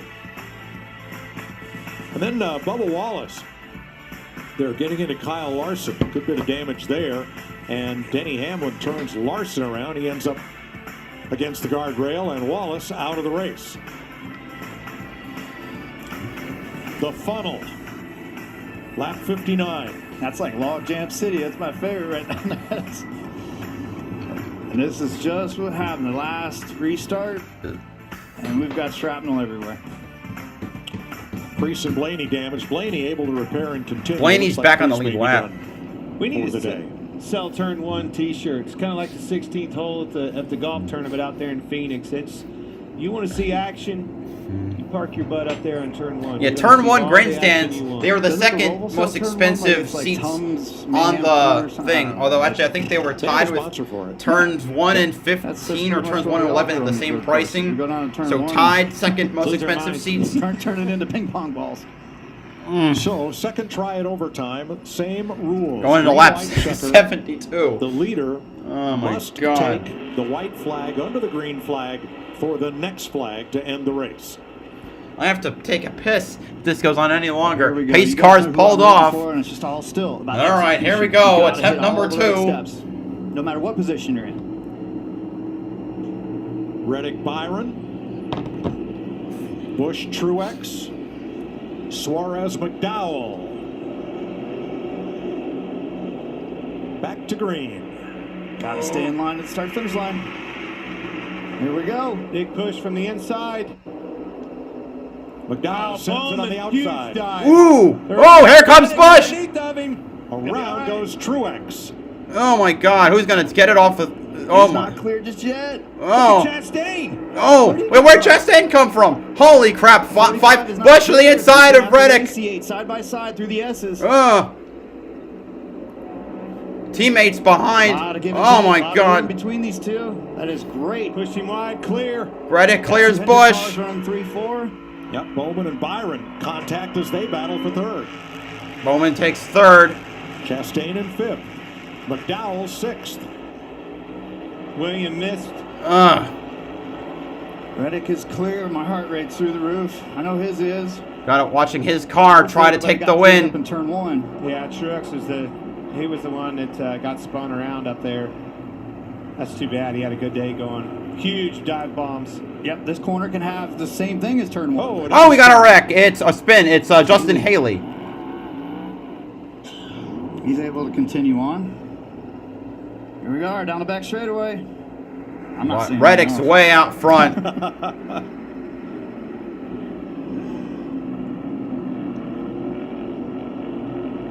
Turn 12 is another zone for people to diving in there. Still driving away. Todd Gilliland up in the front. Wow. Bowman trying to make a move for second. Has to get around here to the white flag. Not many corners left. I think well, there goes McDowell. Another one around. Reddick McDowell spins, and he's right of a good finish. His teammate gonna pass him. Wide there, crunch, crunch. Okay. Wow. Oh my gosh. What am I? What? Again? What? Oh, yellow on full course. Not again. Probably debris out there again. The tire off Daniel Suarez shredded all over the racetrack. Oh, wow. Okay, that's a big one. 4 cars, including Christopher Bell, spin around. So we're going to triple overtime. My God. Well, Kimi Räikkönen caught up in it. No, Kimi. Suarez was top of the hill. He got. And Suarez too. Top of the hill. No. Hey, the respect you were talking about, Chase. He gone. Oh man. Yeah, it's out the window now. Oh. I was thinking Tyler was going to get off the hook, but I don't think. Obviously, it's not over yet. Yeah, hated to see some of that, but you know these things are just. They get so aggressive. We're going to triple overtime. Well, this is interesting. And Chastain's up. Green white checker after green white checker, and guys are getting in positions. Oh my God. It's tough. I mean, I thought he had a great launch. He did it all right, and now he's got to do it again. Now watch Truex there. Oh, Suarez got into him. Yeah, Bowman put it in there, then Suarez. Whose tire fell off though? That's what I want to know. I can't figure out whose tire fell off. That's pretty aggressive by Bowman. I'm going to say he was on the inside. Everybody started braking, and his car had to slow down. At least the leader is still racing fine. He wasn't going to make it. And look, Chastain put himself right back into the race here. It's pretty wild. You know, it used to be like nose bumper. Now it's door.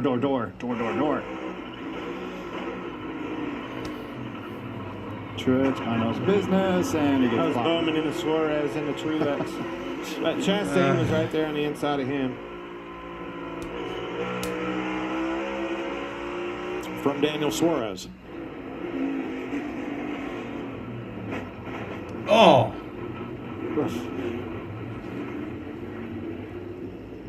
And Ryan Blaney, or excuse me, Martin Truex. Anyway, Reddick, Bush, Bowman, Byron, Chastain, Cindric, Busher, Briscoe, Gilliland, right Taylor, your top 10. Staying just off the 24 and then gets clobbered. Nothing you can do. Too bad.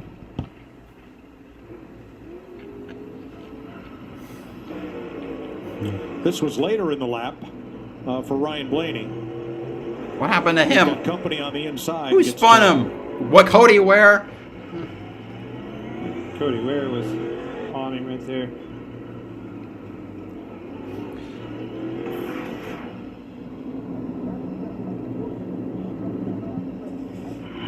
Truex rolling again, but I'm curious what happened on that one. I've overshot it for sure. And someone ran into Kyle there. Yeah, overshot it. The 99 ran into the 8, and then he got wrecked from behind. Yeah, on this one, you better be glad you overshot it. Yeah. You don't overshoot it, you're in it. Yeah, I mean, look where he'd have been back there with the 8, which had the 48 under him, almost turned. It was like your brother Kyle saw them coming and gassed it up a little bit. to get to the door of Reddick. 6-7. That was so close for Kyle. Almost got turned around himself. Yeah, you're trying to do all you can to stay off the guy in front of you if you haven't made a move to the inside yet, and then you're like look in the mirror and double check to see if you're going to get clobbered. There's so much going on in that short amount of space. So look at that blue car of Ross Chastain. I can't believe we're still going. He was 28. Oh, look at the fender on Roush. On Ross. His back left is sticking out. And Suarez is back there now. Like an awkward butt cheek. Yep.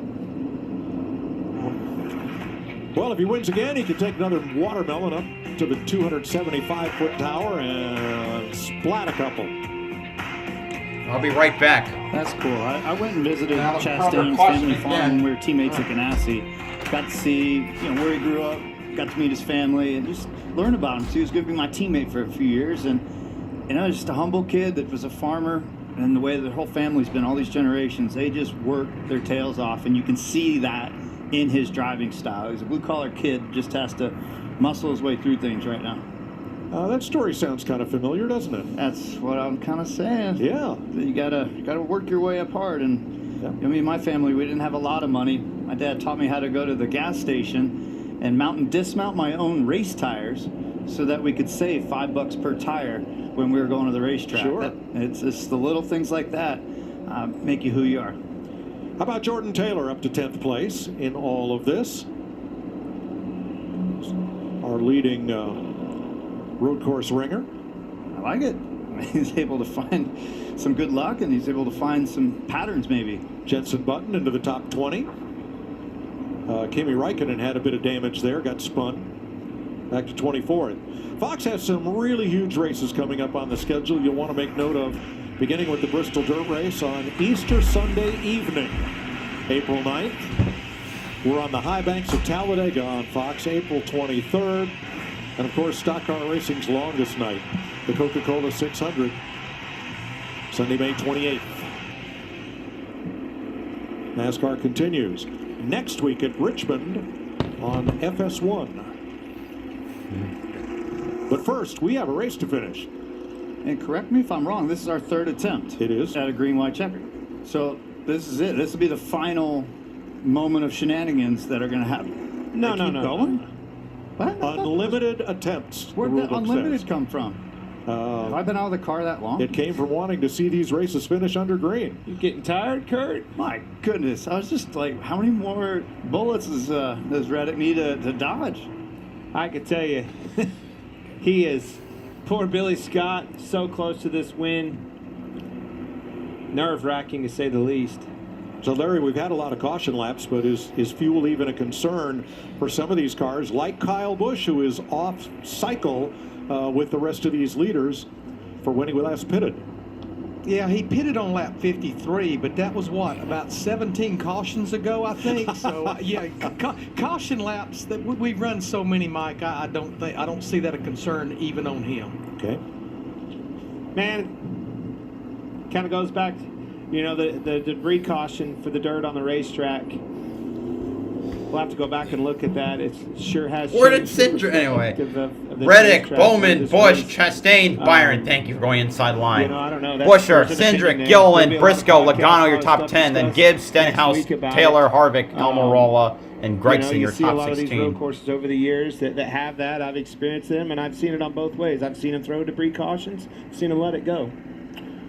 So Ryan Prix checked and released to the care center. He had so much damage to his car, they gave him that mandatory trip. He will be the 8th car out of the race. That leaves us 30 cars, all of which are on the lead lap as we go to overtime for the 3rd time. Alex Bowman was in a position to win this. He was leading when those 3 leaders got together on the last lap here last year. Will he have anything for Tyler Reddick? I like the 8, though. Kurt, your brother, chose right where he was at. Another good one. Yeah, this is interesting because we got Chastain and Bowman both back up in the same spot they were last year, and a couple new guys. Well, Reddick won 2 road courses last year. It's any guy's game, and it's just how you pull off turn 1 and how you settle in through the S's. But this is all down towards turn 19 where all this went down, right here. One guy in 3rd, hit 2nd, leader, see ya. third place car wins. And did you notice who they dispatched on the restart? The 8 was Tyler Reddick last year. So, Right. I mean, at the end of the day here, the thing that a bunch of these guys can take away from this, especially the 45, the 24, the speed they've had all day, the execution, and then there's these things that somewhat get out of your control. But Billy Scott, he's as All calm right, as let's try I've this ever seen again. Chief B. We need him at his best. Want to take home a trophy. That's what I want to take home. Of course we want to take home the trophy. Here we go. My goodness, Third- how many restarts are there? As many as it takes. Austin Cindric back up at the top 10. Oh, they bumped on the Briscoe restart. and Gibbs, here we go. One more time. Little contact in the zone. What's the 48 going to do? Reddick's got Oh plenty of room my behind him. gosh. He's got to get the car to cut. He's close. Oh! And Bowman's got Wow. Well, the most everybody is probably done wrecking back there. I hope. Chastain up to 4th, Cindric to 6th. Oh, come on! Almirola slow. Yep. Here we go. Bowman's close enough. Oh, come on, Bowman. Bowman, the closer. The new guy, right? Now, Reddick has had to deal with Byron. He's had to deal with Kyle Busch. He's had to deal with Chastain. This is a new one now, Bowman. Pretty amazing. Same as Come last on, year. Bowman. Same cars, Get 2 of him. the 3 48. He's almost close enough for a bonsai. Well, Oh, come, what the hell? That car's tore up bad. A lot of front end damage. Oh my gosh. We'll see if they get going. Please get going. We can't take this anymore. This is so stupid. Clear. I mean, that's Wow, Bell's destroyed. Torn up. Trying to make it This back is. around. Are we really gonna go to quadruple? Yeah, we're just trying to get it to the outskirts. How many of the cars track. are gonna be left? They're racing still back here. Oh my God. Into the top 10. Kyle Busch having a look on Bowman. He's got the inside. Kyle Busch to 2nd. How about that? Chastain Oh, just trying. give Reddick the win. This is getting painful. Now those guys are gonna be side by Unless side you call through this caution next right section. before We'll slow them up again. big time. I'm gonna That go will allow crazy. Reddick to get away. Boink, boink. There it is. Now it's bumper tag. Ding, ding, ding, ding. Wait, where'd the 9 go? Fuck! I think he's going to get around this time, Kurt. It's not up to Reddick. It's the other guys not spinning around and throwing trash on the track, but maybe we'll run out of cars eventually. I think you're through. All right, The tough I parts of the make it racetrack, through at the straight 19. and stuff like that. Almost He makes there. it God damn it! He's got the lead he needs. This is the final corner to come back around and take the white. Please, God, just make it to the end. I beg you. Now you got it, driver. Finally, white flag is out. Last One lap lap. to go. Next Oh flag my ends the God. race. Kyle Busch and Bowman for 2nd. And they're going to have company. It's a battle for 2nd now. Reddick's basically got this locked up. It's all battling now for points in the back. It's amazing. 23-11 and how fast we're growing and how much we're doing together. It's forward together on this program, and it brings me a little bit to be choked up. I was hoping to be back in that car, but it's in good hands. And it's a great team, and I love racing with those guys. Oh my God. We're finally gonna make it to the end. Away. 2nd still in doubt. Oh.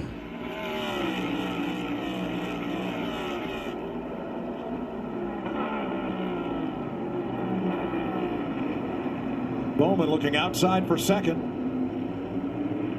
And Byron trying to mount a run on Chastain. For 4th. Reddick almost about 2 seconds ahead. What a job Reddick has done today, right, Mike? Yeah. I mean, have you seen that on a road Wait, course? Corey LaJoie P11? Where'd he come from? Larson He and P14? William Byron put on quite a show and dominated. But Reddick in the Oh my braking God. zones There's through had the 11. measure of Byron and everybody else today. He was so fast, he pitted an extra time and still won this race. Still put himself in position. The speed in this car, the job they did, Billy Scott and company, and that kid behind the wheel, pretty impressive.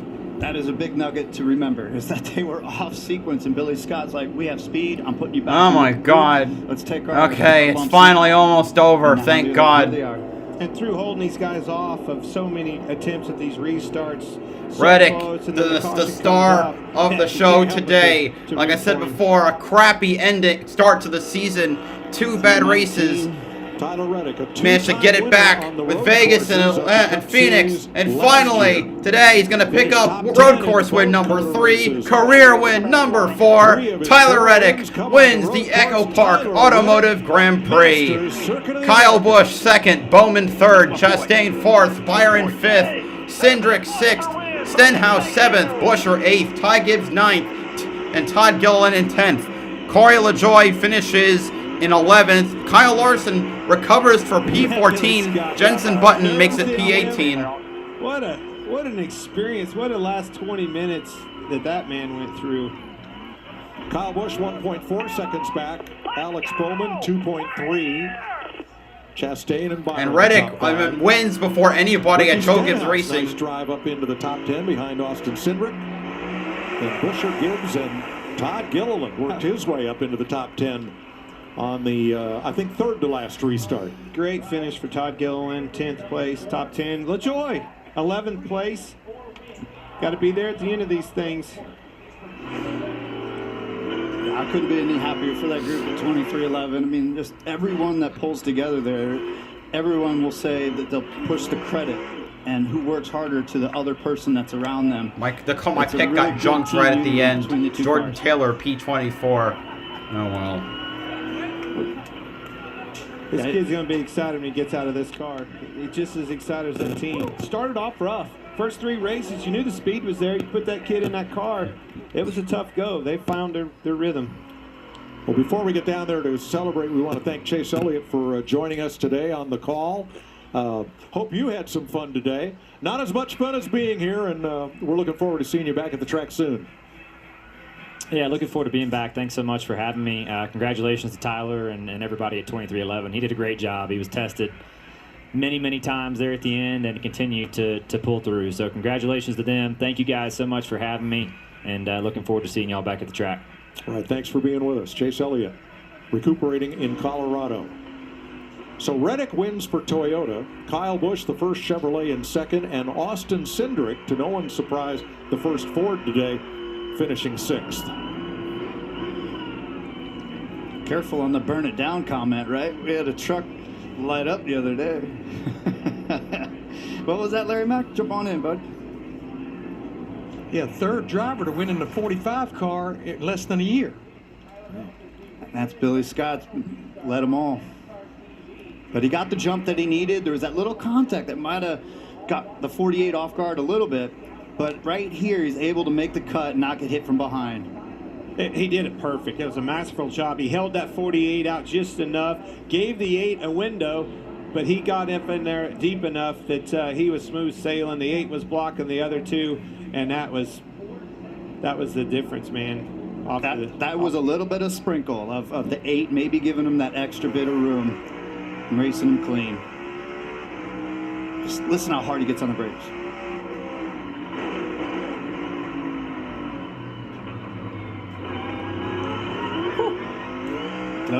You know, Kyle Busch gave him so much room going into the corner that Kyle got punted from behind. Yeah, he did end up losing a couple little spots, but he was able to gain him back. Kyle finished 2nd.